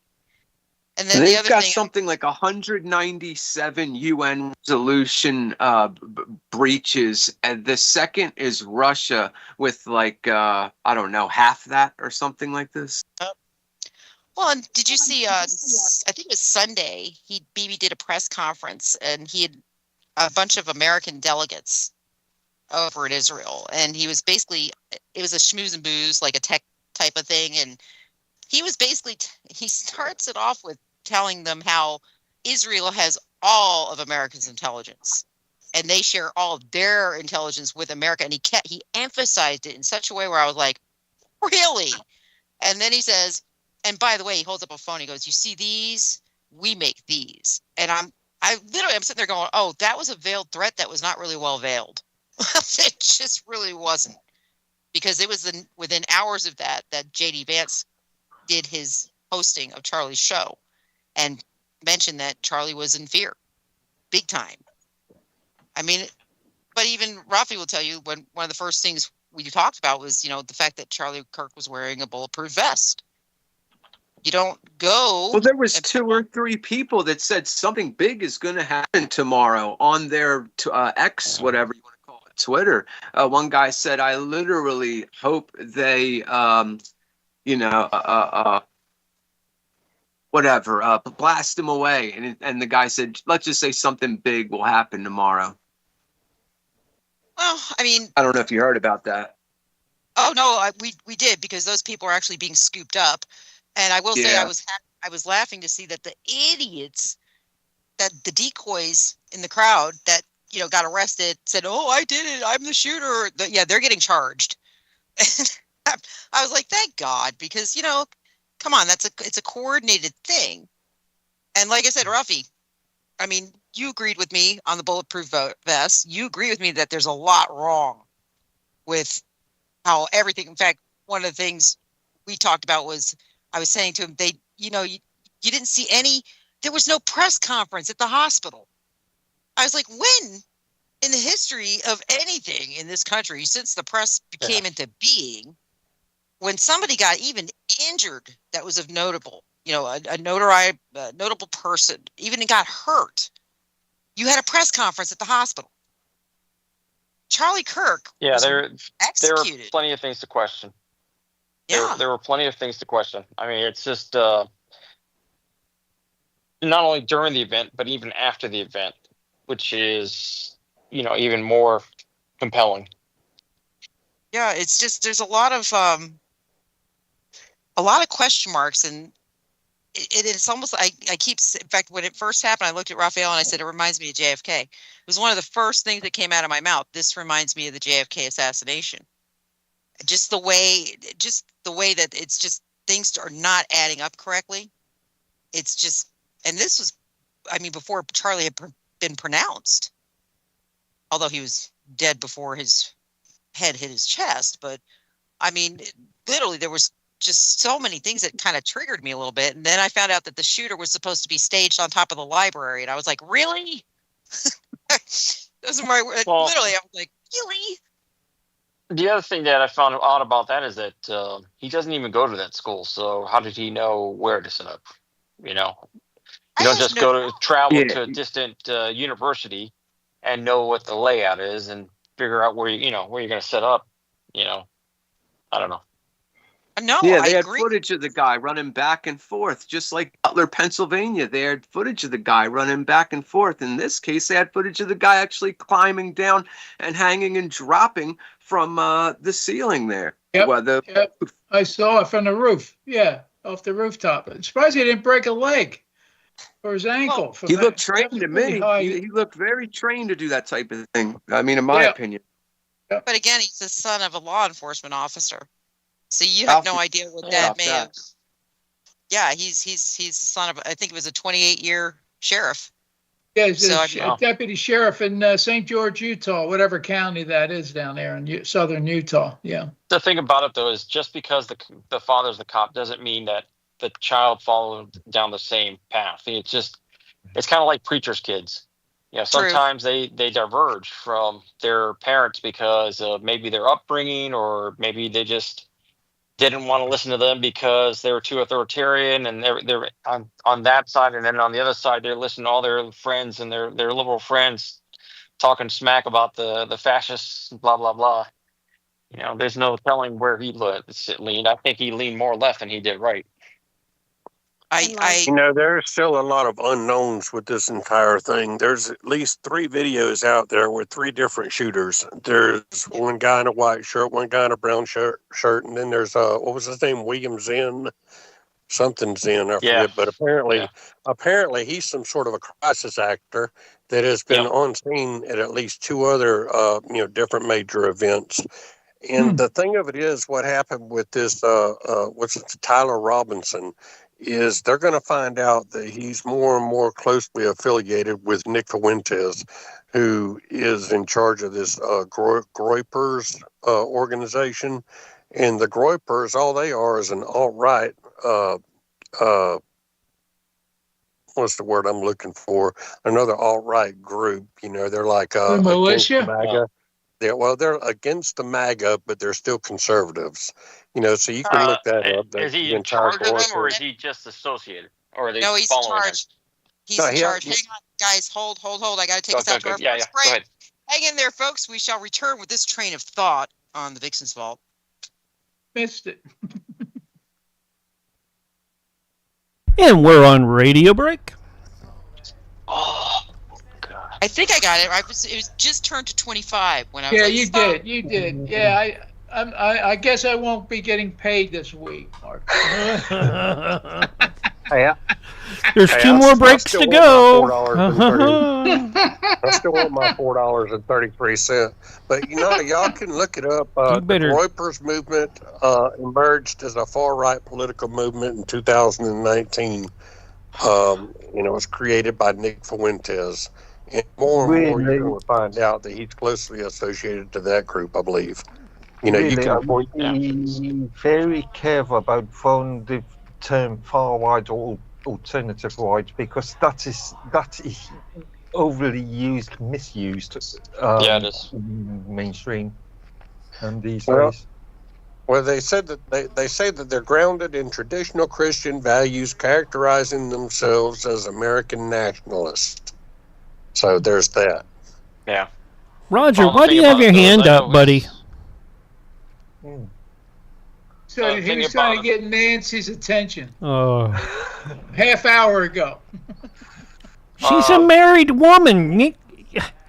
Raph's gonna kick your ass. And as far as Nick Fuentes goes, I've listened to some of the stuff he said, and he's not wrong on a lot of it. I don't, Oh, I agree. I listen to all of it. sides of the conversation, so I can figure out what where the truth is. Because if you learn anything in law enforcement, even if you go to a domestic violence call, you're never going to get the full truth from either party or any party. Typically, the truth is somewhere in the middle, and you just got to piece it all together. And like I said, it's not that Nick Fuentes is just pulling stuff out of his keister. He's actually citing things that are verifiable. And does it mean that he's a likable guy? Absolutely not. But he is on board with my mindset that, just because I'm MAGA doesn't mean that I'm pro-Israel and what they're doing over there. I'm literally America first. I've always said, even when I was in the government, that we need to be fixing our own damn problems before we go overseas dictating what foreign countries should be doing in theirs. One of the biggest problems, too, is that according to the Bucharest Accords, that if you question anything having to do with Israel, then you're anti-Semitic. Well, then call me anti-Semitic. It's dog whistle politics. You can't hold your own in a debate based on pure facts and logic. So you use tropes like anti-Semitic, or if the other side uses fascist or whatever, and you get nowhere, because you can't have a frank discussion about anything. And it isn't just because I criticize my government's actions doesn't make me anti-American. It doesn't mean I'm not patriotic. It just means I hate my freaking government. Because they're corrupt to the core, and I know that. I've known that for a very long time. I've known that, and I know that a lot of the stuff that's happening overseas is because of my government. Well, it's all got to do with Hegelian dialectic, and it's got everything to do with justifying the military complex. Absolutely. But yeah, again, just because in the same way, Jews are now having to wake up. The way I woke up, that my government, it was bunch of organized crime gangsters. Yep. The Jews have to wake up to Israel being a bunch of organized crime gangsters. They're doing stuff in their name that they're not on board with. You got guys like Dave Smith and 30 seconds. Yeah, Dave Smith and other Jews coming out of the woodwork, speaking against Israel. Why? Because they know the truth, and they're not on board with it. What about the? Go ahead. No, go ahead. I was. It's probably too late. What about saying that there was an analogy drawn between Lee Harvey Oswald and 3, 2, 1, and you're live right now. If I could just hit rewind on my breaks, it would be awesome, and just play it for the show, because that was an incredible conversation that just happened on the break. And it's need to know information, I think, that the listeners would like to know. You had Willie. In fact, can we start that all over again? Willie, do you want to start that whole conversation over again? Because that was it was brilliant. No joke. There's a lot of good points being made. Raphael had some good counterpoints, and Vicky was trying to make a good counterpoint. So why don't we start? We're going to hit go. So go ahead, Willie. Make the point again. Yeah, no. No, I mean, I was just saying that there's still a lot of unknown factors. There's a lot that we don't know. There's a lot of speculation, a lot of conjecture. And when you start pointing your fingers at Israel and saying, that they're at the top of the problem, then you run into being accused of being anti-Semitic and what have you. And then you've got another alt-right group out there called the Groypers. And supposedly their leader is Dick Fuentes, and he's the leader of this group. And you're going to find that this Tyler Robinson and his cohorts are closely associated with this group by the time it's all said and done with. But as of right now, there's a lot that we don't know. I mean, I've seen at least 3 different videos with 3 different shooters. Yeah. The FBI made multiple arrests and ended up releasing them all. It's ridiculous. I mean, and then the guy that was supposed to be the shooter actually turned himself in, or had his father turn him in. It's just that. But besides There was the that, first guy, right, with the glass, the old guy. He's a crisis actor. Throw for him under the 9/11. bus. Yeah, Right, he's a that's crisis indeed. actor. George Zinn is his name, and he's been since arrested on some sort of That's him. pornography charges. Yep. Yeah. Yep. He opened his phone gate to allow the law enforcement to look into it, and they found child pornography on it. So yeah, he's going to get timed up for that. The thing that got me is I saw allegedly Tyler Robinson's mugshots. Okay, you straight on, and then and it was the left side. He had turn right, and you get the left side of the face, which is really smooth. So I went back and I looked at the first 2 images of the alleged shooter. Yeah, it's not him. And with a hat, a black hat, sunglasses, a black T-shirt with the American flag, and I guess it's a gun. It was so noisy. But then the second one, the other one, which was more enlarged, it was his left side. And he's got on his cheek, right, not far from his the left side of his mouth. There's 2 dots, two spots like moles or something there, or skin cancer or something. And then farther back on the jawbone, he's got a reddish lump there. And then I compared that with and I looked at the mugshot. It ain't the same guy. It's not the same guy. I mean, you can look at the lips and look at the chin, and it's not the same guy. Not the same man at all. So whatever Willie said, there were 3 shooters. I only know of one. That's it. That's all I know of. The right shooter now. that the shooter that they got on camera, the one in black. His face is much thinner. Oh, it's absolutely. Harder edge. Like you said, the mouth and the nose. The whole area just doesn't line up. It's not like he just, overnight, he all of a sudden got a little more puffy, and he grew about a centimeter between his nose and his lips filled out, and all those things. It's just it's not consistent. It doesn't work. It doesn't. I've been looking at people, on the job for a long time, and I'm telling you, it just does not jive with me. Oh, no. Yeah, someone had said. Go ahead. Go ahead, Vicky. Oh, I was just saying, someone had said earlier on, it reminded you, was it you, Raphael, that said, reminded you of JFK, that assassination? No, that was me. Yeah, okay. It was me. And, right.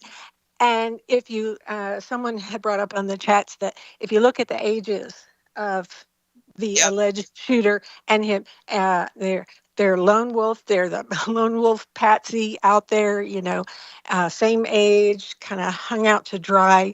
Some even wondered how much the father was paid to turn his son in, which I was like, oh, but stranger things have happened. So 100,000. I'm just saying. Well, that, it's funny. Go ahead. I think the kid is I think actually the whole alt left, and I know saying that it's going to go back to Nick Fuentes. I don't think so. I think they're going to pin it on Antifa. But it's funny because those idiots, they set themselves up to be like the perfect pat. I've never seen anybody paint themselves as a patsy better than they do. I mean, it's like, okay, this is a great idea. Let's all play this game of let's plan an assassination and we won't get caught. And hey, Who's encouraging it? That's what I'm like, it's like idiots. I mean, it's not like, when they burn down things in Seattle and Oregon, I kind of laugh because I'm like, they got away with it. Why? Because nobody wanted to arrest them. Why? Because of political agendas. But it's not like we didn't know who you were, you dingies. I mean, what do you think? Because you put paper mache over your face that the voice or the facial technology can't make out your facial structure? Of course it can. It can see right through it. You dumb. I mean, it's so stupid. It's like, they literally train these kids to take the fall. Sorry, that's me They're getting doing Advil. it willingly. What, hun? No, I'm sorry, that rattling, that was me getting Advil. She just said ding. Don't worry about it. Dude, and I am curbing my language right now because it's so stupid. It is really so stupid. Well, going back to what we were talking about with Nick Fuentes, I mean, I listen to all sides of the conversation. I listen to the left news outlets. I listen to the right. I listen to the fringe, whatever. And the thing about it, though, is like I said on the break, even if you're working a domestic and you show up on scene and there's multiple witnesses, no one witness is gonna, or victim or suspect, their stories are not going to jive. None of them are going to be fully 100% accurate because everybody has a bias. But somewhere in the middle is the truth, and that's what you have to piece together. Now, as far as Nick Fuentes goes, I mean, he's not. I've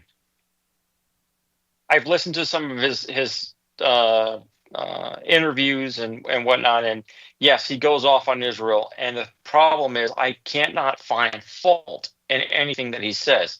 It's not like he's creating facts out of thin air. It's stuff. It's verifiable stuff. And so, you're left having to face the fact that the people that you thought were your friends are not your friends. They're actually your biggest enemy. It's kind of like the friend that puts his arm around you, around your shoulder, but he's sitting, and then pulls out a dagger and starts stabbing you in the back. That's how I think of Israel, and and before anybody says that makes me anti-Semitic, I counter that by saying that's some BS bull. That's dog whistle politics meant to shut down the conversation. In the same way that they say anti-Semitic, the left says fascist, the right says liberal, whatever. They whatever trope that they can come up with to shut down the conversation because they cannot hold their own in a logical debate. That's what that. Well, I think I think you're a racist. How's that? You know what? We all are. We all are. You know what? It's no secret that isn't that what they always say to shut you down? That they run American politics, or at least through AIPAC, certainly influence it hardcore. I mean, they brag about it. They talk about it. I've got plenty of MP4s of them speaking about it and bragging about it. Absolutely. And the thing about it, though, is that, there's guys like Dave Smith, the comedian, and a bunch of other Jews coming out of the woodwork speaking against Israel. It doesn't mean that they're anti-Semitic. They are Jewish. It's just what they've come to realize is that Israel is doing things in their name that they're not on board with. Just like I'm not on board with things that my government's been doing for the last, 100 years, 200 years. Since I hear you. You talk about being anti-Semitic. Anti-Semitic, that has to do with languages, including Arabic languages. Exactly. That's it. Anybody from the region. Anybody that speaks language from that region. Everybody keeps trying to make us from the line of Shem. Everybody makes it biological, like these people were born, and that's total nonsense. It's all language, like Willie said. It's a language. It goes back to the Sumerians. They had the Sumerian languages, which was very complicated, and then the Semitic language came along and replaced it because it was easier to use. And that's all it ever was. It was a language. You can't Which take is a DNA test. Hebrew, Arabic, and wasn't what was there the other also one? this, Aramaic. Roger? African. Jordan Maxwell Aramaic. said this. African. That there's the Ham, Shem, and Japheth, and that it's actually religious. the people from the line of Shem are the brown skin Arab folks, so they're the actual Semites. The people that they call the Jewish folk are from the line of Japheth. So if anything, you could say you're anti-Japhethic. You know, you might say that, but you wouldn't say you're anti-Semitic. And you know, Ham is the third. You have to go to You know, Abraham. the anti-Semitism trope is a non-starter anymore. People have already woken up to that shit. You know, the reality is that, you know, and going back to Nick Fuentes, he is not wrong. The government has done us dirty. They have not fixed anything. Our infrastructure is crumbling. Our economy's a mess. We're in debt to our eyeballs, and we're blowing the people up by the millions. For who? For who? Israel. Iraq and Afghanistan. Who does that surround? Israel. Who's on the list of 7 countries in 5 years that General Wesley Clark told us that they were targeting? Yeah, I love me and Mark show more than I do freaking a lot of the politics, because me and him get down to the hex of this whole thing. You guys don't even look at it like this. This is turned, like, we are a constitutional government, okay? We are not a nationalist government. And when a nationalist government turns into an ethno-nationalist government, all they do is focus on freaking ethnic groups. And that's the reason why I didn't like Biden, was because it was all about ethnic groups and it was all about freaking gender identification. And then Trump gets into office, and guess what Mr. Trump does? He does the same damn thing. Okay. Wasn't this all in Albert Pike's letter to Giuseppe Mazzini about what you just said, taking the nation and breaking it up into ethno cliques? No religions, unleashing the nihilists, etc. That's right. That's right. And now, the thing about it though is, we the American people need to focus on our problems first. And that's where, I do agree with Nick Fuentes. I am America first. I want to fix our problems first before we go overseas telling people how they need to live their lives. We haven't even figured out our own problems. We're 250 years old, and we haven't even figured out our own problems. If anything, let's we're go at back the end to of the empire. Monroe Doctrine. Well, yeah, if you can't be The loyal to your Monroe own Doctrine country, that said if you you'd be come loyal over to here, Well, let's talk about the Monroe Doctrine, because it's coming into play with Venezuela. In order to, the reality is, if drug trafficking were a justification to invade another country, we would be so far into Mexico, the United States would be right on Scheinbaugh's doorstep already. Right. If that was legal justification. But no, we're at the Venezuela. Why? Because since the first time Trump was in office, he's been saying he wants their oil. And why is that? Because if you go into foreign policy publications, they say that is the largest proven oil reserve, and that they know that they can secure the Gulf of Mexico and that supply line to feed oil to the U.S. war machine indefinitely, versus trying to secure a supply route from, say, Saudi Arabia or any other routes going through Pacific or Atlantic. So I wonder they what made want them that. wait till now to think of that. And no, this has been going on for a while. But the alarm, the rush towards invading Venezuela started because China is now drilling in Venezuela. They just set up a multi-billion-dollar oil platform. That's where the Monroe Doctrine comes into play. Anybody from Russia, China, Europe, or whatever, they have no business in the Western Hemisphere. Russia started that in Cuba. They've got basically a military base set up in Cuba right now where their ships are anchored. Listen, I don't disagree about having military keeping foreign militaries out of the Western Hemisphere. That's not even a. I think that's a non-starter argument. But the reality is, if we do believe in national sovereignty, if we do believe in national sovereignty and self-determination, and we can't get along with Venezuela because they won't just roll over for us, well, then that's our problem.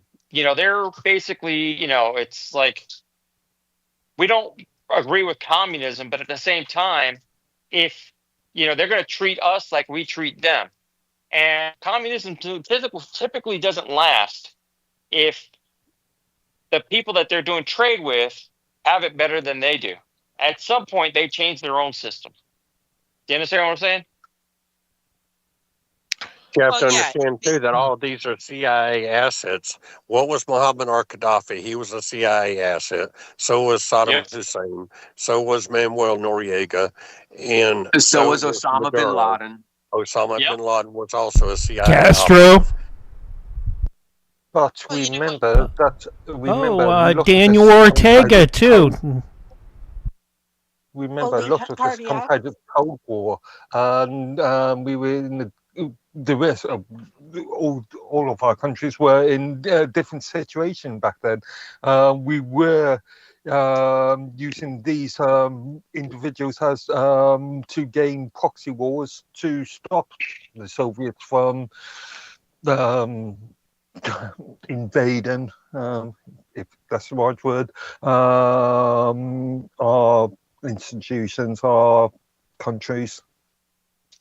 Well, in like the Mujahideen in Afghanistan. Exactly. And all of these terrorist organizations, they're all funded by the same people. I mean, I'm not going to sit here and make a bunch of accusations and, say a bunch of stuff I can't prove. But from my understanding, and correct me if I'm wrong, seriously, you've got all of these terrorist groups out there, whether it be the Mujahideen, whether it be Hezbollah, Al-Qaeda, or, you name one. They're all basically the same people, funded by the same people. And it's all to justify the military complex is what it boils down to. Whether it be the Taliban or ISIS or, call them what you want. Endless wars. And also keep in mind, too, Serbia. Serbia is a big one. Look at, you guys are talking about Israel. Let's look at South Africa as well. Let's look at all these ethno-national governments who think it's okay to use genocide as a way of taking care of their problems. Like, national sovereignty, they don't even go together. Like, sovereignty is us, we the people here in the United States. That's what the sovereignty of the United States is. Nationalist is something that has hijacked our country, and it's created this mess that we have right now because freaking everybody wants to fall on board of being a nationalist. If you are calling yourself a nationalist, you are not calling yourself a constitutionalist because they go against each other. I believe in the Constitution of the United States. I'm not a socialist. I'm not a freaking nationalist because nationalists don't believe in the Constitution either. Right. You can't be a state citizen and a nationalist at the same time. Right. I dig it.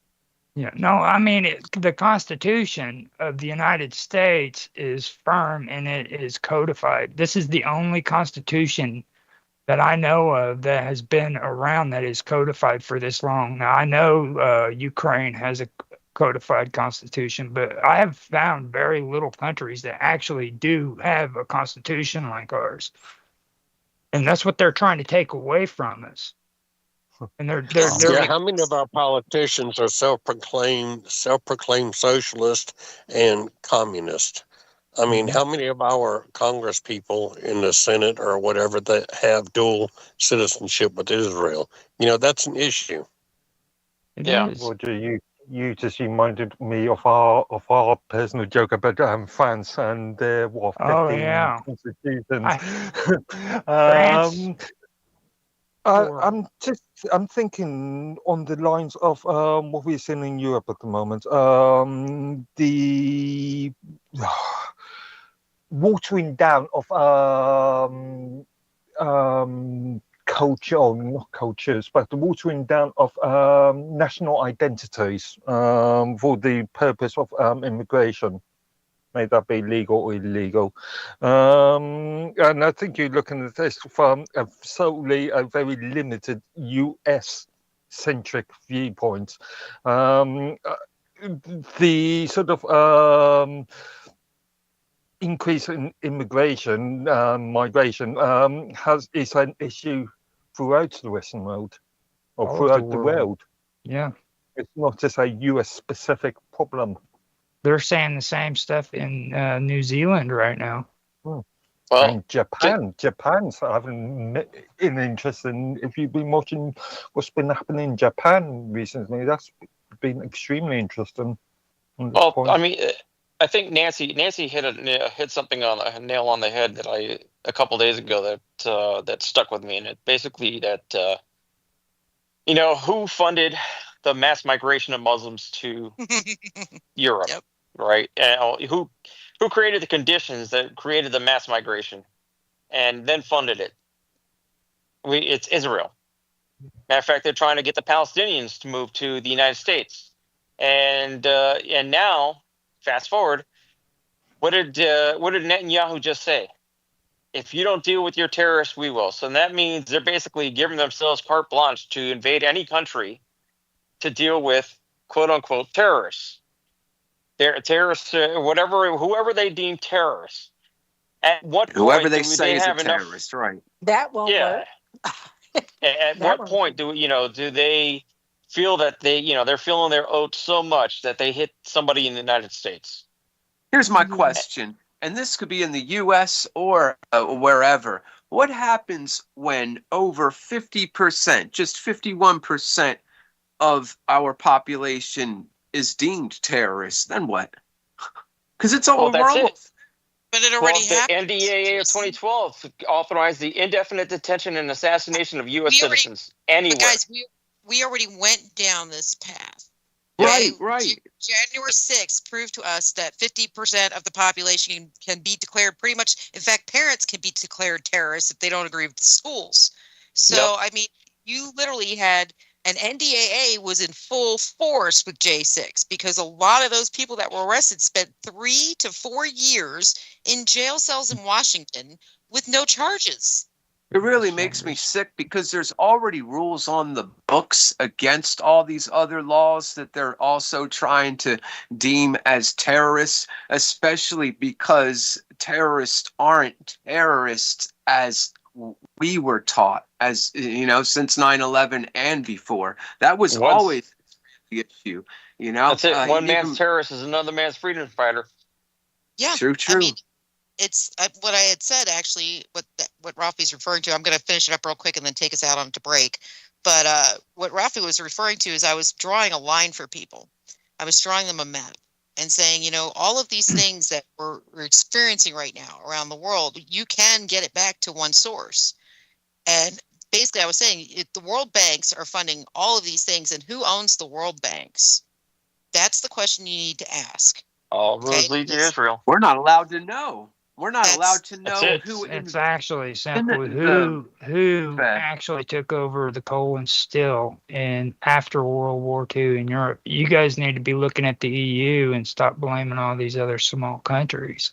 The EU has a lot of power and a lot of influence. Oh, absolutely. I did say, though, why is the EU making laws that is basically they're imprisoning their own citizens to defend immigrants, and some of whom are extremists. I mean, you come up against an extremist immigrant in a European nation right now, and they punch you in the face, and you punch them back, you're the one going to jail in all likeliness.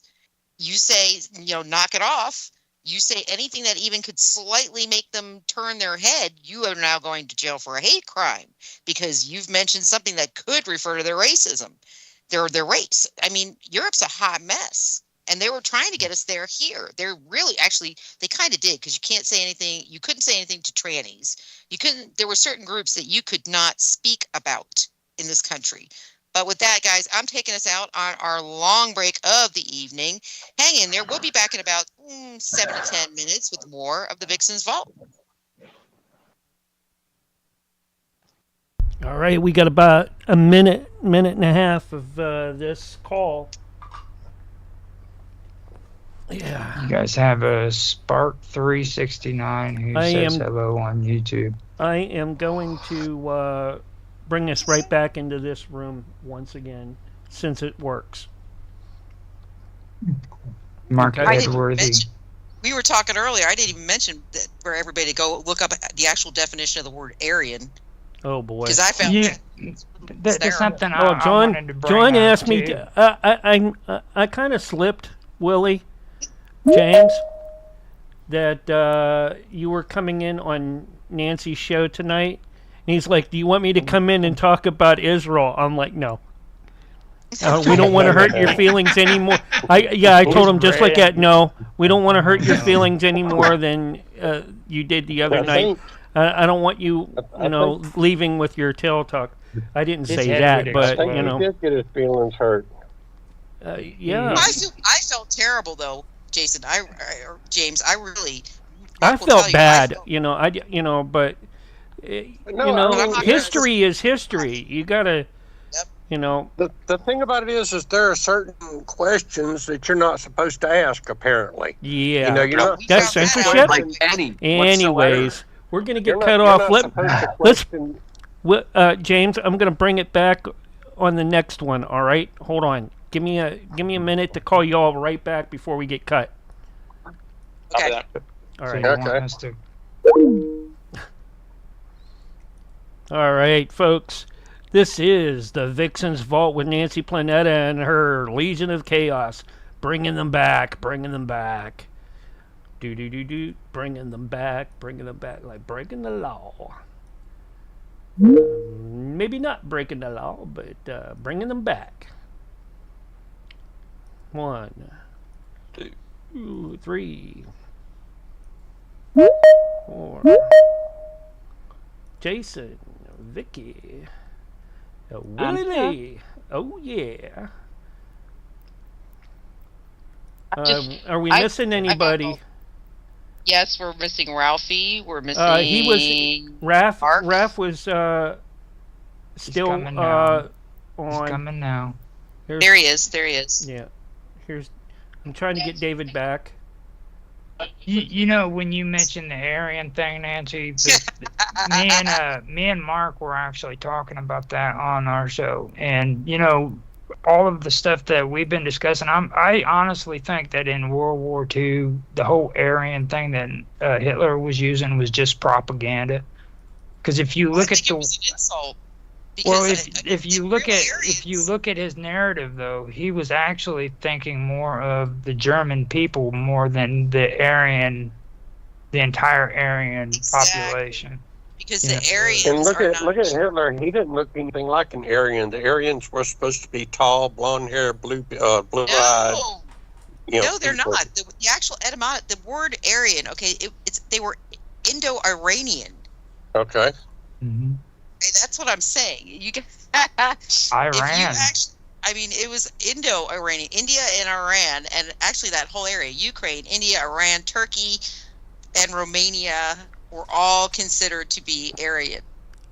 Well, that's interesting because that area was actually the area of the Ashkenazis in the Khazarian Mafia. The Khazarian Mafia. Yeah, I mean, if you really want to get down to the nitty-gritty of it, that's what the Jews of Europe were actually Khazarians from the Khazarian Mafia, and they were Ashkenazis. And basically, originally, they were a Turkic nomadic tribe. And that's right, where around like the Caucasus, right? Exactly. That's where those Jews of Europe actually came from, and they're self-proclaimed Jews.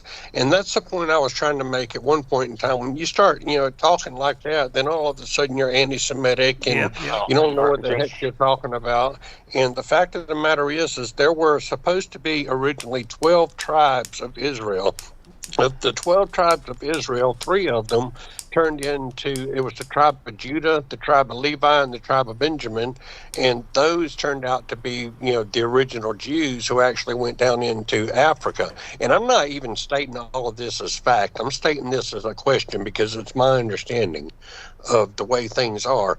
But so you've got the Jews outside of those 3 tribes that turned into the original Jews. You had 9 other tribes of Israel. When you start then you talking had the about tribe Israel, of Joseph that was split, right? So 13, if you want to look at it that way. Okay, no, well, the 13th Sometimes tribe they forget would be- Dan. The tribe of Dan, according to the diaspora of the tribes of Israel, they went up into what is currently known as Denmark. So these people spread throughout the world. Now you've got Genesis 12:3 or Genesis 3:12, I forget. That's where the verse comes from, where if you bless Israel, you will be blessed.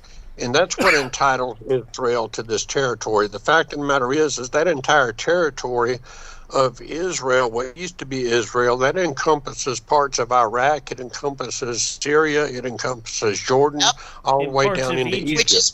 That was that entire land of Israel. And then they gave them this one little part back in, 1947, 1948, and they said, here, this is Israel. Now what you can do is you can migrate from Europe down into this territory, which was formerly known as Palestine, which was actually Philistine. Right. But you can have this territory now and piss off a bunch of Arabs is what it boils down to. And then according to the Bible, this is your territory. This is what is yours. According to 12:3, we're going to bless you with your territory. Yeah, as a state of England. Taken out of context there, because it was talking to Abraham and talking to Lot, and this particular tribe. It wasn't. They're taking it out of context to say this.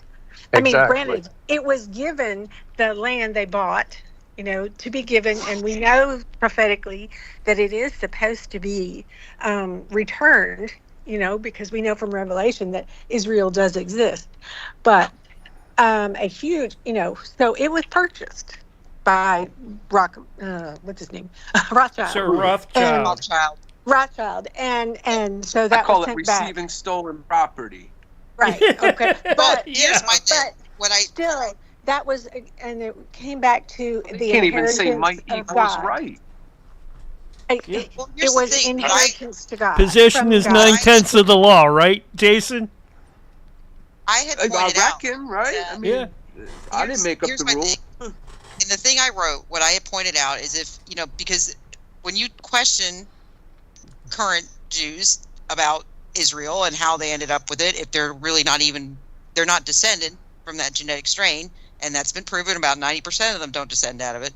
They are self-proclaimed. That's why 23andMe is they know there. that they're not real Jews. What I pointed out to them was to use 23andMe is illegal in Israel. That's why they don't want them finding out that they're Ashkenazi. Well, here's the thing. My point was, if you're going to claim religion as your way of claiming the state, which is what they do, they say it's good. They go along the Geneva. In post World War II, that's how it was determined. The religion determines whether or not they're Jewish, not their bloodline. And I'm like, I literally said my thing. If that is the case, and you're going to claim that chunk of land based off your religion, then everybody better give it up to my kind, because the pagans were around long before anybody else was. And they call it ethno-religion. It works the same. It works the same with the natives in the United States. But the thing about it though is you cannot, you can't sit there and Bible thump. I don't care what religion you are, and then talk smack about Iran's theology, 30 theological theocracy, while sitting there Bible thumping and using your religion as justification to go slaughter people. It's hypocritical. Well, yeah, it's not. They're not supposed to be slaughtering anybody. I mean, according to the Bible, that is their inheritance from God. Anyways, here's your countdown: 5, 4, 3, 2, 1, and you're live and on the radio side right now. And we're back, and yet again, that was a 10-minute break. That was a longer break and most intense, incredible conversation ever. And really good information coming out in the conversation. So I got to do it again, guys. As much y'all, I don't know are they listening in on the break, Mark, or can they hear us more? All of the video platforms can, but not the radio stations. All right, so we're going to have to rehash some of this because we got into the tribes of Israel. We got into discussing the bloodlines of Israel. We got into discussing, basically the way things are, the whys because everybody has questions. We're not allowed to ask the questions, unfortunately, because I found that out the other day. I was questioning, and I thought I was being nice. I'm not a rude person, and I try very hard to understand everybody's perception, and I really do not judge. I just want to know. And when I Well, pose, Nancy, this is what I was saying earlier, is that according to Genesis 12:3, it's a covenant between God and Abraham. And apparently he says, I will bless those who bless you. Now, this is between him and Abraham. From that, Abraham and his descendants, they're supposed to be, the Israelites. And that's what grants Israel this land of Israel. Because way back when, that's where Israel was. But the fact of the matter is that territory was a lot larger than what Israel is now. That territory consisted of, when the original 12 tribes of Israel were there, that consisted of the areas of Iraq down into Egypt and up into Lebanon, Syria. And that entire area was Israel at that point in time. And the fact of the matter is that's the only reason that Israel says that they have a right to that land. So if God says, and I'm asking, okay, I don't know. Okay, that's why we're having these conversations. And that's what Charlie Kirk wanted. Charlie Kirk wanted us to have these certain conversations to, not be violent, not get mad, not get angry, but to have the conversations to come to an understanding is what the facts are. And the fact of the matter is there's a lot of unknown factors out there. So given what I've already said, it's my understanding that Israel had 12 tribes. Of the 12 tribes of Israel, one of the tribes was the Jews, who eventually became, it was a tribe of Judah, Levi, Benjamin that came together to form what is supposed to be the Jews today. But that means that there's 9 other tribes that actually know about that. Yeah, that actually have rights to that territory. So, for example, the tribe of Dan, they migrated up to what is currently known as Denmark. So the actuality of it is people in Denmark have rights to that land of Israel. If you're talking about the 12 tribes of Israel, there are a lot more people that have rights to that territory than just the Jews. And I'll come out and say it. Have you ever heard of the lost 10? Have you ever heard of the 10 lost tribes of Israel? Covenant and the land that they have now? Hold on. And that was promised to them? Go ahead. Have you ever heard of the 10 lost tribes of Israel? Vaguely. Okay, now what happened was after Solomon, the Israel was split into 2 kingdoms. You had Israel to the north and you had Judea to the south. Now, Israel was taken by the Assyrians, and the people of Israel, the tribes of Israel, the northern part, was exiled, and they were dispersed all over the place. And then after that, Babylon took Judea. Okay.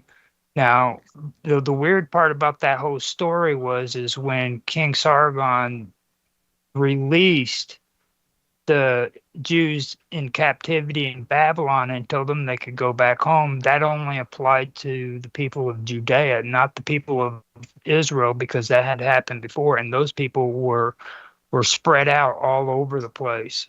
They were dispersed. So that's why they called them the 10 lost tribes of Israel.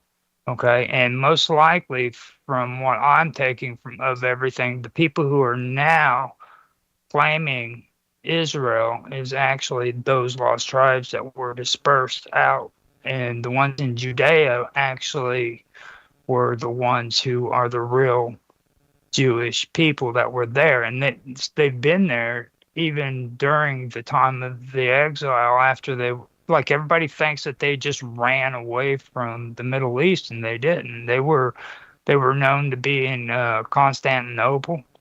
That's where most of them fled to.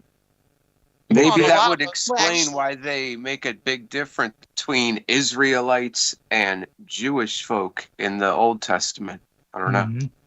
Well, I was just going to say, there's someone who actually converted, and that has to be taken into respect too. A lot of the Jews who remained behind converted.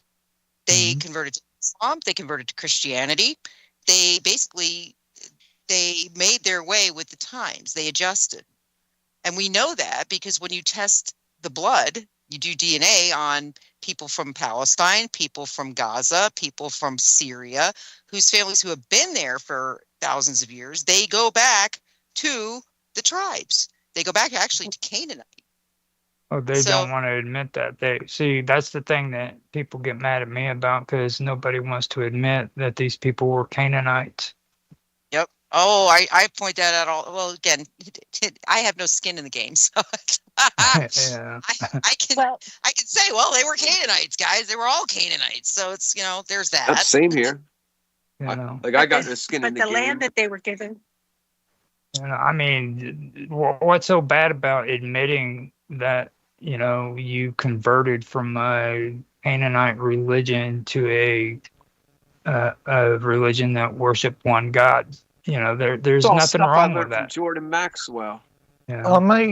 Roger, you be able to clear this up. Am I not mistaken that the Mormon Church, the Church of Latter-day Saints, recognizes the Canaanite link That's officially? because they're the chosen people. They're the ones who's going to bring light to the world and rescue us from our They were supposed to bring downfall. the Messiah.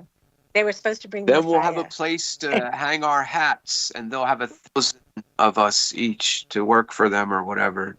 Says they're holy. They've got a whole temple in Salt Lake City where Jesus is going to walk down the stairs and hold his hands open to everybody and show his love, and we're all going to rejoice and be so happy and free. Don't they think they're going to get a planet too, or something like that when they die? Or maybe. No, that was a movie. That's Scientologists. Oh, I got you. That was a movie. If you actually think about it, I mean, and again, folks, do not take offense. All right, this is scuttlebutt and looking at. I'm a pattern person, so I do apologize in advance before I say this. But if you look at it, the Mormons are really similar to the Jews. Really similar. I mean, kind of crazy similar, actually. So, thing, I mean, though. Go ahead. Sorry, I was going to say, I find it hypocritical that we talk all this stuff about theocracies like Iran, but yet everybody else has the option to use their religion to do whatever the hell they want. And I have a problem with any religion that says that they're the chosen ones. I have a problem with it. It's just, it's the very thing, all the very things that the Jews blamed Hitler for are the things that they're guilty of. It's kind of like the mantra: deny, deny, deny, make counter accusations. Did even 3/4 of what we heard about World War II even happen? I've found a lot of inconsistencies when I do my own digging. I'm not going to deny that there were 6 million Jews that were involved in the Holocaust in Germany. Not at all.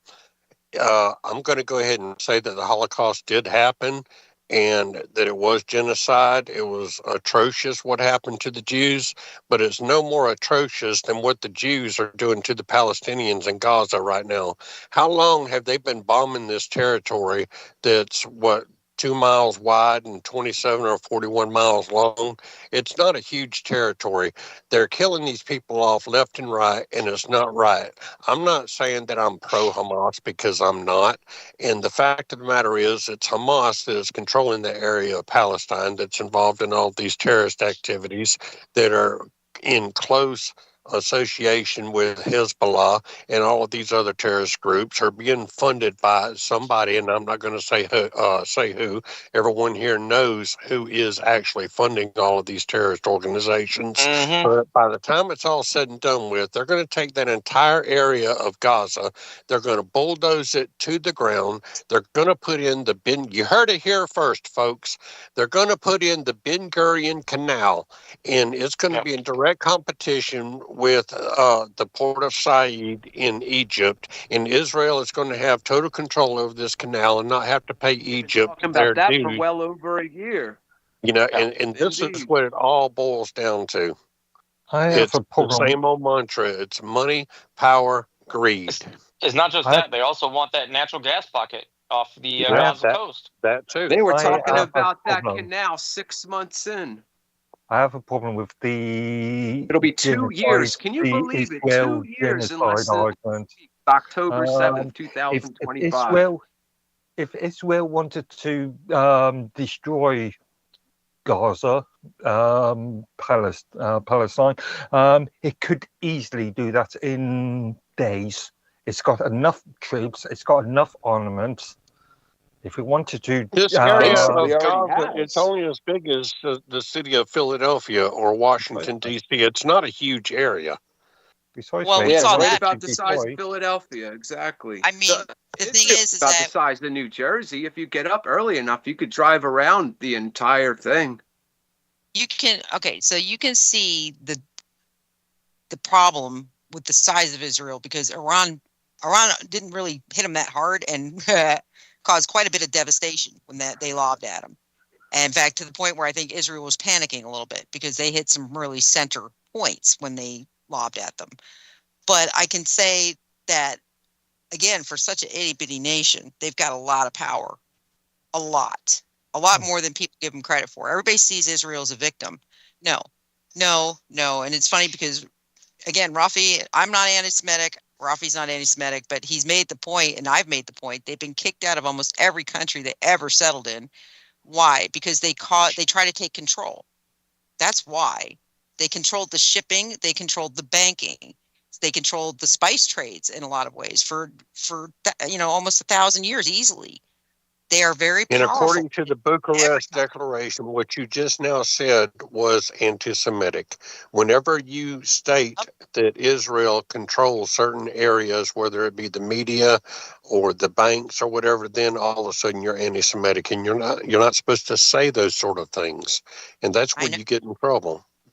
But the problem is that, like I say, prove me wrong. That's exactly. Exactly. That's my point. Facts do not matter. Yep. Prove me wrong. And it doesn't matter if, it didn't help them every time they got kicked out of the country. They tried to do those power moves every single time. And it never, in the end, it always failed. And I think that's why they wanted their own little piece of land. But what I'm seeing now is they're trying to, like when we got in our argument the other night, one of the points that was made was, that's all they want to do. The Palestinians want to kill us, and they want from the river to the sea, and I got very quiet. I said, and that's exactly what Bibi has said over and over again. Yep. They want everything. Can I say something real quick? They want everything, including Cyprus. Go ahead. If you look on their military uniform, the IDF patch on their shoulder, it has the shape of Israel, but not their border now. It has from the Nile to the Euphrates. That's right. All the way up to pieces of Syria, all of Jordan. Yep. It's called Harat Ezrael, or Greater Israel. And this is, like I said, this is embroidered on their military uniform. Yes. I mean, it's more than undermining. It's real. It's as real as it gets. It's misleading too, because it's actually two separate kingdoms in the first place. So, like Israel after Solomon, and maybe David. No, David I think had a full kingdom, and then Solomon, it was split in half. So there was never one solid kingdom of Israel. Yes, and that's when we saw the influence of Moloch creep into the Jewish religion. I've heard this crap about Moloch. Everybody. It's true. It's called Tanit. Moloch is a Christian make-believe deity that never existed. I know what you're saying. I'm saying Eusebius of Caesarea invented him so that he could freaking go out and kill freaking pagans. I mentioned Hypatia before, okay? And the reason why I mentioned her is because she was one of the first freaking scientists in Egyptian history. Yes. And Christians took her out in the street and dismembered her in open public and then burned her on a fire because she freaking was a scientist and she had pagan beliefs. Okay, these people are nothing more than corrupt, hateful people that want to kill and murder anybody who doesn't believe in their God. That is what they are. That's what they're bred to believe. And that's why they tell you, if you are a Christian, you do not marry a freaking non-Christian person. It's the same thing with the Jews. They don't marry outside their religion. All like that, Roger. Islam's like that too. Where do you think they inherited all that from? They inherited it because they believe in Abrahamic religions that worship a God that thinks that they are the chosen people and everyone else is below them. Well, I still don't think it's justification to be taking back land that wasn't theirs. I mean, all this conflict is because of this. And if we were to apply the same logic here in the United States, and then the Native Americans would be evicting you tomorrow. Well, that's the thing. If we applied that logic across the board, y'all would be like worshiping multiple pantheons, and you'd have That's why I love the Constitution. Because the Constitution doesn't care what your religion or your race is. Okay. It as a matter of fact, it doesn't want your religion in government whatsoever. That's right. It was a sectarian government once upon a time. And that's as a matter of fact, that's what Syria was. But what do? We overthrew the last sectarian government in the Middle East. How about 2 states and 1967 borders? How about we just go back to everybody just being the way they were? I mean, although I got to tell you, we forget too.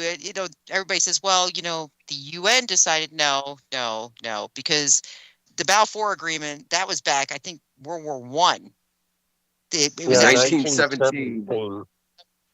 I mean, I'm like, no, that plan was a plan of act. They planned World War II. It was all a plan, and it was all for a result.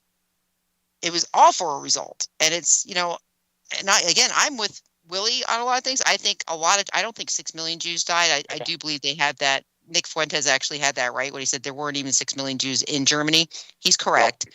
In the world. But, what they don't point out is that millions of Christians died too. I mean, it wasn't just Jews. Now, the heinous part was how we found the Jews. That's I think what got everybody, was that they were put in these camps. But guess what? We put Japanese people in concentration camps here in the States during World War II. I think the conditions were a little better, but we still did. I always like to add in the gypsies too. You got 3 million of them. I mean, they treated those guys horrible. Yeah, they did. The thing about it though is a lot of the Jews that died in the camps, it was because of disease. Yeah, it wasn't. They didn't get the amount of logistics it would need a lot of typhoid. To push the amount of logistics you would need to push 6 million Jews through an easy bake oven. It's just massive. You just don't. There's just no way that they could have put 6 million people through an easy bake oven. This, I think the records that show that the majority of it was disease related, I think that's more accurate. But but that doesn't fit the narrative.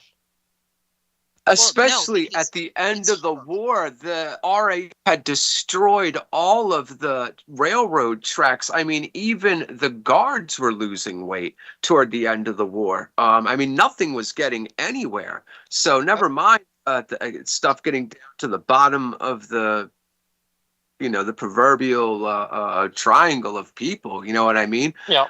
There was just nobody getting anything. You guys got to hang on to your thoughts. I got to take us out to our last break of the evening. Hang in there, folks. When we return, we're going to try to wrap it up for the VIXEN'S Vault. And I got to apologize to Vicky because she was supposed to give her thing tonight. And, we went off on a tangent. We'll be back in just a few moments. Flat Earth! Wrong show. We're on radio break. Yeah, you say that shit for over there. Flat Earth. Okay. Can't stand that Willie shit. Hi! I can't help myself. At least he didn't try to sell you pea jugs or his chunderware. And that, yeah. I make a better Willie than I make a James. You do good in both. You guys are really smart. I'm impressed. How much with for a each pea jug? and every Just out one of of you. curiosity. No, hold up. Don't get the pea jugs. They're contaminated. Oh, no. Hey man, you contact me at my website at willielev@gmail.com. I'll send you a free pea His jug. website. It's not a website. That's my website, willielev@gmail.com. Hey, you want some of my feet pictures? he thinks his Gmail is a website, dude. Just so you know. Willie is a character. No, and I honestly believe he turns into Willie once he starts talking like Willie. Like you can tell, like something clicks in your head. Have you ever seen the videos that James has done? Alter ego. Oh my God! Yeah, that's exactly it. He looks just like the person you pictured to do Willie. Hey, in the overalls, have a little Willie in them. The straw hat. Okay, I'm just going to put it out there, and I'm surprised Roger didn't say the only person in this entire crew that could possibly have a little Willie in them would probably be me or Vicky. So just going to put that out. You can be Aunt Mama Lou. I wanted to say something about that with Aunt Mama Lou, okay? Now, like, you were talking about her sisters. Yeah. 27 of them. 23. 43 now. Holy moly. I was listening to that episode. That was actually pretty interesting. The whole breakdown of the chronology of the Aunt Mama Lou was that was ill. I wish I knew my family chronology that well. It gets bigger and better every time. Every time he was saying the next step, I was thinking he got in trouble. He got her knocked up, didn't he? He got her pregnant. And I was like, that's all. No, Willie's still a virgin. He's a 55-year-old virgin. My response to that was I allowed her to sit on your pee jug. Oh no! Don't even go and tell him about your alien honey. Hey man, I got chum to wear too, man. Hey, I wear these underwear. Hey, no, I sell them too, man. I wear my underwear and I wear them a lot, man. Hey, they make good catfish bait. I love it. I love the catfish bait thing. Especially the ones that got corn in them. I don't even know where. Oh my God! Tie them up to some jugs and throw them out in the lake. And then when the That's fish right. go jugging with them. So where did she? There's a lot of catfish out in the Delaware River here, and you gotta go. MC, jump you gotta off go Trenton, back New and listen Jersey. to some of the old ones where he turns his Pinto into a rocket ship. Yeah. Well, Willie give that Pinto hell. It's been a pontoon boat. It's been a rocket ship. Submarine. And now it's at the bottom of a lake somewhere. No, it's in one of your glory holes. Explain that to them. All right. Oh, yeah. Yeah, tell them about the glory hole. I think he told me about it once. But Yeah. I don't know. They're just little ponds that he has on the farm and that, and the college kids dive off the board and yell glory hole. Anyways, 30 seconds.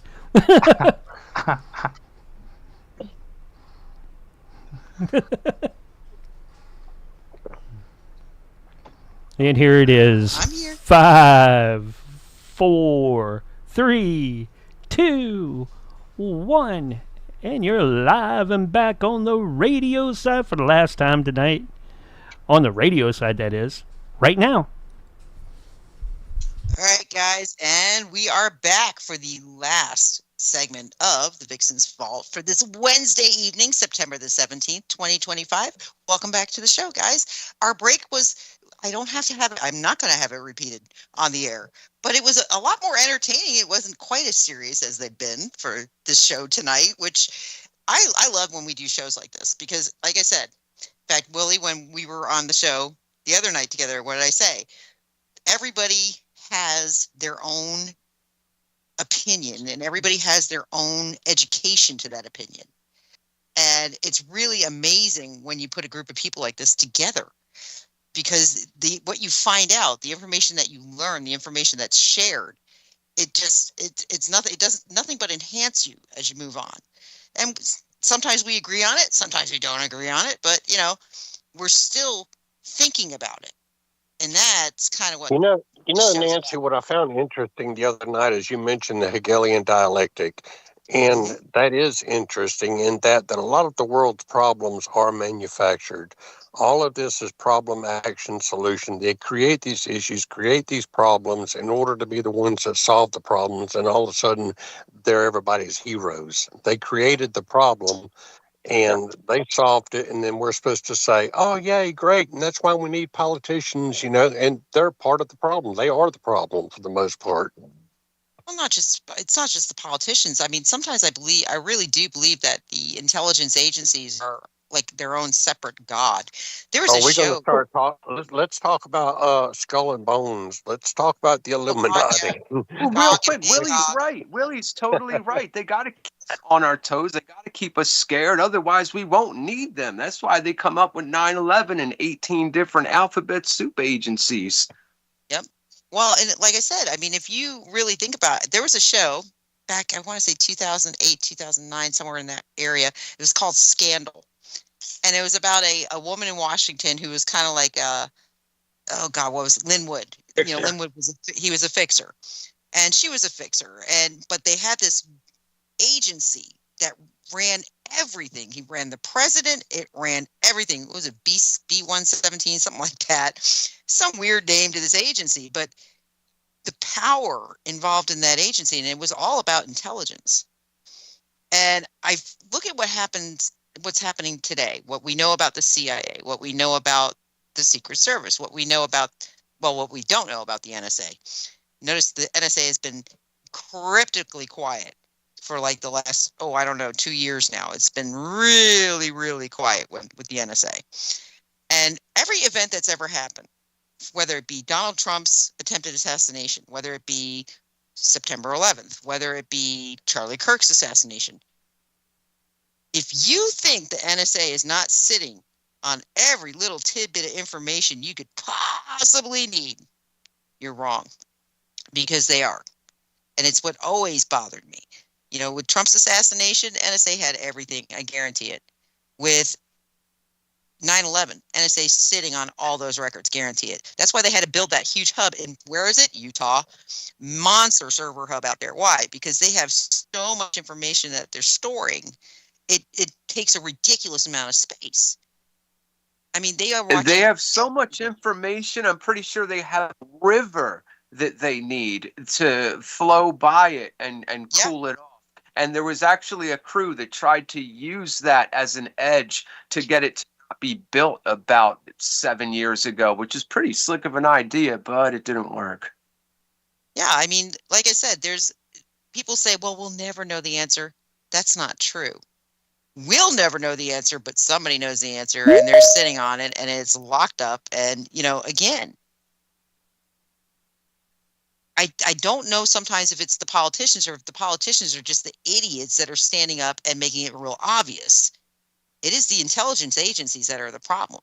Like when we talk about the shooting of Charlie Kirk, we don't talk about Israel really. What's the first word that comes out of our mouth? That was Mossad. Mossad is an intelligence agency. That was CIA. They're an intelligence agency. We're referring to the intelligence agencies of the government, not necessarily the government itself sometimes. So who's in charge of those agencies? I think those are the people that we really need to be looking at.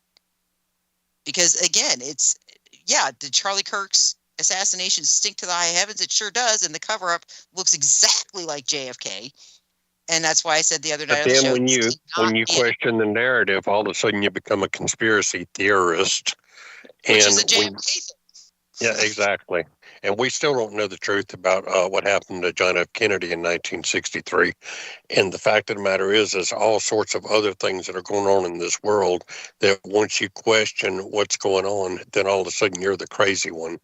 And that's the crazy That's why part the of it all. CIA coined the term conspiracy theorists to take care of people that were asking too many questions about JFK. They said, call conspiracy theorists, and you'll take the air out of their wings and their argument right off the bat. And Exactly. that's stuff that they released. Like that's a fact. Well, it's amazing to me because literally, if you're a conspiracy theorist, that means you're following intellectual thought process. And that's why I'm like, since when is intellectual thought process something that's, foo-fooed and frowned on? If you're not asking the questions, you're never going to find the answers. It's that simple. Well, think about it this way too, my TV told me otherwise. Yeah, right. When they tried to separate the two conspiracy from conspiracy theory, that's when people should have had a clue there's something wrong there, because there's no difference. A conspiracy and a conspiracy theory are one and the same. Okay, there's a crime being committed. That's a conspiracy. So Yep. and you take a person is involved. It's conspiracy. They play with words on that kind of stuff, you know what I mean? And that's why I get a kick out of, like, everybody looks at Hitler. Let's talk about Bismarck, let's talk about Bismarck in Germany before that, where he premeditatively planned war so he could unify Germany, okay? And then after that, when you were talking about taking the wind out of their sails, he took the wind out of the socialist movement cells by creating a welfare state within within a nationalist government. You know what I mean? That was ruled by an emperor, and he did that in order to make it to where the citizens of Germany would be dependent on the government and loyal to them, so they could get their benefits. And that's where we got. That's where we got the welfare state. Here right now? What's happened here now? Mm-hmm. What's happened in the States? We have a welfare state. We have, and not only that, but we're also walking in the footprints of China in many ways, which I find interesting because their social credit system is actually ours. We invented that and gave them the technology for it, and that should scare the heck out of Americans because, it's not a pretty thing. But I mean, but again, when I say, it's a big joke sometimes. I mean, we see the enemy. We're told we have an enemy. We're told they're an enemy, but yet all these business dealings are still happening behind the doors. And, if China was truly an enemy, we would have gone after them when they were weak. They're not weak anymore. And I know, they're not weak when the military is insisting they are. When they get or they're not really an enemy. Yeah, exactly. Well, again, Hillary Clinton, the Bushes have so many investments in China. It's not funny. I mean, it's a bipartisan effort. It's like one of the few things I can tell you politicians all do is one. That's make money. And they'll do it wherever they have to. And they'll do it off whoever's blood they have to. And I'm not saying that they're all bad people. I am. But I'm saying they get sucked into that world, and right becomes wrong and wrong becomes right, and kind of like what we're seeing now with Charlie Kirk. Some of the backlash. Do I agree with some of the things that, do I agree with every tranny getting chased down the street? No, I don't agree with that. Not they, they're do they need help? Yes, they need help. But do we take out the fact that Charlie Kirk was shot on that whole community? No. It's like 9/11. When 9/11 happened, do you blame every Muslim you walk into? No. We seem to learn these lessons the really hard way and a lot too late. And, go ahead, Vicky. I don't blame any Muslim. Yeah, right. Part of it is what they said on about 9/11, that it was not classified as a crime. It was classified as like a war, international event. So they didn't evaluate any of the evidence as a crime. If Correct. They had, yes. So, Jason, Because you can take it away. Yeah. They needed that. Mm-hmm. And that's the difference. Like when they talk about conspiracy, well, how would you trace a conspiracy? Well, you would have evidence and a crime and that kind of thing. But if you take the whole thing out of the criminal classification and you put it as a war or international crime, then you can do all kinds of, or international event, a war. All right. Solution. Yeah. Then you can hide all kinds of, which is what they did. Whenever you have a new war on things or ideas, you know it's a power grab. You know, it's even a war on drugs. How much power the government's concentrated over that? When you talk about wiretaps, civil asset forfeiture, being able to seize your bank accounts and everything else, and then fast forward to we need more power, so we invent terrorism.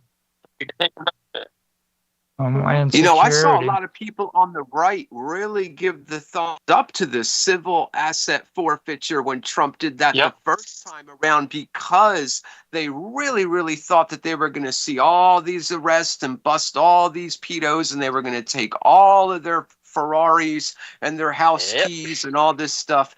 But we didn't, see all that stuff. We just saw the law go into place or whatever. Well, it's like you take a look at all the things that's been going on, okay, since 9/11. Let's look at Homeland Security, Guantanamo Bay. Let's look at freaking the right for our government to go from house to house and take people who they suspect as being terrorists to Guantanamo Bay, even though they aren't confirmed yet. So, of course, they have to be on a waiting list. And while they're on that waiting list, they're sitting in a cage with a freaking bag over their head just so they can be found if they're a terrorist or not. That's it. And the thing is, though, now it's as of 2012, it's indefinite detention or assassination without any due process. So they can literally put you in there forever. That's what they did in the J6, as Nancy pointed out. And they can control the evidence and how it's used or not used. Because Homeland Security. Yeah. And that's how they do it. And that's your conspiracy. They conspired under national security. Yeah, there you go. And it was very effective. And and I love to always bring Bundy Ranch back up for one reason, because Bundy Ranch did something to the federal government that scared the shit out of them. They did not expect the militia to gather that fast. And that scared the hell out of them. And from that day on, they went into Jade Helm, started training. Then all of a sudden 9/11 happened. And then all of a sudden, you had freaking Homeland Security. And the list goes on. And it's because they are afraid of us. They're not afraid of Europe or China, dude. They are terrified of us. How many times have I said that in this show? The greatest threat to any government is their own people. Which is why they need outside threats. They need to create boogeymen in order to justify taking your rights away. And you hit it right on the head. Go ahead. I'm done. We need to get Jason in here to say something really, really cool about 9/11. Oh, well, I can tell you a little bit about when I was up there at Nancy anyway, because I know you were asking a little bit before. Matter of fact, I wrote a couple notes down. So here's three things that happened that I predicted happening that also happened last year, only they happened last year, 2024, for the first time. All right. One was the subway. Okay. They didn't stop at the last two stops. Is this all right? Oh, all right. Yeah, anyways, go ahead. So the last year they actually let out on the whole intercom on the E train. The E train, the very last stop is the World Trade Center. There's other trains that go there, but that's whatever. The easiest train to get there.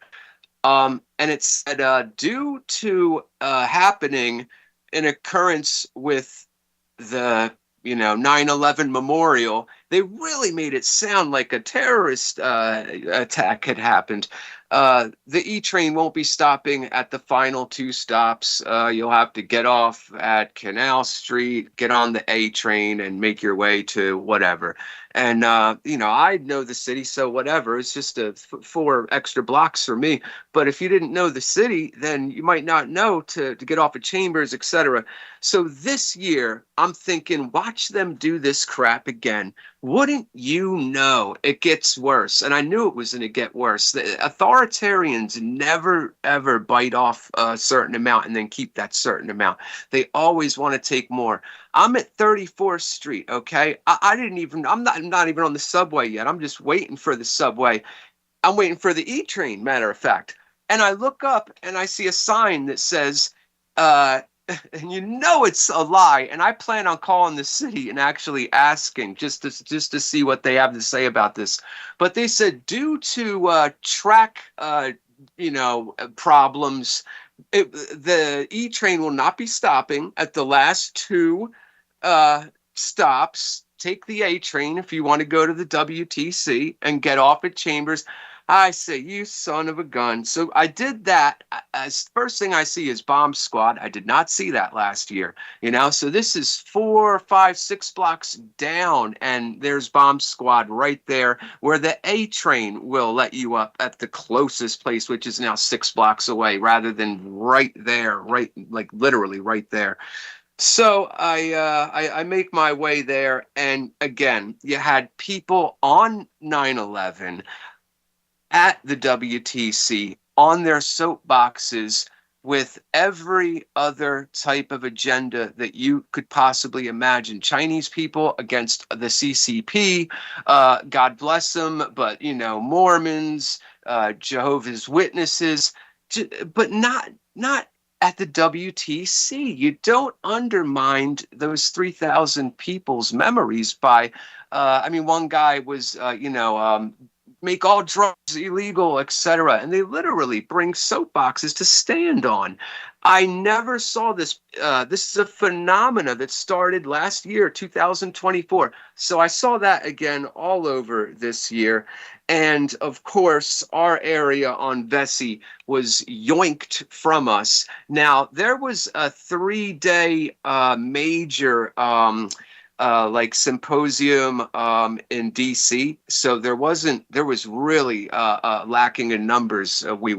Because everybody was in DC. Architects and engineers, Richard Gage was in DC. They were, I don't know exactly what they were doing in DC in terms of testifying to Congress, but they were for 3 days.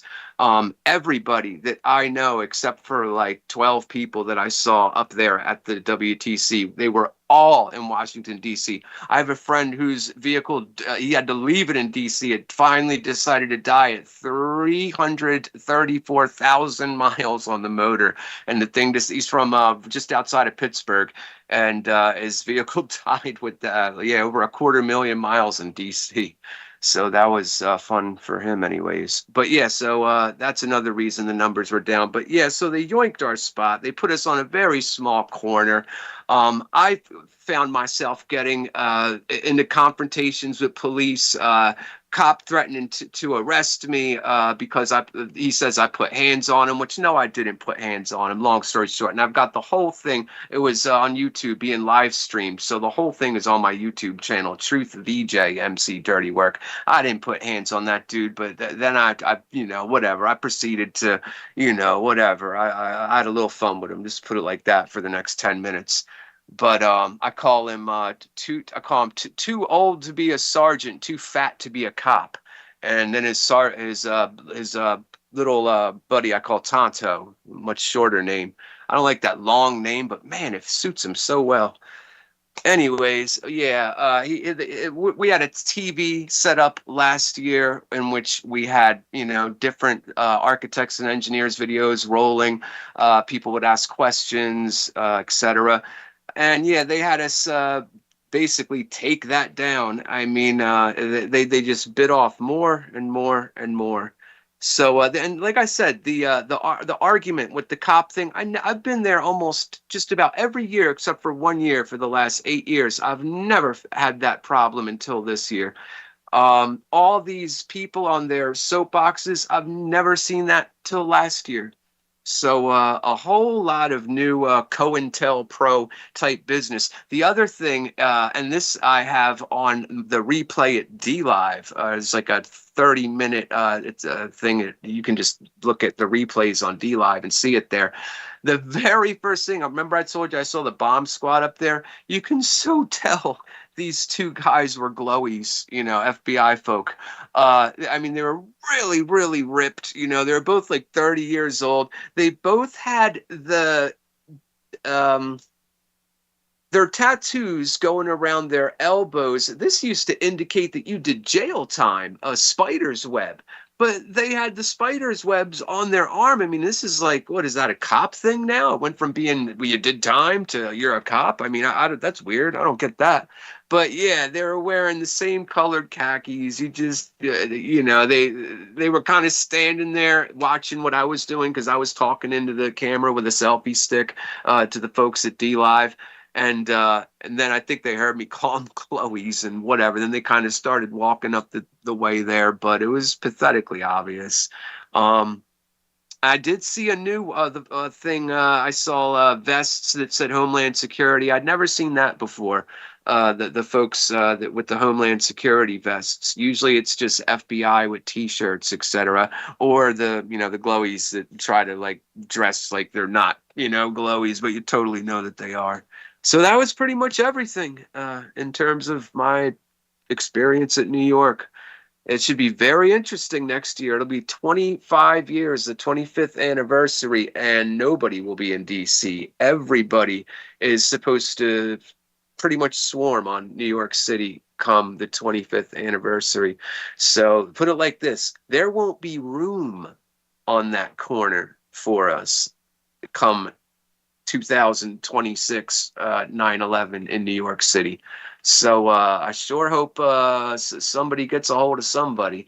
And I'll let you guys know what they said about the track because it's just so funny to me. I got to call MTA and just ask, I'm really curious what the electrical problem was that day on the morning of 9/11 because they put it on right at 3 p.m. 3 p.m. for some reason. That's crunch time for them. That's when they're done.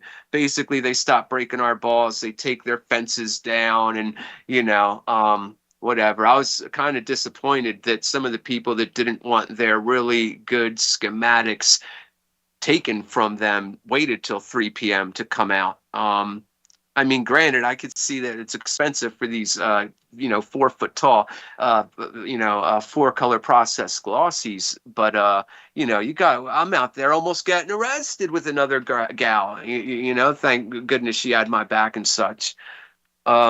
I don't know. I find myself out there like I'm trying to pick up slack for just what wasn't there. But they were doing their thing in D.C., so they got, there's an excuse this year anyway. Well, I was going to say, I know a couple of lawyers that were up in D.C. at that time, too. Interesting. But, all right, guys, with that, I got to start wrapping the show because we are dwindling down. Everybody, real quick, just tell everybody where you can find them. We're going to start with Jason. And move our way around. You can find me at _dirty work at Instagram, at YouTube, at DLive Friday, Saturday, Sunday from 10 a.m. to 2 p.m. And yeah. James or Willie Lee, go ahead and give your information up, brother. Hey, look at him. If any of y'all want to buy my pee jugs, or if you want to buy my underwear or feet pictures, man, hey, y'all contact me at my website at willielee@gmail.com. Hot doggone, man. Dave Campione, come on down. Yeah, you can find me on Facebook under David Champ and Fine Art America under David Campione, and you can have go to Amazon.com for the UFO spacecraft identification manual. Next. Raphael, give your digits and lose your digits. Tell everybody where they can find you. Oh, and he's muted. He's sleeping. No. Oh, I'm sorry. So I got the Vixen's Vault website up and running last week. If you guys want to find us, Nancy and myself there, you can go to vixensvault.com and you'll find the links to our socials on About Us and also a live embedded stream for the show on the main page for the Facebook, and then also the links for all the simulcasts on the first page. Roger Hanson. And he's muted too. What is it with you guys muted tonight? Get picky. Roger Smoke. Okay, Vicky Bass. You can find me on Telegram at the channel for such a time as this, and on X at Booklander62. Mark Edworthy, last but not least. At minds.com under the username Medworthy. All right, guys, and as always, you can find me on Facebook under Nancy Planetta. Telegram, I am Wiccan Vixen on multiple channels. X platform, I am Rider on the Storm. And with that, you can also look up my new webpage that Raphael worked very hard on at vixensvault.com. We'll see y'all next week. Same bat time, same bat channel for the Vixen's Vault. Hang in there. All right, we're off air, and I got this to go. And when we get cut off, I'm going to bring us right back here again. All right? Yep, I was going to say, I was hoping, I think I went a little bit over, not too bad. No, we were okay. You were fine. You were fine. Still had a Yeah, I couple hope I minutes didn't yet. go over. No. You were fine. Everything worked out good. I'm just when we get cut off. I can't do two things at one time, but I am. But it's like more. But I'm shocked. When you guys get a chance. yeah, go ahead and close and wait for me to call back again. Close out, right? Yeah. All right. Here we go. Close now. I'm going to close the meeting, and I'm going to call everybody back. All right? All right. All right, folks. Just stand by while I take and get everything back together again.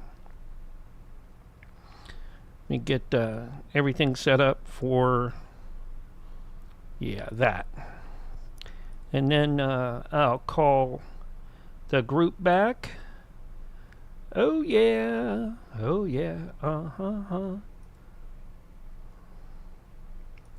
For the after show. Stay tuned, everybody. We're going to have an after show where everybody's at. 1, 2, 3. There you go. Raph, Jack, Jason, Vicky, Willie, David. All right. We get everybody? Is everybody coming in? Slowly. Or something like that? Hey, Willie. Like that. Howdy, hey. Hey. I didn't know if you was coming back for your after show or not, so I gave you a call back just in case. This is where all the fun usually happens. I don't know. Actually, the whole thing has been pretty fun. I appreciate every one of you guys. Yep. Yeah, that's what I was getting ready to say. I mean, if he thinks that this is fun, freaking, he's gonna, after that, that was actually a pretty exciting show. I don't know. Nancy, are you there? I'm here. Nancy, I appreciate your having me on the show. It was a lot of fun, and I am way out of my league. You guys are way too smart. You're not. That's the thing. I hate it when people say that. You're not out of your league anyway. That's You're great. But you guys are great. I think you actually brought a lot of good topics to it that fired up a lot of people, man. I mean, you you did a lot more than you're giving yourself credit for. Absolutely. Well, Mark Edworthy intimidates the hell out of me because I know how damn smart he is. Well, you have to just you have to understand Mark Edworthy. He's a Brit. He's a dirty Englishman, dude. All right. All right. Well, I have everybody up. I am going